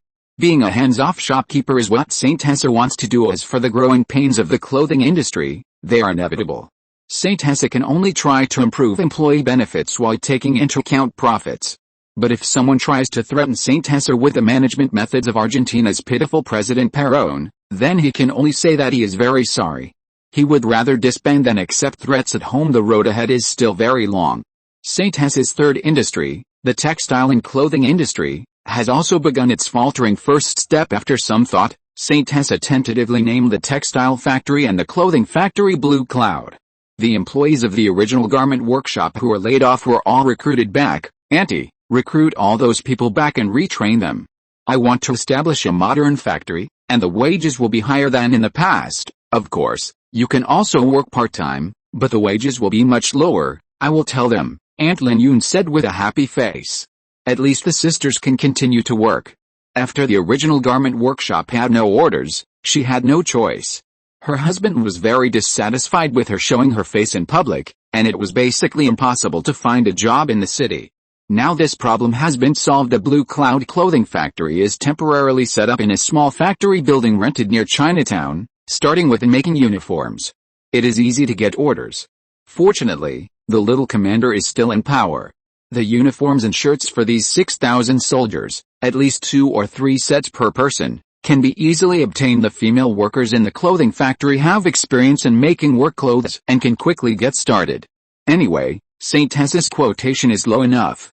If it really doesn't work, there are other orders, so there is no need to worry. The Blue Cloud textile factory is still located in Maria Town, because the textile factory also has some pollution. Saint Hesse imported a complete set of textile production lines from the United States, which is still sailing in the Atlantic Ocean. If it is in place, it can be put into production soon. And Brother Chen will also have something to do. Saint Hesse plans to build a brand new factory building near the Maria Plastic Factory. At that time, he can let Brother Chen organize a decoration engineering team to be responsible for the decoration and masonry work. When he returned home, it was already 7 or 8 o'clock in the evening. Saint Hesse called Mr. Arrett, the principal of the original private school, and asked him to help arrange for Brother Chen's 2 children to enter the local elementary school. Money is easy to talk about. Principal Arrett immediately agreed to this matter and asked Saint Hesse to bring the children to school tomorrow. Saint Hesse said he would send someone to meet them. He has other things to do tomorrow, so he will let Aragon take 2 people to take Brother Chen's children to school and keep an eye on them for a few days. Just pick them up and drop them off at school. He believes that no one will bully the 2 new students. If there really is, he can only teach these naughty children a lesson for their parents. Chapter 43 Brotherhood of Inquisition. On the second day after the formal establishment of the Blue Cloud Garment Factory, the Bird brothers were officially sued in court. Saint Hesse was sitting in a small room outside the police station, reviewing all the secret materials of the Bird brothers that they had received and sealed up, which also gave him a better understanding of this new type of gang established by these high-achieving students. The soldiers of the National Defense Army's action team did not participate in the subsequent cleanup work. They were disbanded on the spot and returned to the 8th Brigade. There were no medals, no banners, and no flowers. As usual, all guns and weapons were put into storage, and the horses were released to Nanshan. Little Thompson did not receive Saint Hesse. Only his confidant, Kane, had a brief chat with Saint Hesse, saying that the commander was preparing to go to Butch City in a while. He even vaguely revealed that the resident National Defense Department officials were dissatisfied with this matter. Some believed that Little Thompson should not have wiped out the Brotherhood, causing some trouble, and privately mobilizing the National Defense Army, and even planned to punish Saint Hesse. Of course, with Little Thompson's protection, it was nothing more than a slap on the wrist.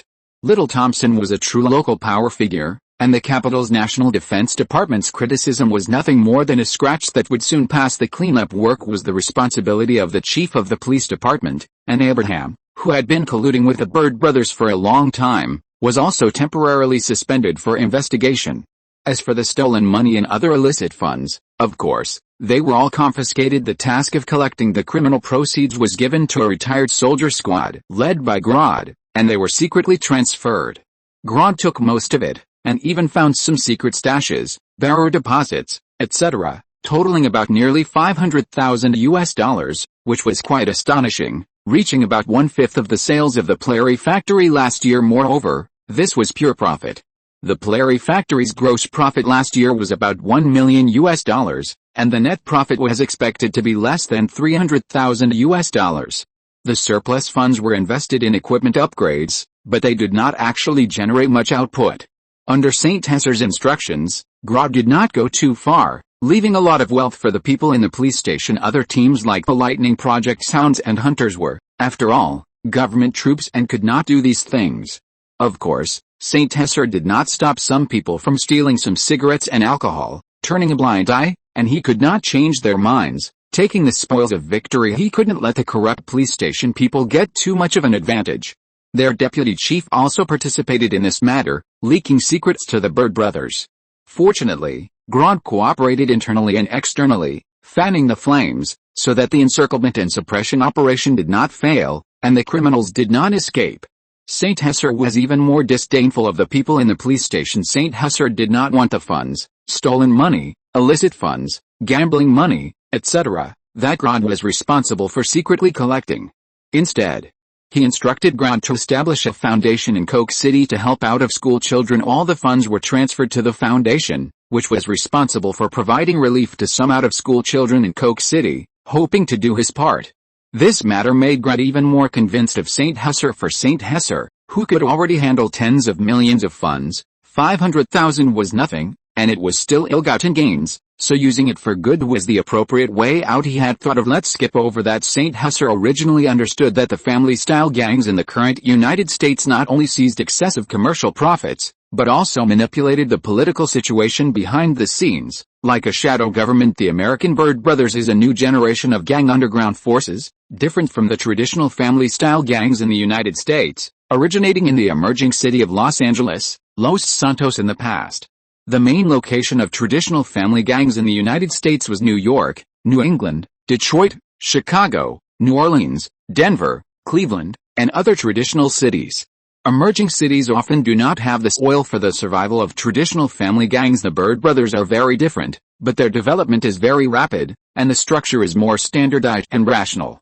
They also have an international route, establishing branches in Brazil, Argentina, Colombia, and other places, recruiting local partners, and implementing non-direct management, but rather a local partnership system. Saint Hesser stood silently for a while, then covered him with a white cloth, mourned for 3 minutes, and ordered someone to cremate the little brother's body.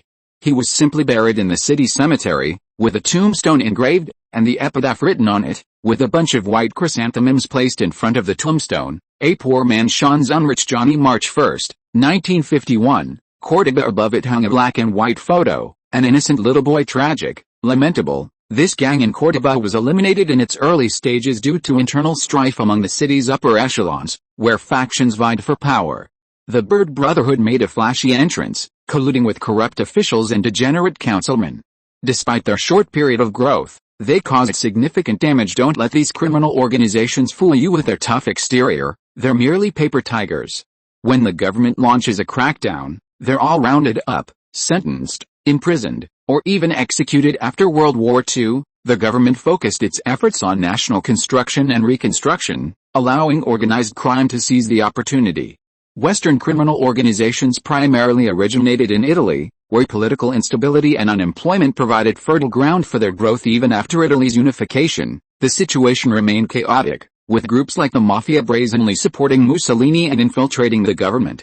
During World War II, they supported the American landing in Sicily, controlled a region, and even rose to positions of mayor and town leader, establishing close ties with the political world in a frenzy. However, once the government frees up resources, these Western criminal organizations in America and Western Europe will inevitably face their demise, their glory days gone. Originally, San Jose didn't want to bother with these people.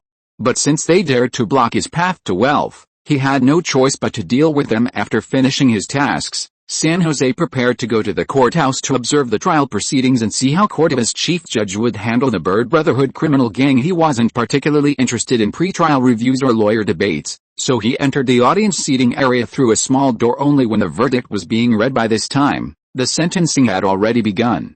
Mad Dog Rooney, with his shaved head and tattooed arms, had a bloodthirsty look in his eyes, veins bulging on his face.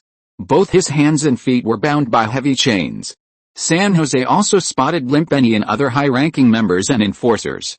The courtroom was large, and many familiar faces filled the audience seats. Due to the lack of conclusive evidence, with only some human remains found in the sewage, the evidence is insufficient to prosecute for murder. The Bird Brotherhood is a heinous criminal organization. Rooney Dougal, the leader of the Bird Brotherhood, is charged with intentional assault, robbery, incitement, and insult. Multiple charges combined. He is sentenced to 13 years in prison, to be transferred to the Patagonia prison. The gang's second-in-command, Benny Grote, is charged with intentional homicide, incitement, robbery, and insult, sentenced to life imprisonment, without parole. Truco Prison, the Fallen Angel Bar, the casino, to be sealed off by the police department. A series of properties and fixed assets will be seized, auctioned, and deposited into the national treasury, human rights lawyer Ito Cala said. Looking at the past, present, and future, this trial in Córdoba is a just and great trial in Argentina, marking a new stage in Córdoba's justice. Regarding this cliché, San Jose didn't stand up to applaud, but watched silently. The surrounding audience cheered instead. If he didn't know the history, San Jose might have cheered for this trial as well.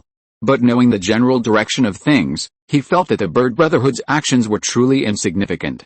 The future military government would be the true transgressors of human limits, the real executioners ultimately. The main focus of the trial was on the Bird Brotherhood's higher-ranking members. The young cannon fodder mostly received sentences of 6 months to a year for minor offenses like fighting, and some even left Córdoba, making it impossible to bring them to justice. It can only be said that Argentina's current level of criminal investigation is insufficient. The Bird Brotherhood was indeed skilled at handling evidence, and no key evidence was found, so they could only let it go. Moreover, there were people intentionally or unintentionally shielding them behind the scenes, so even Benny only received a life sentence. Most members were sentenced to 1 to 5 years in prison and sent to prisons in other provinces for separate confinement. San Jose was helpless. Benny was just a hitman in charge, and the real executioner was the leader, Rooney, who was only sentenced to 13 years in prison, which was very frustrating. Due to insufficient evidence collection, San Jose couldn't interfere with the judiciary and was powerless to change the outcome. San Jose wasn't particularly knowledgeable about criminal offenses, especially their practice of feeding people to pigs. So he couldn't know how many people had been killed. He could only comfort himself that it probably wasn't too many. Benny's life sentence was only because he accidentally killed a subordinate once, and was reported by other underlings, with the body and key evidence found, leading to his sentencing. In terms of results, San Jose was basically satisfied with the trial. The city hall even praised the police department. Their accomplice, Champs, was stripped of his councilman qualifications and was rumored to be going through a divorce with his wife recently. Abraham was even fine, only suspended from his duties for a month for investigation. After hearing the verdict, San Jose silently sat in his seat. Mad Dog Rooney had turned into a dead dog. When he saw San Jose, he jumped up frantically, only to be held down firmly. That fierce look in his eyes, like a hungry wolf, made San Jose wonder if he had been too lenient. Should he consider finding someone to kill him, since they had already become enemies? But he decided against it. San Jose considered himself a law-abiding citizen of Argentina. I am irreconcilable with evil. San Jose repeatedly chewed on this sentence in his heart. Although it was said by a character in a comedy movie, it was indeed a positive statement and had some meaning. Rooney was quite miserable, but completely undeserving of sympathy. Thinking about it, in the most glorious moment of his life, he went from heaven to hell, ending in 3 hours. San Jose didn't care about the Bird Brotherhood's angry gazes. Some people could be educated. He simply made a cutting motion across his neck with his hand, scaring Rooney, who looked like he had seen a ghost, collapsing to the ground. The bailiffs on both sides couldn't hold him down. San Jose couldn't help but sneer, thinking how long this Mad Dog Rooney could last.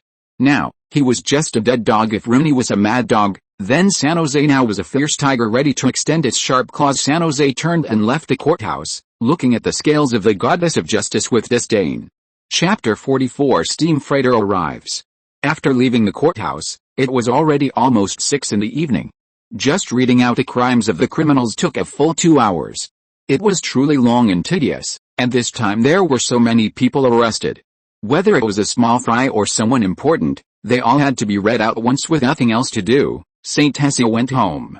The courthouse wasn't far from the Jacaranda apartments. He only needed to walk along St. Martin Avenue and then turn onto Little Cilicia Street to get home. Logically, the courthouse should have been closed. Normally, people at City Hall leave work at 6 o'clock. Once, St. Tessa was handling an important document at the Administrative Service Hall, and just after 6 o'clock, the young lady left right on time, leaving St. Tessa bewildered in the wind. He could only come back early the next day to handle it, taking 3 days in total. But clearly, the courthouse was determined to work overtime today. Tomorrow is the weekend, and these bigwigs don't want to continue dealing with this troublesome matter next Monday. The surrounding audience had also gradually left. Arriving on the street, Saint Tessa strolled leisurely. Coke City had entered the early summer. From the trees along the road, there were occasional sounds of cicadas chirping. It was just dusk, and the sun hadn't set. Saint Tessa looked at the street. There weren't many pedestrians. St. Martin Avenue was mainly home to a large number of government agencies such as City Hall, the police department, and the courthouse, as well as banks and large companies. The natural environment of Coke City is actually quite good. There's no heavy industry now, and there won't be much in the future either. Things like the coal industry simply don't exist. Later on, it seems like a few foreign-funded automobile assembly plants will open. The weather is also acceptable, with clear, cloudless skies. Because it's the city center, the streets here are also relatively clean. The road is lined with orange and tangerine trees, planted right along the side. They've already grown small oranges. Actually, Saint Tessa was a bit curious when he first arrived, but now he's used to it and finds it quite unique. Sometimes when Saint Tessa is thirsty, he'll secretly pick a few. Saint Tessa really liked eating oranges back then. He was quite mischievous at the time, always telling his soldiers in Aragon, "Don't go yet, I'll buy you some oranges first." They would always happily agree. But doing this kind of thing too many times became boring. Saint Tessa smiled as he thought about it. He had only been here for a short time back then, and he was truly lonely. Sometimes, just spacing out could take up half a day. It's pretty much the same now. You should know that in his previous life, Saint Tessa had been to many places in China, but he had rarely encountered fruit trees planted on the roadside. He had seen some green mangoes, but they were also extremely rare. Most were things like camphor trees, ginkgo trees, birch trees, poplars, wutong trees, banyan trees, locust trees, and the like. If it were rural village roads or provincial roads, some eucalyptus fast-growing trees would also be planted, but the leaves were mostly covered in car exhaust and dust. But it may also be because Saint Tessa hadn't seen enough. If it were a few decades later, Saint Tessa wouldn't dare to eat them even if they were given to him.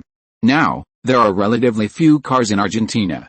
And it's not a heavily industrialized and polluted city. Cement factories and the like are all in towns far from the city. Occasionally picking and eating oranges by the roadside doesn't cause much psychological burden. Saint Tessa originally comforted himself this way. Most of the other shops on the road were already closed, except for restaurants and supermarkets. Passing by a supermarket, Saint Tessa planned to go in and buy some groceries to cook dinner. Saint Tessa skillfully walked towards the vegetable and meat shelves, then picked them out one by one. Damn, the price of beef has gone up again. At this rate, I won't even be able to afford meat. Saint Tessa grabbed a piece of beef and found that the price per 500 grams had risen by another 50 pesos compared to yesterday because of the Brotherhood incident. Saint Tessa hadn't eaten pork in the past month, and the price of Argentine beef was quite affordable, so he could use it for cooking and replace it for a while. Saint Tessa also looked at the prices of potatoes, fish, chicken, lamb, vegetables, rice, flour, bread, noodles, and other agricultural products, all of which had increased when Saint Tessa was taking the beef. There was a young woman standing next to him, probably in her early 20s, with a haggard face and empty, numb eyes. She was wearing a headscarf and an apron. The gray-brown apron was covered in stains that couldn't be washed clean. Her hands were rough, with some cracks. She repeatedly picked up and put down a small piece of beef. Saint Tessa estimated it was only about 200 grams.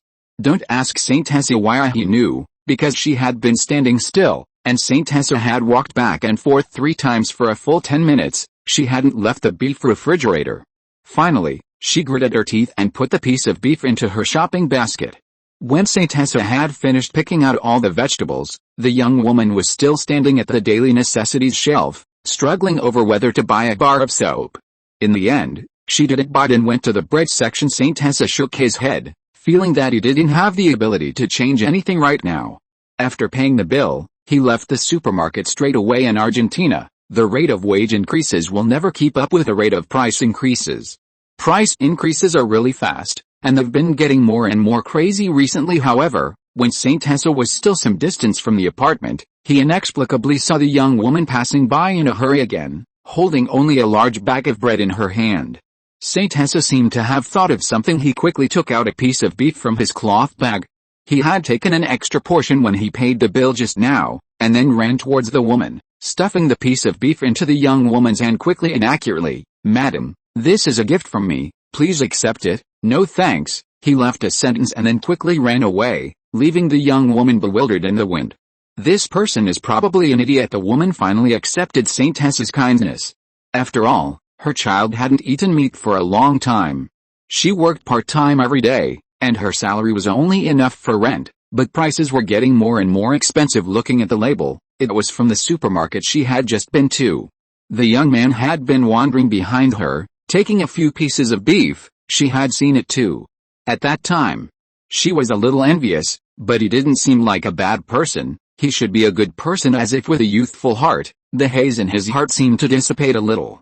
Saint Hesse didn't know why he did this, and then felt that he was too naive, like an idiot. After making a big circle, Saint Hesse carried the groceries and slowly walked towards his rented house. The residents of Jacaranda Apartments were gradually returning home, and the orange lights lit up one by one. Saint Hesse basically didn't recognize his neighbors, nor did he greet them. The lights in Eleanor's house were not on. She probably hadn't arrived home yet. She's really a good girl who loves to study. After Saint Hesse entered the house, he didn't close the door, then tied on his apron and started cooking. This time, "I plan to use my specialty as a foodie from a foodie nation, stir-fry a few dishes, and take out the ingredients in the bag one by one and wash them clean." The other dishes were scrambled eggs with tomatoes, and then a simple portion of spaghetti was boiled and set aside to cool. Dong dong dong. Saint Hesse poked his head out of the kitchen. It was indeed Ms. Elena, Mr. "Saint Hesse, what delicious food are you making?" Elena asked, standing at the door. "Hi, Elena, have you had dinner yet? Want to join me later?" "Not yet." "Really?" Elena wrinkled her pretty nose. "Of course, I knew you hadn't had dinner yet. The stores are closed now.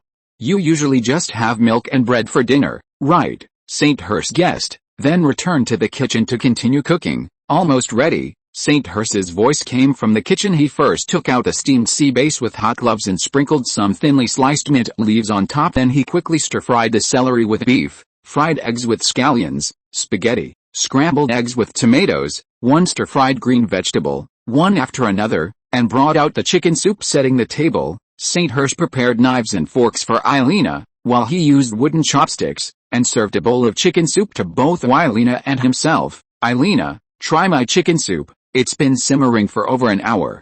This is a magical chicken soup from the East. Try it," Saint Hesse said, taking credit, because he took red dates and angelica from Chen Laobo, which invigorates qi and nourishes blood, and is very suitable for girls to drink. "Okay, I'll try it." Saint Hesse felt quite confident about this chicken soup, wondering if Elena would like it. "It really tastes good." Elena took a sip with a spoon, then took 2 more sips, and Saint Hesse breathed a sigh of relief. Saint Hesse also drank a bowl of chicken soup, took a sip, and it was indeed delicious.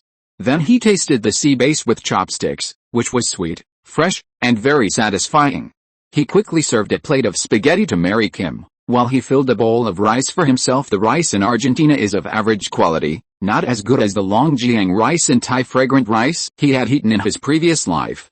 Saint Hesse had never eaten other more expensive rice. The two chatted and laughed, and a hearty dinner was quickly wiped out, mainly into Saint Hesse's stomach. Mary Kim only tasted a little, showing good manners, and then the two of them cleaned up the dishes together. When saying goodbye, Saint Hesse thanked Elena again for her help when she was drunk last time, saying that he hadn't had time to treat her to dinner in the past few days. Mary Kim smiled and said nothing. Then Saint Hesse sat on the sofa and read the newspaper for a while, took a shower, and fell into deep sleep. It was truly an ordinary and fulfilling day. Early the next morning, Saint Hesse went to the Prairie Factory.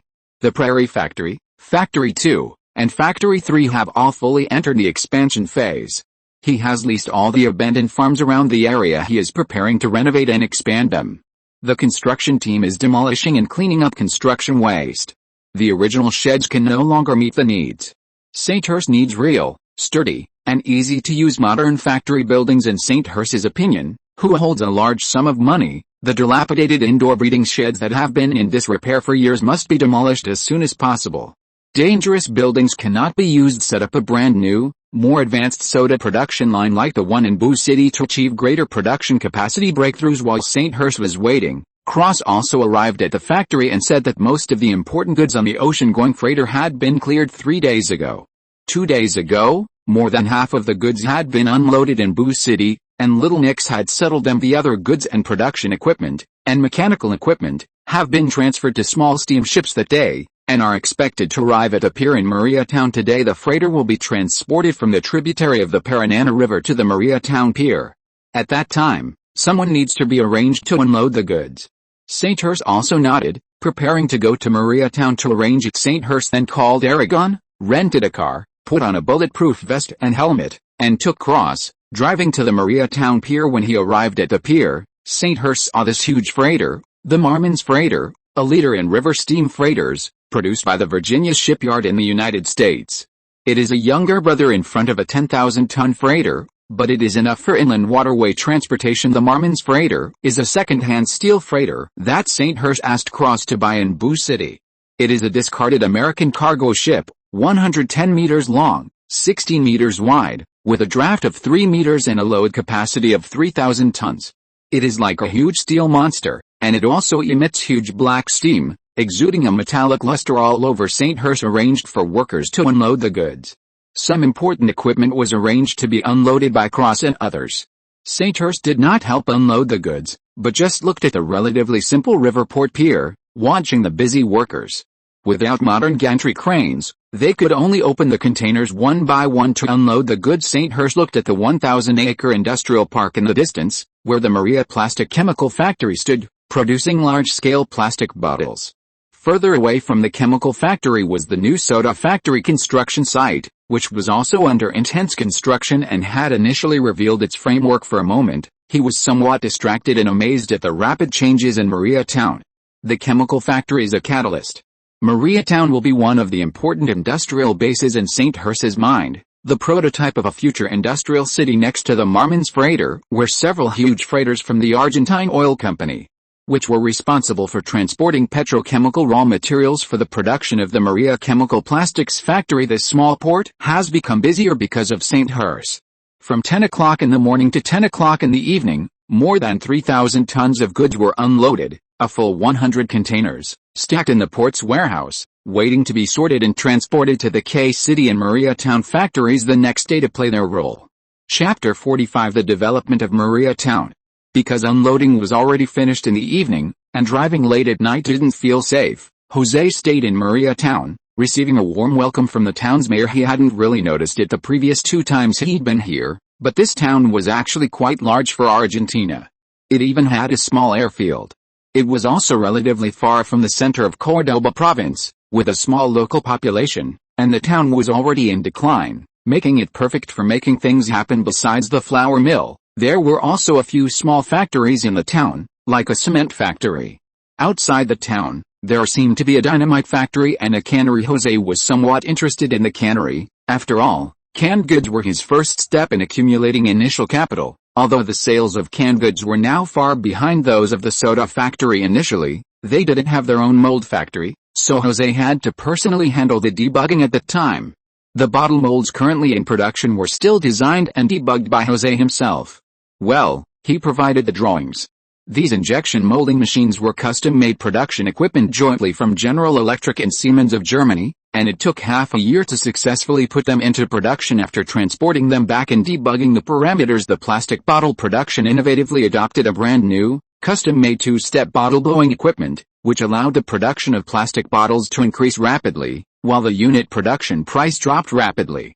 Moreover, with the current low price of oil, the cost of plastic bottles was already far lower than that of glass bottles purchased from outside. José's salesmen opened up the market by wooing local forces.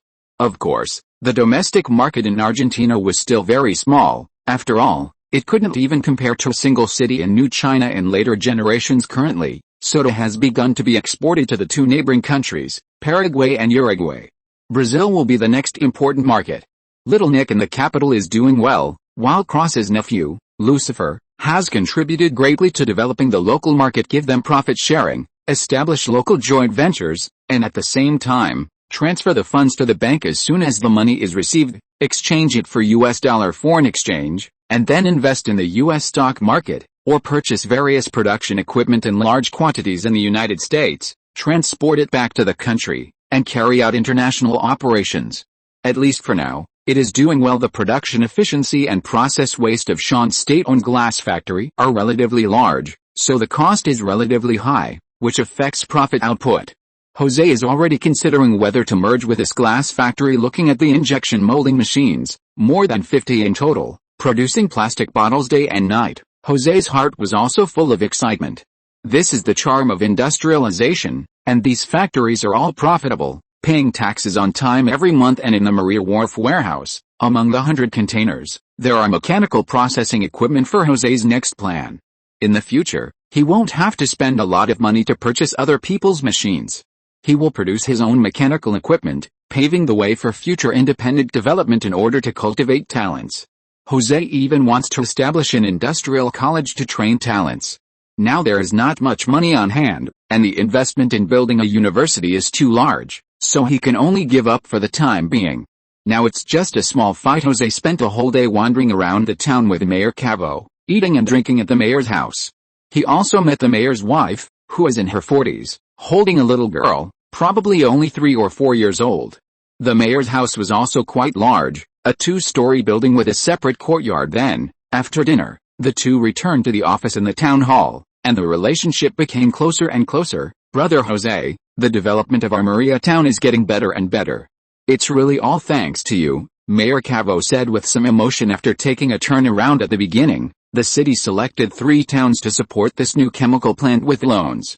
Maria town was the farthest away, the land was not the cheapest, and there were not even a few workers. He didn't even know why José chose Maria town. At that time, he was not sure whether José would choose the town 140 kilometers away, instead of the satellite town of K City, and the plateau mountain town with a color climate. Maria town was already a small city that was beginning to age. Most of those who left the town went to Córdoba, and those who went further went to Buenos Aires. It was already declining visibly, but after the arrival of the Maria plastic chemical plant, thinking back to when he first took over Maria town, there were only 7 or 8 factories in the whole town, and there were less than 200 workers. Things like mechanical equipment, new wharves, and main roads, there was none of that. When I went to the province to attend a meeting, I went to ask the senior officials of the Parliamentary Finance Bureau for appropriations. I am also a dignified, democratically elected mayor, so I can't even have appropriations, right? I wanted to improve the town's facilities. Guess what the senior officials said? There is no money, the national treasury is very empty, you can have my life, but it was no use. As a result, José came with a loan, with $1 million. In less than 300 days, Maria town had everything: main roads, new ports, beautiful big factories, and new factories were about to start up. The number of workers in the town was increasing rapidly, their wallets were bulging, taxes were also increasing, and the number of people in the town was increasing. With a solid family background, Mayor Cavo felt that his back was straightened. Without this family background, I would dare to compare family background with the mayor of San Francisco, Cruz. At the end of this year, dream on, Brother Cavo, you are too polite. This matter is a win-win situation. Our factory has also received too much help from the town. It is right for us to repay the town. José really felt that he had only done a trivial thing. No one gets up early without profit. The future of Maria town is quite bright. Maria town has a cement factory, and José will definitely give priority to using it. There is river sands in the Tercero River, which can also be used to dredge the river, supporting the town's declining industries such as sand brick factories and quarries. If Maria town didn't have a steel factory, José wouldn't use rebar from outside. The construction of the Maria petrochemical plastic factory has driven the development of the entire town this year. Due to the drought in Argentina, wheat production has been greatly reduced, and there are also fewer cattle. Wheat also needs to be imported from Brazil, and pastures have been severely hit.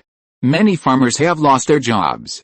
If it weren't for the construction of the petrochemical factory, and a large number of people being recruited after the construction, Maria town would definitely go bankrupt. I heard that many small towns in Córdoba province have gone bankrupt. It must be said that the arrival of the chemical plastics factory this year has driven the employment of thousands of people. Saint Hesser is also preparing for a new soda factory, a mechanical equipment factory, repairing the pier, and building and renovating roads, all of which prioritize local people. The large-scale infrastructure construction in Maria town has indeed strongly promoted the development of Maria town. Problems such as eating, medical care, and the education of children of foreign workers have also revitalized local restaurants, hospitals, and schools. The town's tertiary industry has also developed along with it, such as restaurants. Moreover, St. Hesser has been constantly stuffing factories into the industrial park, and construction has never stopped. The town's unemployment rate has dropped to new low. Mayor Cavo is indeed very grateful to St. Hesser. Mayor Cavo knows that his ability is relatively ordinary. Now Maria Town can take the lead in the overall development of Córdoba province in the regressive year of 51. St. Hesser's contribution is indispensable. In the 2 months since the chemical plant was put into operation, the monthly tax revenue of the chemical plant has exceeded the total commercial tax of the previous year, allowing the mayor's public support rate to exceed 80%, which is quite impressive. The two were drinking tea and chatting in the mayor's office. Mayor Cavo now basically listens to St. Hesser. As long as St. Hesser makes a request, he will try his best to satisfy and agree. Whoever dares to disagree with St. Hesser is disagreeing with him. Cavo, this is the god of wealth of Maria Town, and he must be enshrined. Moreover, St. Hesser has no intention of interfering in the town's official affairs. If the mayor had only had 3 sons and his daughter was only 3 years old, he would have even wanted St. Hesser to be his son-in-law. To win him over, Mayor Cavo became more and more satisfied with St. Hesser. St. Hesser also occasionally bragged about some urban development views, making the mayor extremely admire St. Hesser's knowledge and ability. St. Hesser, little brother, I wonder if you are interested in taking over our town's explosives factory. Mayor Cavo hesitated again and again, but still said it. This was also a hard-won opportunity. Explosives factory, is that the kind that makes explosives? St. Hesser was a little surprised. It seemed that this explosives factory was developing well and would not lose money at all. Yes, the director of the Rhine explosives factory resigned more than a month ago, and the factory is now in chaos. I don't have the energy or time to manage this factory, and the equipment in this factory is relatively old. If you are willing to take over, you can get a 2-year tax exemption. This is the information and report of the explosives factory. You can take a look. St. Hesser hesitated for a moment, took it over, and flipped through it casually. St. Hesser knew nothing about things like explosives factories and didn't seem very interested. He braced himself and continued reading. The explosives factory currently has 13 workers, most of whom are elderly people in their 50s and 60s. This small factory mainly produces civilian explosives, TNT explosives and TNT black explosives. It doesn't lose money every year, but it doesn't make much money either. Last year, the factory's total turnover was 8 million pesos, about $160,000, and the profit was $10,000, which is actually quite considerable. However, due to equipment and other problems, it has been unable to purchase new equipment. The town's finances cannot allow the explosives factory to continue to expand. The market and talent are scarce, making it a dispensable asset. This is also the reason why the mayor wants to sell the explosives factory or transfer it to St. Hesser at a low price. St. Hesser has money, people, and connections. As long as the explosives factory is still within the scope of Maria Town, it will only develop better in St. Hesser's hands. In fact, he was not very interested in developing an explosives factory, but when he saw that this explosives factory actually had military product production qualifications, he immediately planned to buy the explosives factory. What St. Hesser likes are light weapons production lines, artillery production lines, shoulder-launched rocket production lines, and even tank production lines, but he didn't know how to start. He could only import from abroad. He didn't have a research and development team himself. He purchased a lot of mechanical processing equipment from the United States. This company called Rhine Explosives Factory happened to be a godsend. He had to take it down. St. Hesser said embarrassedly, "Mr. Mayor, this explosives factory seems to have many problems." He used honorifics, which startled Cavo. "As long as our town can help, we will definitely help. Within my ability, I will definitely help," Mayor Cavo quickly added when he saw there was hope. The Rhine Explosives Factory is not on the town area, but in a valley outside the town, 15 kilometers away from the town area. It is also very troublesome for workers to commute to and from work every day. It used to have its own saltpeter mine, but the mine is very small. Now it needs to purchase raw materials from other places. This is also one of the reasons why the previous factory director ran away. It is quite desolate and empty. They only go home on weekends, the salary is not good, and explosives are dangerous goods. How about this, Mr. Mayor? I need to take all the land around Rhine explosives together for expansion and renovation in the future. If that doesn't work, I'll forget it. After all, it's a thankless task." He pretended to complain, but he was actually quite excited, but he didn't show it. "Absolutely no problem, as long as you can keep all the workers. I will coordinate other things." "Okay, then I promise, I will take over this factory," Saint Hesser said, pretending to be reluctant. "Thank you so much. I should award you the medal and certificate of honorary citizen.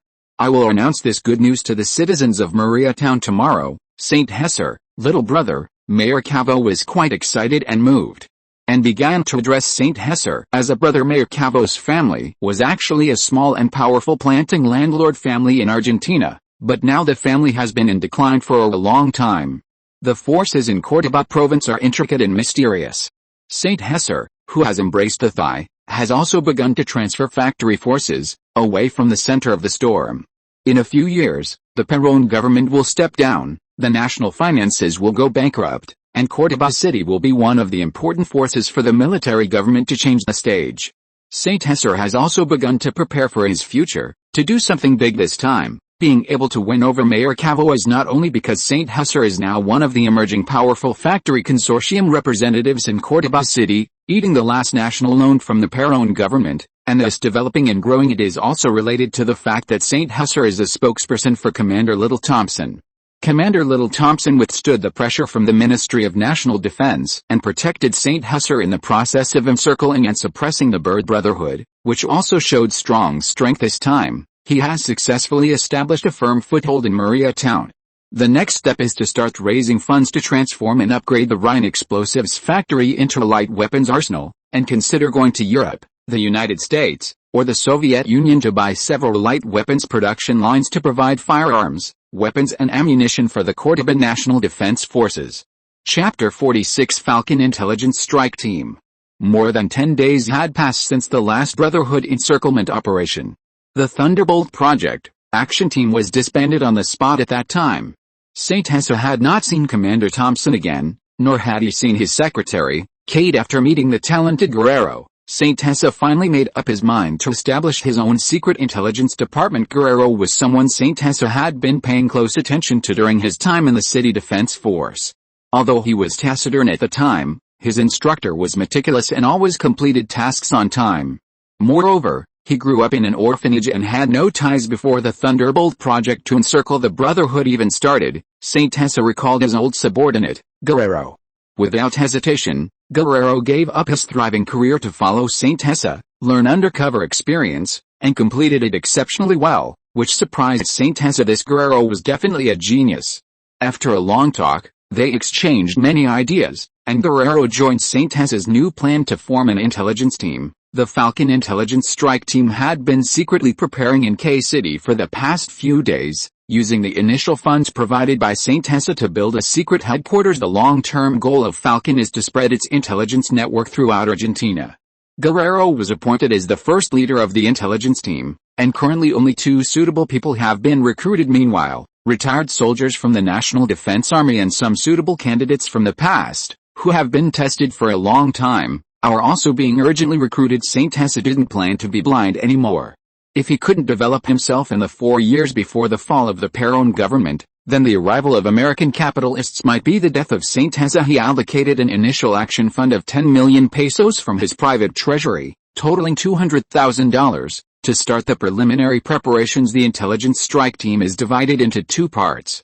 The first part is the Armed Action Department, concurrently serving as the deputy leader of the intelligence team.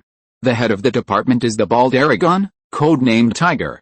The officially established members, retired soldiers from the National Defense Army, underwent strict examination and review, and a total of 41 people were recruited. All of them are gauchos, responsible for armed security and defense of factories, etc. There are 2 extra organizational teams, the Prali Factory Security Team with 39 people, the Maria Petrochemical Plant with 34 people, and the Old Gatekeeper of the Blue Sky Textile and Garment Factory with 6 people, which are not included. The second department is the Intelligence Department. The head of the Intelligence Department is the melancholic Guerrero, codenamed Silver Fox. Currently, There are only 3 people in the intelligence department, mainly responsible for commercial intelligence and other information within the city. Guerrero serves as the leader of the intelligence strike team and temporarily holds the position of Minister of the Intelligence Department. Silver Fox Guerrero graduated from the Department of Economics at the University of Palermo. He is smooth and ruthless in his work. He served in the City Defense Force for 2 years, retired when the City Defense Force was reorganized, and became a broker. He performed extremely well during the encirclement of the Bird Brotherhood and was personally recruited by Saint Tessa to serve as the head of the intelligence department and the overall head at the same time. In order to cover up, the Cordoba Thunderbolt Cross Security Company was established externally. The logo is a lightning bolt plus a cross. The extra organizational personnel of the 2 factories are paid by the Thunderbolt Cross and are responsible for security work. Equipped with some non-standard weapons, the main tasks of Falcon are to collect intelligence, analyze it, and carry out secret operations. They are responsible for monitoring major trends in the city, such as the Cordoba City Hall and the National Defense Army, and have purchased transceivers, etc. in order to select suitable candidates. Some extra organizational personnel are recruited in Cordoba in the name of the Thunderbolt Cross for assessment. If suitable, they will be trained for better and more concealed training. Saint Tessa purchased a mountain ranch in the valley outside Maria Town as the Falcon training camp, allowing Aragon and his men to conduct military training here with ease. On the 3rd day in Maria Town, the leader of the Falcon team, Silver Fox Guerrero, the Bald Tiger Aragon, and the official members arrived in Maria Town in batches. They entered a ranch called Black River Valley. It used to be a livestock farm, raising chickens, ducks, and geese, and had hills full of orange trees. It had been abandoned, and a large number of orange trees had been hit by pests, and the soil had hardened. Wearing training uniforms urgently customized by Blue Cloud Garment Factory, a total of 47 members of the Falcon intelligence team, wearing blue uniforms and hats, were urgently assembling and training on an open space. Looking at the neatly standing team members, Saint Tessa nodded with great satisfaction. "Hello everyone, I am Saint Tessa Cohen. I believe everyone has known me for a long time. It has been more than 10 days since we parted ways during the last Brotherhood encirclement. I believe your leaders, Aragon and Guerrero, have told you about the purpose of establishing our Falcon team and what we are going to do, and what our future goals are. In fact, our goal is very simple, which is to protect ourselves, and at the same time protect our industries. The fundamental goal is to be loyal to me," Saint Tessa announced bluntly. "You all must be loyal to me, except for Guerrero." Everyone present was Saint Tessa's compatriot, the Gauchos. There is absolutely no need to worry about loyalty, and Guerrero is the overall person in charge designated by Saint Tessa. Perhaps many people will wonder, what is the difference between being loyal to me and being loyal to this country? I can clearly tell you that being loyal to this country temporarily does not see a future, but being loyal to me, I will bring you a future, and even to your families. I promise that I will bring equal Argentine citizenship to all Gauchos." Saint Tessa waved his fist and said arrogantly, "This time, I am establishing an intelligence team in the capacity of a staff officer of the 8th Brigade of the Ministry of National Defense. I hope everyone will work hard and unite." Saint Tessa added fuel to the fire. Although every word Saint Tessa spoke was true, the purpose was indeed misleading, but the feeling he gave was that he was genuine. This was also Saint Tessa's ambition. "We, the Falcon Special Forces team, are one organization with 2 identities. To the outside world, we are the Thunder Cross Security Company. This is our important disguise. I hope everyone strictly abides by the confidentiality regulations." The members of the intelligence squad applauded wildly, unable to stop for a long time. "Although it's fake now, it will definitely become real in the future," Saint Tessa thought to himself after the performance. He continued, "Now that we are going to establish the Viper Special Forces, we will definitely need a complete set of weapons. Aragon, take some men to unload the wooden crates from those 2 containers." Saint Tessa waved his hand, and the people from the Viper Special Forces were also curious about what was inside the containers unloaded from these 2 trucks. One by one, the wooden crates were placed on the open ground. Although they were all curious, no one spoke, and they remained standing still, displaying good military discipline and quality. Saint Tessa pried open the wooden crates with a crowbar. These were various stockpiled weapons smuggled back from the United States: Green Berets, the latest bulletproof vests, sniper rifles, Thompson submachine guns, M1 carbines, M1 Garand rifles, M1918 Browning automatic rifles, revolvers, grenades, smoke grenades, tear gas, and other various weapons, enough to equip the entire Viper's special forces. There were also some secret intelligence weapons from the Thunderbolt arsenal in the United States, mostly introduced by General Electric, who was also responsible for customs clearance, which was completely legal and compliant. The soldiers of the Viper squad stared wide-eyed. These American weapons looked much better than the domestically produced imitation inferior products. Genuine American goods. It's just that there are too many miscellaneous guns. Among these, St. Hesser's favorite was still the Thompson submachine gun. One by one, the guns were distributed. Blanks were used for live fire exercises, while live ammunition was temporarily stored. At the temporary shooting range, St. Hesser used a Thompson submachine gun for live fire shooting.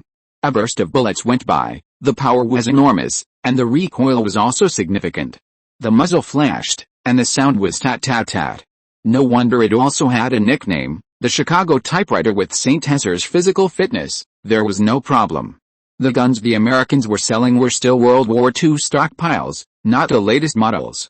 He just enjoyed himself. The submachine gun was the favorite of American gangsters. St. Hesser suddenly felt that his nature seemed to be similar to the Brotherhood of the Bird. He shook his head and didn't care. I'm a regular army currently. Fully automatic rifles in the world are still in the non-export stage. Moreover, St. Hesser cannot represent Argentina. What he coveted most was the Soviet AK-47, finalized in 1947 and equipped to the troops in 1949.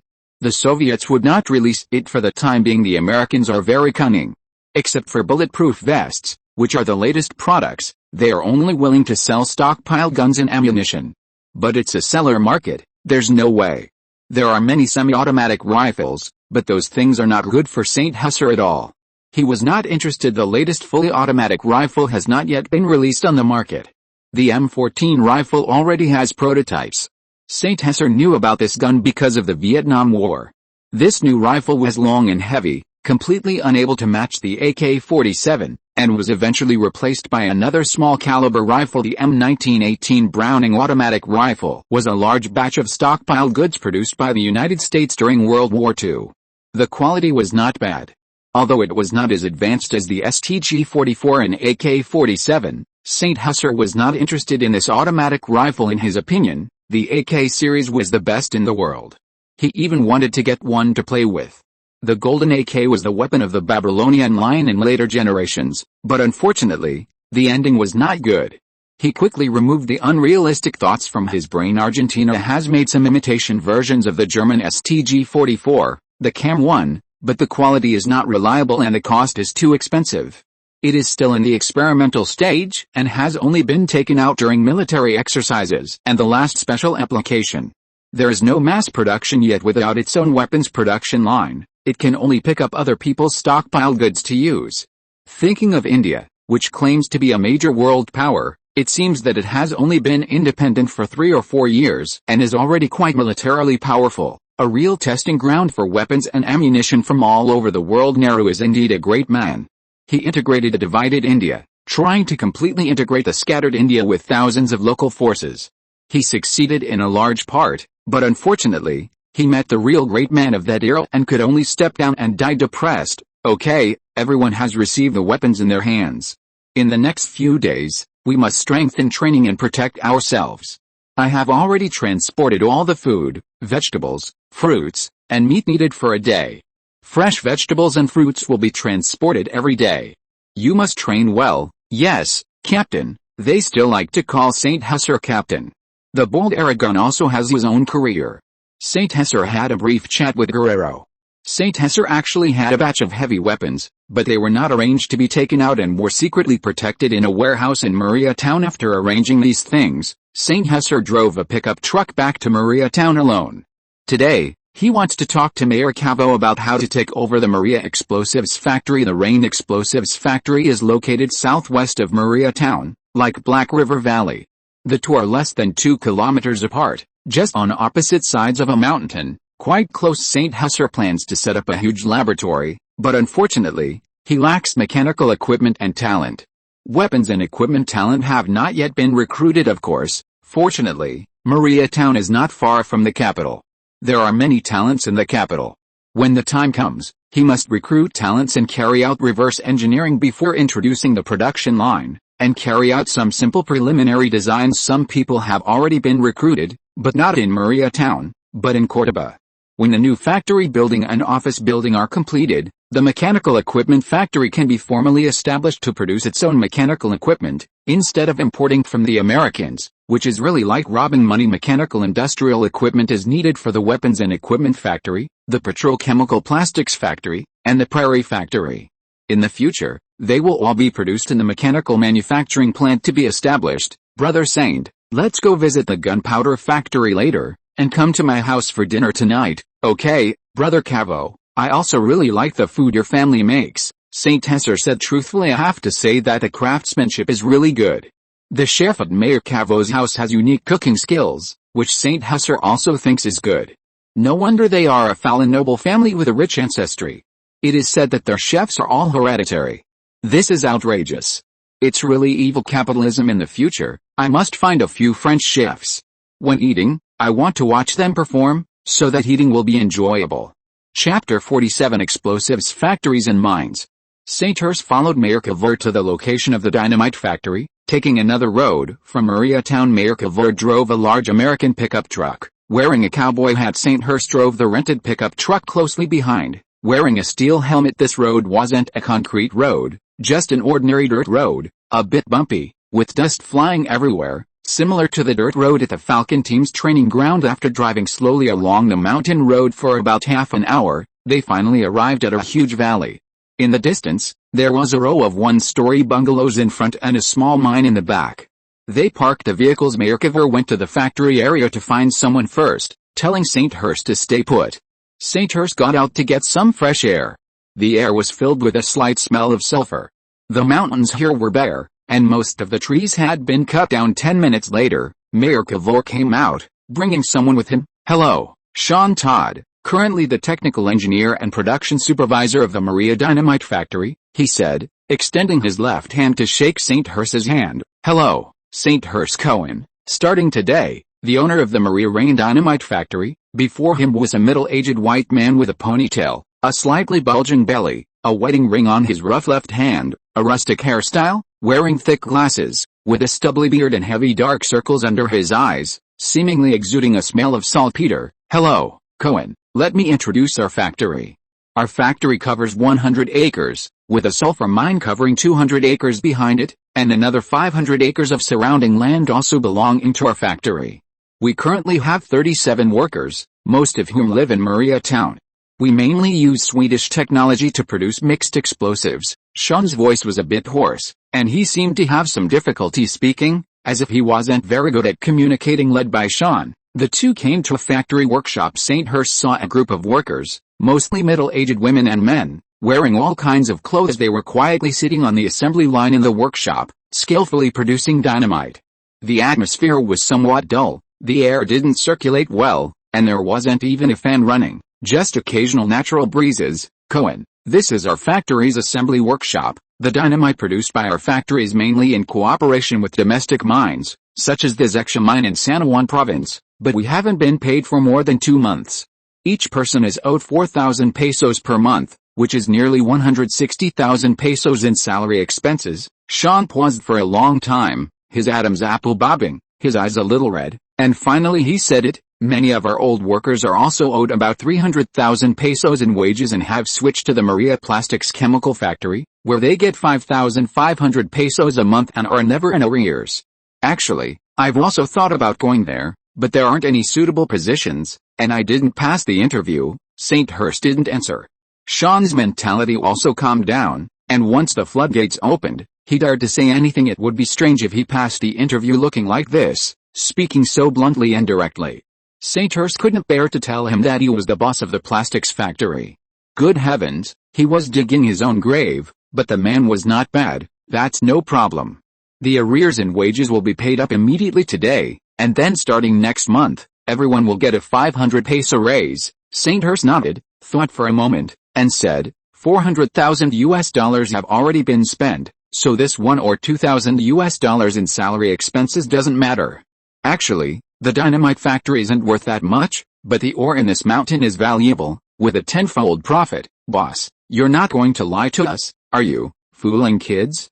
My salary is 6,000 pesos a month. Sean's face was a little suspicious, and then he saw Mayor Cavor nodding in the back, and only then did he confirm the news. Mayor Cavor had already mentioned this situation before coming, and St. Hurst had specially prepared 400,000 pesos in cash, but he didn't expect it to be not enough, so he was one of the masterminds behind the collapse of the dynamite factory. St. Hurst thought speechlessly, "Why would I lie to you? Shouldn't you be excited to get paid?" St. Hurst was a little speechless. Did he think he was a liar because he was young? "Call everyone over, I'll announce it in a moment. First, pay the factory's workers their wages, and notify the old employees tonight after work." St. Hurst looked at the production line and then turned to Sean and said, "Yes, boss." Sean didn't care about anything else and immediately ran to the production line. "The new boss is paying wages. Go over there now, stop work safely," he shouted loudly. The originally somewhat calm production line suddenly exploded like a pot. Fortunately, it wasn't a real explosion. The workers stopped their work in unison and all stood up, ready to come over. Sean saw that something was wrong and immediately roared, "Safety first! Safety first! Turn off the machines! Are you looking for death?" horned Trevor. "I'm talking to you." St. Hurst was also a little startled. These people were too excited. It would be troublesome if they exploded later. His small body couldn't withstand these powerful explosives. Dozens of people lined up messily in front of St. Hurst. "Hello everyone, I am your new boss. Today, I will first pay the wages that were originally owed." "Sean, go get the wage bill and distribute it after verification, boss." "Actually, our skilled workers haven't run away, it's just some young people who have left." Sean's expression was no longer as dejected as before. His face was rosy, as if he had taken a tonic. In addition to the production workshop, St. Hurst also visited the synthetic ammonia workshop, but it was not large in scale, mainly synthesizing some raw materials. "Boss, this is our warehouse, with an area of 6,000 square meters. This is the detonator area." Sean kept talking. As the three walked, they came to a huge underground warehouse. The warehouse door wasn't even closed. As soon as they entered the warehouse, the temperature dropped a few degrees. Boxes of blasting explosives, detonators, etc. were scattered and piled on the ground. St. Hurst broke out in a cold sweat looking at it. Fortunately, it didn't explode, otherwise it would have gone to heaven. "It was too dangerous, boss. This is roughly half a year's output, with 474 tons. The current selling price of 1 ton of dynamite from our factory is 9,000 pesos, which is worth about 4 million pesos. Good heavens." St. Hurst calculated that the inventory of explosives here alone was worth over $80,000, a huge profit. "Are there any other difficulties in the factory at the moment?" St. Hurst could only interrupt. "Currently, we need a factory director as a manager, and our inventory cannot be sold." Sean tilted his head and thought for a long time, then suddenly slapped his head, finally thinking of something. "Isn't there a suitable candidate in the factory?" "Yes, none of them are suitable. They don't even know how to sell these things. Originally, our former factory director intended to use these products to offset wages, but unfortunately, everyone dislikes them. Even the potatoes grown in the factory are better than them." St. Hurst was almost startled by this sentence. Sean then took St. Hurst to the laboratory and other places, which were already covered with spider webs. Sean scratched his head, a little embarrassed. "Now I am the only chemical engineer in the factory. Everyone else ran away and left this sad place." Sean continued bluntly, "Okay, I will send a factory director over later. You cooperate, and our laboratory will be reopened. You will come back to be the director of the laboratory then." Really, what Sean likes most is actually doing formulations, inventing and researching. Production is too painful. He feels that he has lost several circles of weight. "It's true. I'll give you an extra 500 pesos a month in salary. If you have suitable people, introduce them back.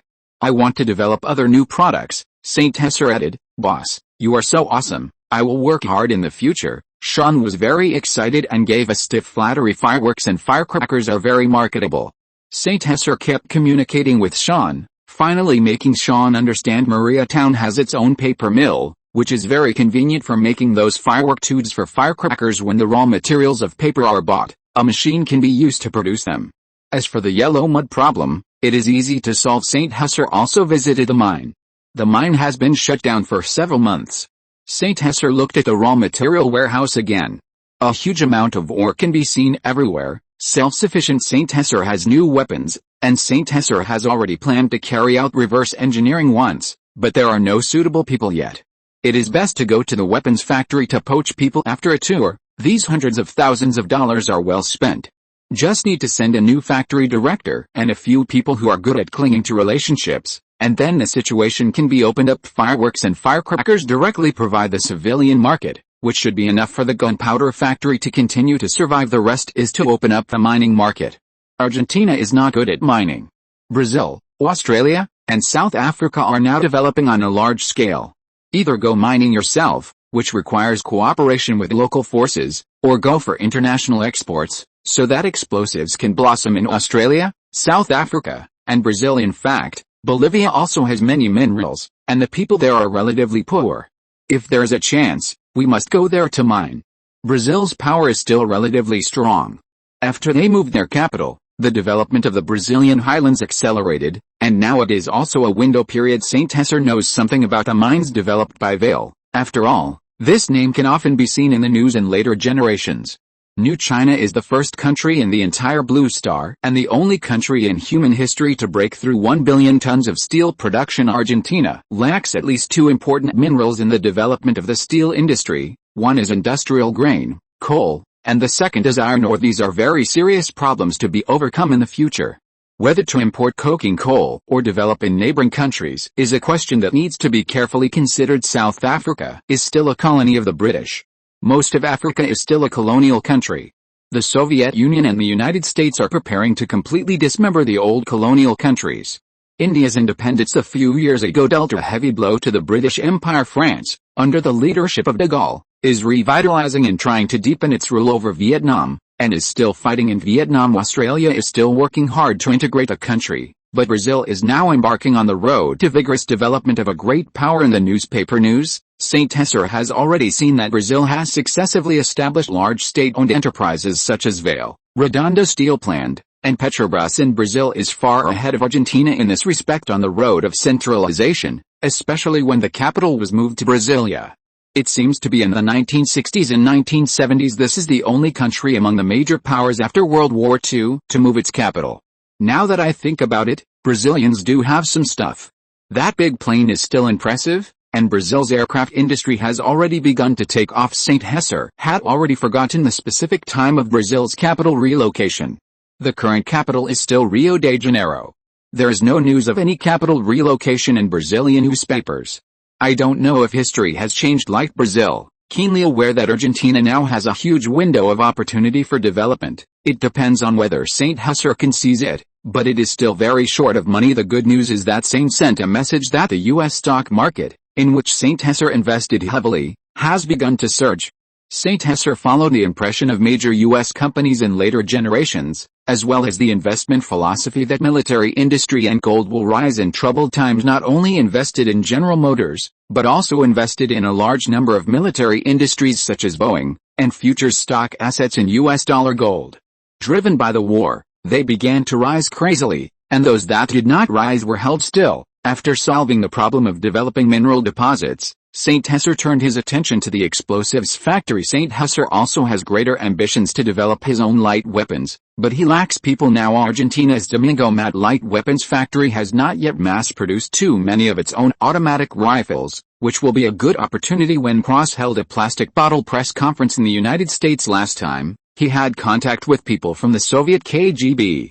This is an important breakthrough. St. Hesser has long coveted the AK-47 automatic rifle. If it can be before the Mat light weapons factory, that is, in 1954, introducing and mass-producing this world-famous gun for Argentina, and mass-producing it at the same time, even under the leadership of Little Thompson, can earn St. Hesser an important political capital. Of course, the Maria factory, as a civilian explosives factory, makes St. Hesser very interested in another civilian product, fireworks and firecrackers. Civilian blasting is not very practical, and the mining industry uses more, but fireworks and other things can at least break some situations. St. Hesser has already planned in his heart that this time the explosives factory will be divided into two parts. One part will study the mass production of military equipment, and the other part will study civilian use, but light weapons and military equipment cannot be located in this valley. Maria Town will be better. Chapter 48 Mold Factories and Migrant Workers. The affairs of the dynamite factory have come to a temporary close. I'll see if the entire production line can be fully operational tomorrow. Mayor Cavo left beforehand. St. Hurst and Sean are eating. Boss, is this our next stage goal? This seems to be fireworks, Sean asked, holding a piece of St. Hurst's paper with a puzzled look. That's right, this is the goal for the next stage of our factory. We'll allocate a portion of the production line on the other side specifically for producing fireworks, St. Hurst said with certainty. This is also unavoidable. St. Hurst doesn't have the talent to work with mining companies or develop international trade yet, so he can only start with civilian fireworks for now. The two were eating in the dynamite factory's small cafeteria, chatting as they ate. After some conversation, he discovered that Sean, despite being a bit introverted, was actually quite capable and had a high degree of talent and aptitude in gunpowder. Sean, the current difficulties are temporary. You'll temporarily hold the position of factory director. When the time comes, I'll take you to work on the big stuff. Wait for me, I'll go get the big treasure, St. Hurst said, wiping his mouth after finishing his meal, and walked towards the pickup truck. Then, he found two people to help lift the wooden box from the pickup truck bed. Sean also finished his meal. Watching St. Hurst's performance, St. Hurst took a crowbar, opened the wooden box, and took out the big treasure he spoke of. Sean had no expression. Sean, this is what we're going to be working on in the future. I'll show it to you now. He carefully took out various raw materials from a special container, disassembled the shell, filled it, and then sealed it. He carefully brought 2 shells to St. Hurst. A group of workers had already gathered around, watching Sean's performance with great interest. St. Hurst didn't know how to fire a mortar, so he first found the English manual and translated it to Sean sentence by sentence. Sean began to prepare the shells. Sean, find a test range and get a target. Yes, boss. A group of people arrived at the test range. St. Hurst, based on his memories from television in his previous life, guided the adjustment of position and angle, then hid in the distance. Sean placed the shell, covered his ears, and the shell traveled in a parabolic path, landing outside the target. Then with a bang, a huge explosion. Hey, it really went off, but it didn't hit this kid. Sean has some skill. The explosives he filled could actually fly out. Not bad, St. Hurst thought. Sean suddenly felt dizzy and fell to the ground. St. Hurst quickly had someone rescue him. Fortunately, he was just a little tired, saying he was just a little dizzy and didn't control the shell's ratio well. He decided not to fire the other one for now. He rushed back to the wooden box and gently disassembled the shell, remixing another one. Boss, this one should be fine. Then he fired another parabolic shot, perfectly hitting the target. The sound wasn't as loud as before. Very accurate, boss. What do you think of the power? Sean ran to St. Hurst, looking for praise. Sean, have you fired this thing before? Oh, boss, I saw the information when I was a city guard, but I never actually used it. Good, not bad, not bad. Of course, we can only produce this thing after we have our own machine shop. For now, let's honestly make fireworks, boss. Fireworks are quite simple. We just need some other raw materials, paper tubes, etc. Yellow mud is easy to get. That's right. Fireworks need copper, magnesium, potassium, and other metals to look good. Appearance is justice. New China is the expert in fireworks. The ancestors were amazing. Yo, old Sean, you're something. Did you study chemistry, boss? I graduated from the Cordoba Vocational School. I know some people who work with these raw materials. I prefer physics, but I know a little chemistry. Good, can you go buy some raw materials tonight? I'll have the paper mill produce some hard paper tubes later and send them to the dynamite factory. How about we make a batch of samples tomorrow night? No problem, but boss, about buying things, Sean rubbed his fingers. Hey, no big deal. How much do you need? Buy more raw materials, buy a few £100 of each. It'll cost at least 50,000 pesos. Sean quickly said a number. Okay, wait a moment. St. Hurst took out 50,000 pesos from the car and gave it to Sean. After finishing these things, St. Hurst didn't have much else to do, so he left the dynamite factory, planning to return to Maria Town and have the paper mill make some hard paper tubes to send to the dynamite factory. He was waiting to see the fireworks tomorrow night. The production of firearms and ammunition requires more precise equipment and more parts to assemble, so it can't be done for the time being. Mortars are easier, but not too easy. He still needs to build a seamless steel pipe factory first. Taking out the M1 mortar today was just a whim. A mold factory is essential. At least, he also needs a complete forging machine and other mechanical equipment. St. Ursa's containers happen to have them, but they haven't been debugged and assembled yet. He has already recruited various senior skilled talents from outside, but there is not much good news. There is a lack of talent. Mariatown is good in every way, but there are too few talents. The team sent by St. Ursa has already gone to Córdoba and the neighboring Rosario and Santa Fe to recruit mold talents with high salaries. St. Ursa specially called Lucifer in Santa Fe province and asked him to recruit some people to bring over. Santa Fe province is currently the second largest province in Argentina, and Córdoba province is the third largest. There are still relatively many talents. The Paraná River is Argentina's golden waterway, its position equivalent to the Yangtze River in New China. There are many industrial cities along the coast. Mariatown is a tributary of the Paraná River. St. Ursa is very confident in expanding Mariatown into a huge industrial city. In the past, funds were limited, otherwise St. Ursa would have quickly opened freight and passenger routes to Rosario.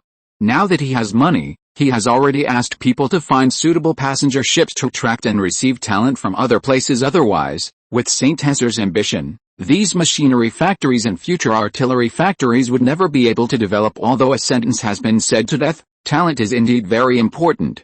Although Mariatown is relatively far from the political center, it is not conducive to attracting more talent. The railway has too much limitation, and it is not punctual every day, which is quite helpless in the early stage. Some workers did not live in Mariatown, so that passenger bus and ship were very attractive, which was St. Ursa's idea. The wharf is also being expanded rapidly. St. Ursa has already bought the wharf and port, and is preparing for a large-scale construction to transport more materials and export them. Especially with future expansion, the current railway is still not enough. River-land combined transportation and sea-land river combined transportation are very urgent. St. Ursa drove his pickup back to Mariatown. There seemed to be many more people in the town. Only after St. Ursa inquired did he know that the talents had arrived. These hundreds or thousands of people were all brought over by Lucifer from Santa Fe City. Some were needed by the beverage factory, and some were foreign workers needed by the mold factory. Because the national treasury is currently turbulent, many new state-owned factories have been shut down except for Boo City, and strikes have occurred. Some people can go to Mariatown for a living, which makes St. Ursa feel a little embarrassed now. The Byron government can no longer control the increasingly fierce trade unions, and the military is also very dissatisfied. Byron can still control the situation and suppress it, but the workers cannot be without wages. Lucifer found more than 1,000 workers from factories in Santa Fe province, chartered a boat directly, and gave St. Ursa a big surprise. The new market developed by Lucia Miller has made Santa Fe province the largest province in sales of soda besides the capital of Boo province, and the establishment of a local distribution network has already made St. Ursa very satisfied. This time, Lucia personally led the team to report the work to St. Ursa in person. St. Ursa also saw Mayor Cavo, next to whom was Lucifer Miller, who was very optimistic about boss. This time I recruited workers from Santa Fe province. Mayor Cabo has arranged for people to divert them. Miller, you have done a very good job, very outstanding. I am very satisfied. St. Ursa couldn't help but praise. The workshop of our machinery factory has been arranged to move in. You can arrange for people to debug the machines later and prepare for trial production. Okay, boss. Mayor Cavo, I'll go deal with it first. After all, they are somewhat familiar with me. Okay, go ahead and get busy. Lucia quickly divided the workers into two parts. The new beverage factory has been completed, and the production line equipment transported from the wharf has also begun to be debugged. Cross and Lucifer cooperated and arranged things in place quickly. The new factory director of the mold factory has also been selected. He is a middle-aged man in his 30s. He is well-dressed and burly. His name is Louis Philip. He is a relatively rare British descendant in Argentina, which also surprised St. Ursa. St. Ursa still trusts Lucifer's vision very much. Philip, dressed elegantly, shook hands with St. Ursa. Smiling, he said, "Dear boss, I am very happy to work for you in the future. You are really a rare gentleman. If there are no accidents, we will establish a long-term relationship." St. Ursa replied with a smile, "I hope so." He is really an elegant British descendant, although he speaks Spanish, which is a bit strange. Unless necessary, St. Ursa generally does not easily speak Chinese and English. Now well organized and quite reasonable. Cohen, your subordinates are very powerful. Mayor Cavo secretly gave a thumbs up. Yes, it's time to raise their wages. Ho ha ho ha.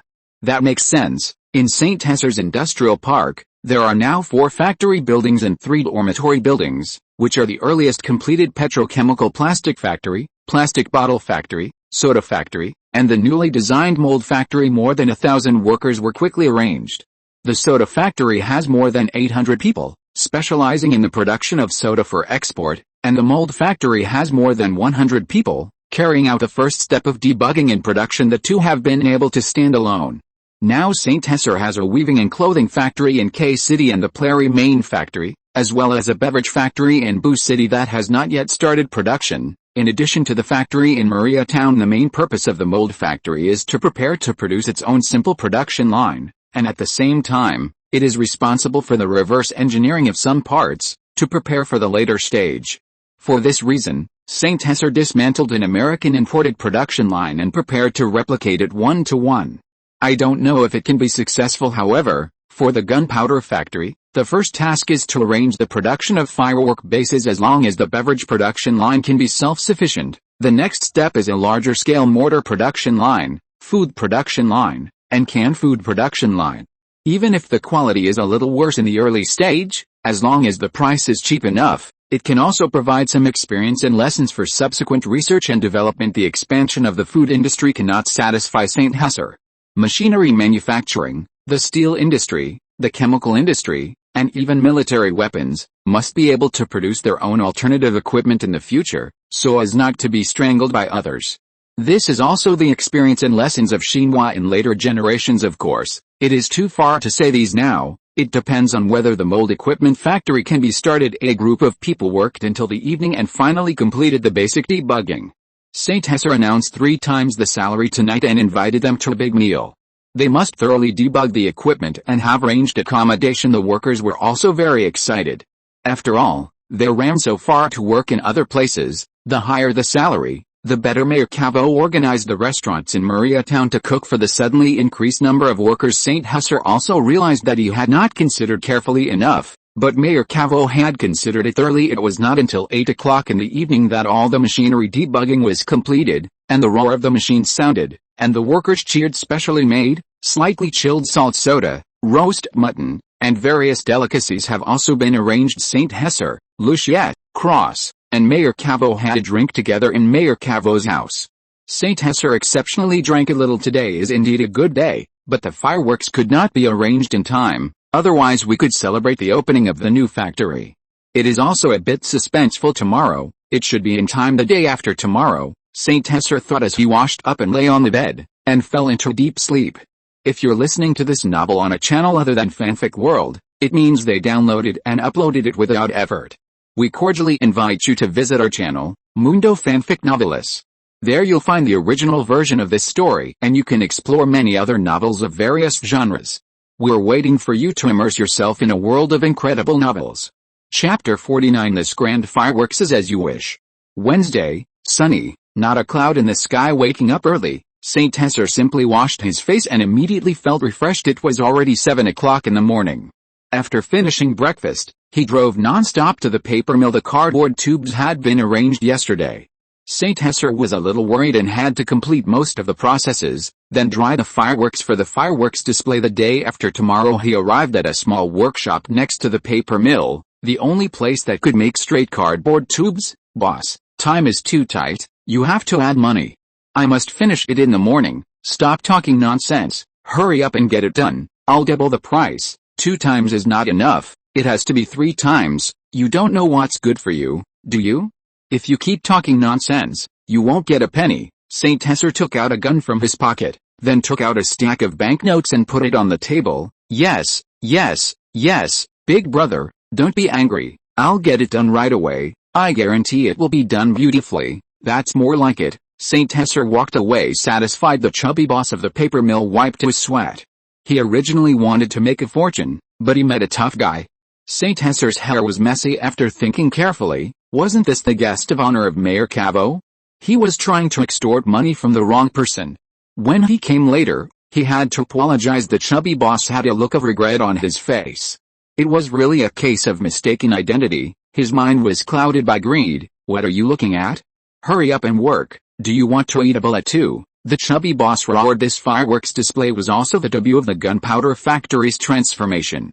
St. Hesser planned to invite some distributors from Science City, workers from Maria City, and people from the town to watch the big fireworks. St. Hesser also asked people to invite Elena and little Thompson, but he didn't know if they would come. The whole morning was spent arranging for people from the neighboring town to prepare an open-air banquet.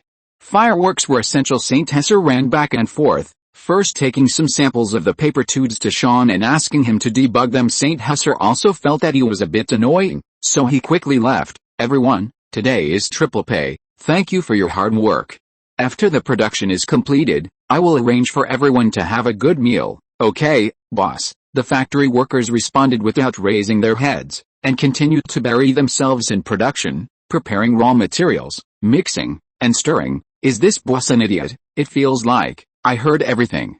Humph, St. Hesser replied loudly. Ha. St. Hesser realized that he was indeed a bit anxious, so he went to the training ground and gathered the people who were training. Everyone, work hard tonight, and follow the arrangements at that time. Boss, is there some action? Head, is there a big move? No, I just want to see the fireworks, then just make it a big party. St. Hesser had already called the people at the factory and told them to take a holiday tomorrow, chartered a dozen buses, and sent the people from the clothing factory and the Plary factory to Maria Town, and picked up Chen Laobo and the others along the way. Tomorrow is Thursday.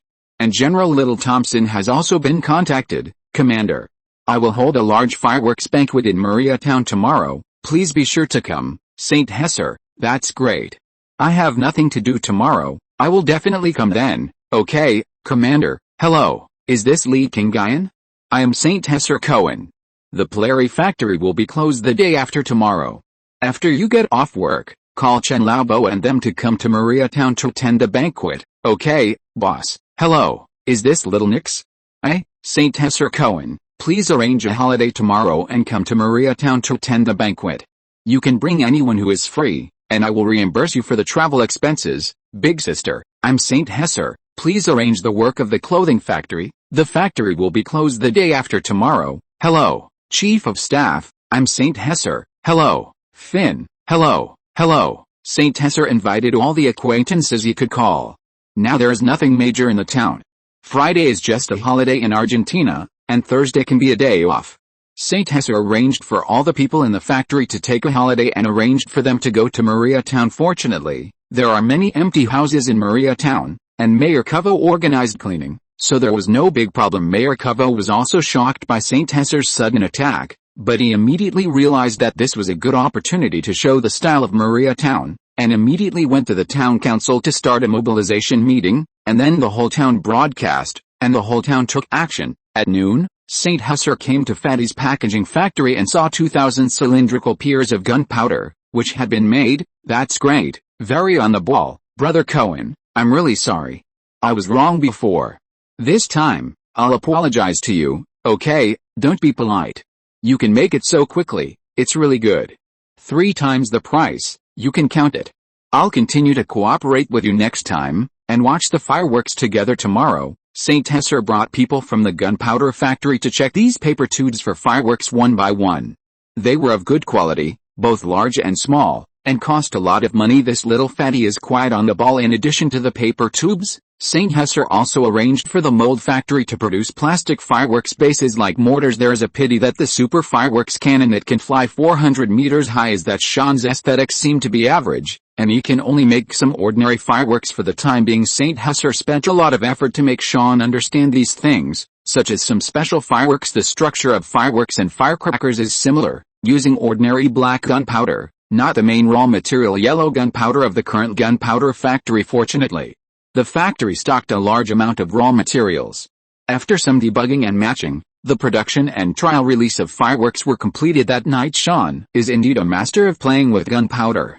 He kept experimenting with the ratio and has made 5 or 6 simple types of St. Hesser. Boss, these are spray flowers, rotating lift-off, rockets, and bead spitting. Sean, you have done a great job.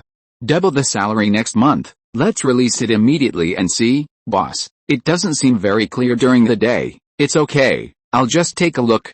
If it's okay, arrange production immediately, boss, then I'll arrange the ignition. Sean seemed to be in a good mood. His face was much better. He shaved his beard clean, and lit the fire with a lighter with a whoosh sound. Fireworks shot into the sky, exploding with a boom, revealing fleeting colors and hues. The ground-based samples were all successfully ignited, including a large one, which was a perfect success. Really impressive, Sean. Well done. Arrange mass production immediately, and preferably create several different styles. No problem, boss. This is nothing, Sean said with a serious face. Boss, you underestimate me. Good, that's good. Safety first, always prioritize safety. Absolutely, rest assured. I guarantee the mission will be completed. Okay, carry on. The next morning, fireworks produced by the Maria Pyrotechnics factory, after a night of cooling, packaging, and storage, were quietly transported to the Maria town warehouse in a convoy of 10 trucks. Many people had already begun arriving in town, and business was booming. The construction of the Maria Plastics factory and chemical plant had already attracted many locals to open restaurants and the like, and now there were already many hotels, restaurants, and other basic facilities. The streets were also swept clean, and Mayor Cavo arranged for some empty houses to be used. Maria town was gradually becoming lively, with temporary parking lots and Maria train station signs guiding visitors through the town. Most of the factories in Maria town had stopped work today, and everyone was spontaneously busy. The scale of Maria town was decent, and the fireworks display location was arranged in a huge open space outside the town. The Maria Town Fireworks Festival. The news had spread to Decay City and nearby towns, and some people were already planning to visit. Busy until the afternoon. Little Nix, Lucifer, Cross, Aragon, Guerrero, Sean, Lee Kingayan, Mayor Cavo, and others also organized activities. While St. Husser didn't help much. Boss, please stop trying to help and making things worse. Why don't you go greet the guests? St. Husser had just planned to chop ribs when he chipped the cleaver several times. Alright, I'm really not very good at this. St. Husser was also a little embarrassed. Who knew why these steaks were so hard? Lee Kingayan sharpened the knife cleanly and chopped the ribs easily. Boss, go look around elsewhere. Boss, this isn't something you should be doing. Old brother Cohen, why don't you go help me watch the kids? It was a day when St. Husser was disliked. However, St. Husser quickly changed into clean clothes and took on the job of welcoming guests. Little Thompson even brought St. Husser's 9th Brigade with him specifically to maintain order. Commander, thank you for your trouble here, Cohen. Well done. It's really taking shape, Little Thompson said, looking at Maria Town after getting out of the car. The construction was decent, Commander, you're too kind. This is Mayor Cavo, it's little brother Cavo, boss. The two middle-aged men embraced each other tightly, not separating for a long time. Hey, we were classmates at military academy. We've known each other since we were kids, so that's how it was. No wonder Mayor Cavo took care of St. Husser in addition to basic matters. St. Husser imagined a grand drama. It's not what you think. Cavo and I haven't seen each other in half a year. Little Thompson seemed to see through St. Husser's imagination. Yeah, plastic brotherhood. Then, after some pleasantries, St. Husser went to welcome other people from morning until afternoon. He didn't see Mary King arrive. St. Husser was a little disappointed, but it didn't matter. The people from the Viper Squad, along with 10 large trucks of fireworks, were arranged to set off the fireworks. Under the organization of Guerrero and Sean, they were responsible for the logistics of the entire fireworks festival. In the evening, the banquet began. St. Husser also entertained the guests who came. The mayor gave the opening speech, and then it was free banquet time. The soldiers of the 9th Brigade were responsible for security, while others gathered at the banquet. To prevent fragments from the fireworks from falling, the food for the banquet was arranged in some open-air tents, and the attendees waited outside for the fireworks festival to begin. In the town, a Spanish wild-style band performed, and the entire town fell into an ocean of revelry. Performances, dances, and people poured into the streets, singing songs with their friends, whistling, and playing drums. Like a Spanish carnival, Sean was in charge of the fireworks display. From 6 o'clock, he hadn't stopped. Huge fireworks bloomed in the sky. St. Husser declined the dance invitations of several enthusiastic beauties, and just quietly watched the fireworks. The colorful fireworks spewed out from the base, vying to bloom in the clear night sky. Sean led the fireworks team, constantly igniting, moving, and igniting outside the town. The viewing platform was packed with people. The fireworks continued to bloom. With a bang, fireworks flew into the sky, and the colorful lights illuminated the entire night sky. Seeing a huge fireworks show in person can only be described as spectacular. When a segment of fireworks ended, the people of the town spontaneously began to applaud. It was truly an excellent fireworks festival, so beautiful. Just when he was feeling somewhat disappointed, Saint Hesser heard a voice. Mr. Saint Hesser, the fireworks here are so beautiful, Eilina said softly, standing behind Saint Hesser at some point. I thought you weren't coming. Of course I'm coming, it's just that the train was delayed. That damned Argentine railway system, it was inconsiderate of me. I'm sorry. From the afternoon until 8 o'clock in the evening, the fireworks illuminated the entire night sky. Even 100 or 200 miles away, you could see sparks of fire. Those who didn't know would have thought a place had been bombarded. The fireworks rose and fell, constantly blooming. The highest giant fireworks could rise more than 200 meters, like huge artillery fire, shocking many people. Saint Hesser thought that 100 meters was about the maximum, but they were much higher than the test firing yesterday. He didn't expect Sean to be so capable. He had really found a treasure. Not only was the height of the fireworks much higher, but the patterns of the fireworks were also much more numerous, varied, and outrageously many. Cohen, the fireworks you set off are so beautiful. Well, actually, I didn't set them off.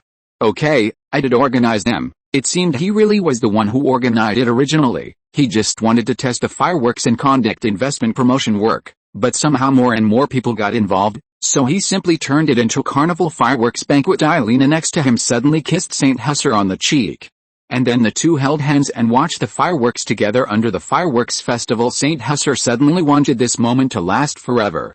Born in this country, in this era, he was deeply honored, and he wished a motherland prosperity and peace. Thank you to all the people who have worked hard for this new country for 100 years. With deepest respect, this magnificent fireworks display is as you wished. Chapter 50 Fireworks Orders and Raw Material Crisis. The fireworks display ended, and Saint Hesser watched Eilina's figure, hurrying to catch up and escort her to the hotel. Then, they parted ways.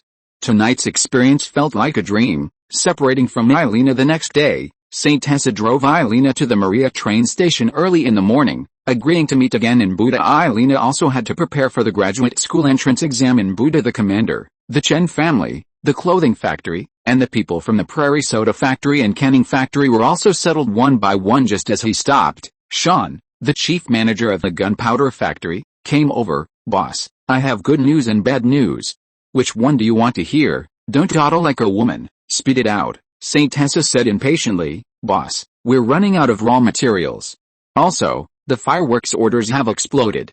I'm done. Shift, boss. Is it shit? Is your English not good? Sean couldn't help but complain. You talk too much nonsense. If you can't do your job well, I have to clean up the mess.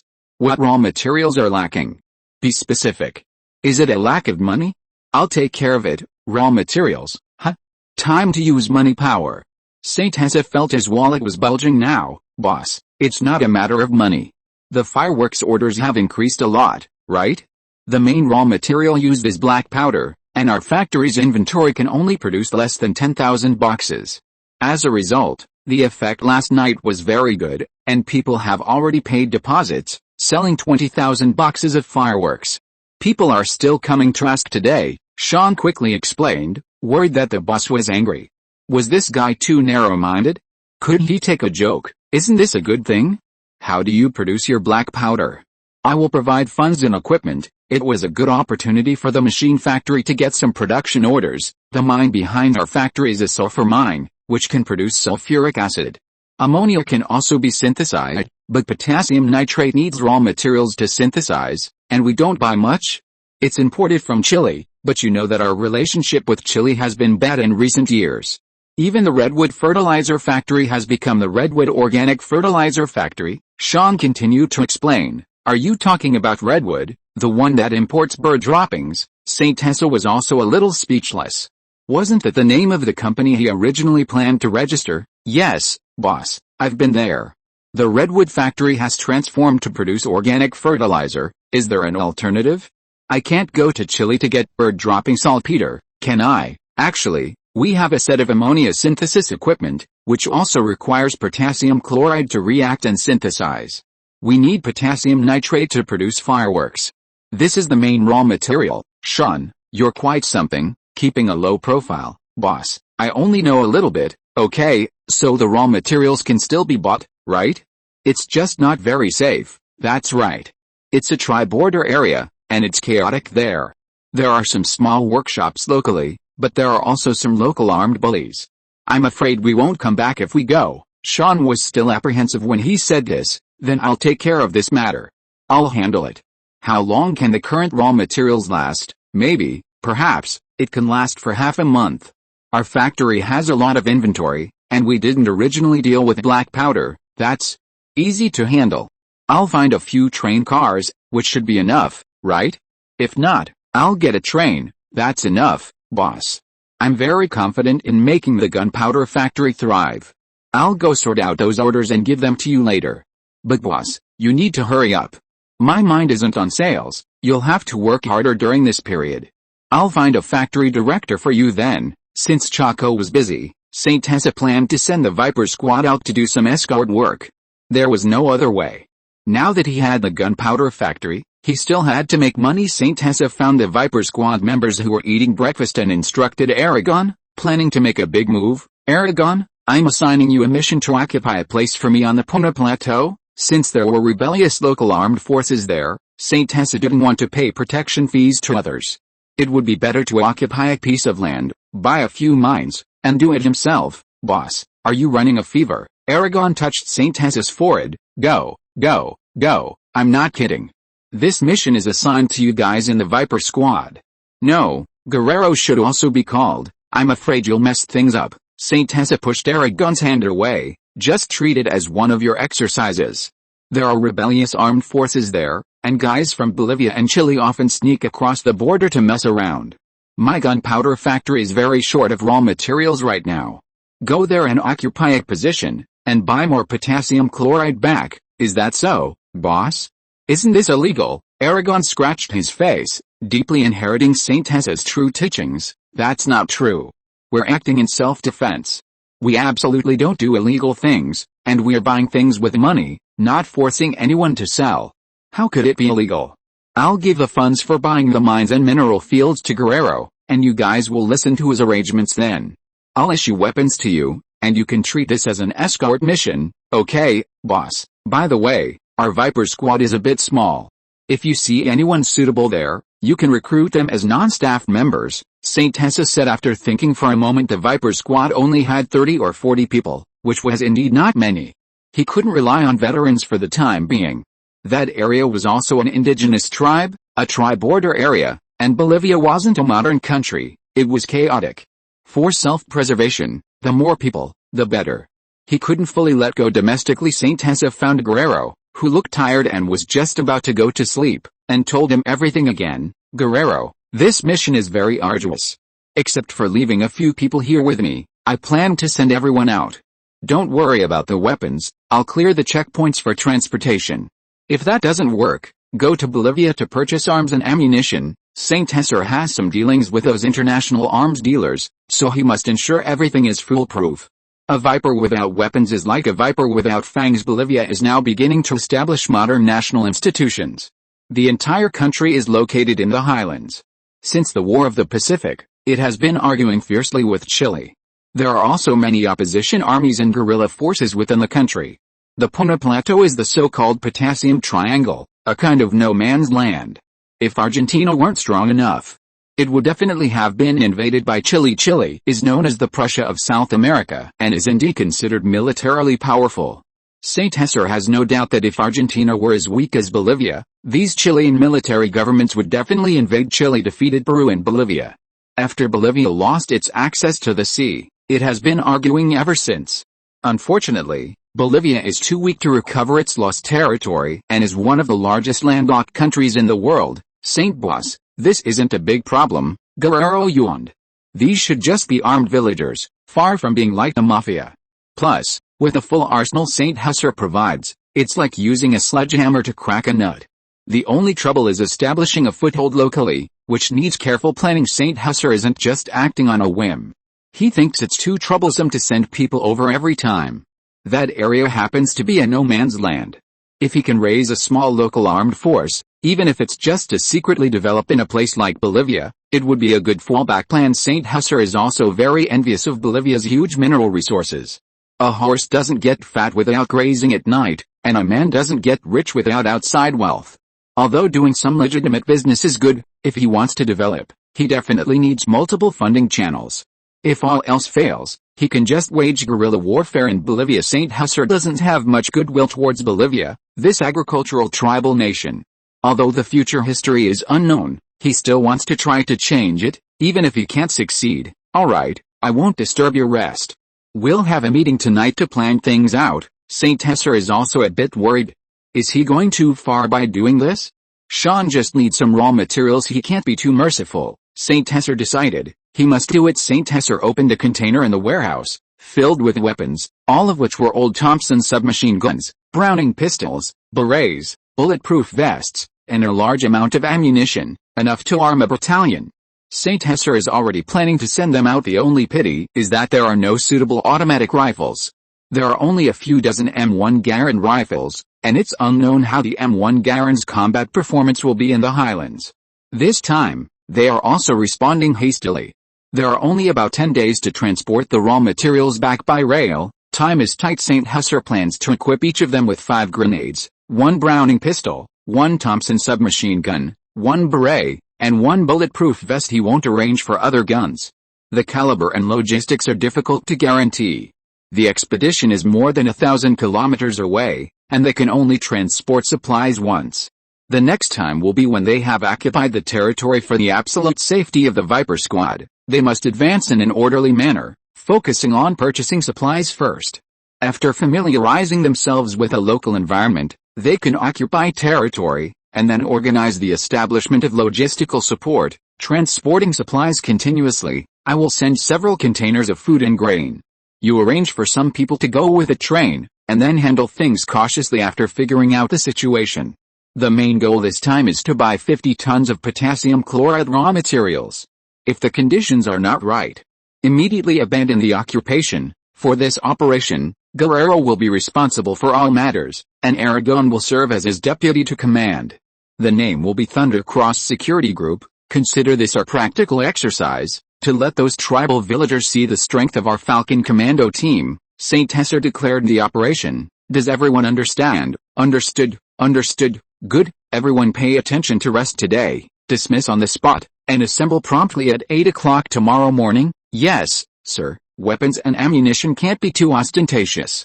Saint Husser arranged for a small freighter to go through the Paraná River, then the Salado River, and then transported overland to the highlands. This will be arranged by Lucifer. Lucifer has already hooked up with several local small families in Santa Fe province, completing the task very well. Originally, Saint Husser planned to deploy the Falcon Commando team's intelligence group, but it doesn't seem to be of much use. K-City is no longer a top priority, and Maria Town has become the real center. The uncrowned king of Maria Town now only needs to develop desperately, sending the Falcons out for a major operation. He hopes that Guerrero and Aragon can truly stand on their own without his leadership, while he is responsible for logistical support. Of course, local security must also be guaranteed.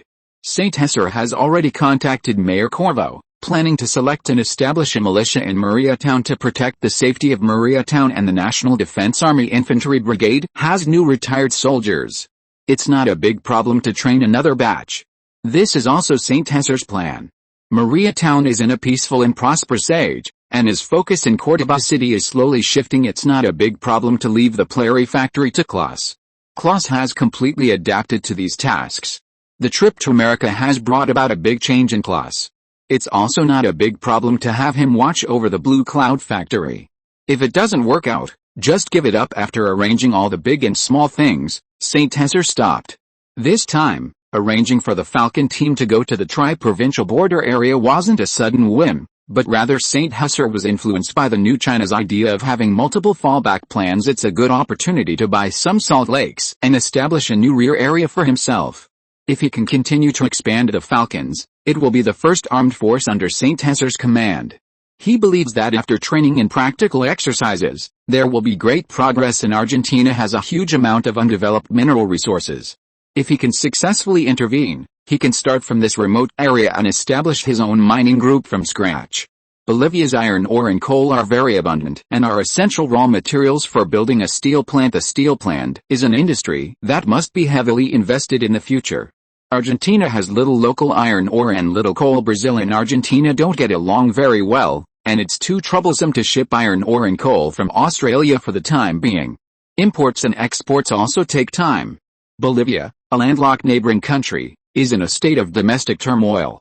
Now, intervening in it offers great benefits at a very small cost. End of this chapter. Thank you very much for reaching the end. Don't forget to like. Looking for more exclusive content and immediate access? Subscribe to our Patreon. Remember, every like, subscription, or donation encourages us to continue. Thanks to everyone. See you in the next video.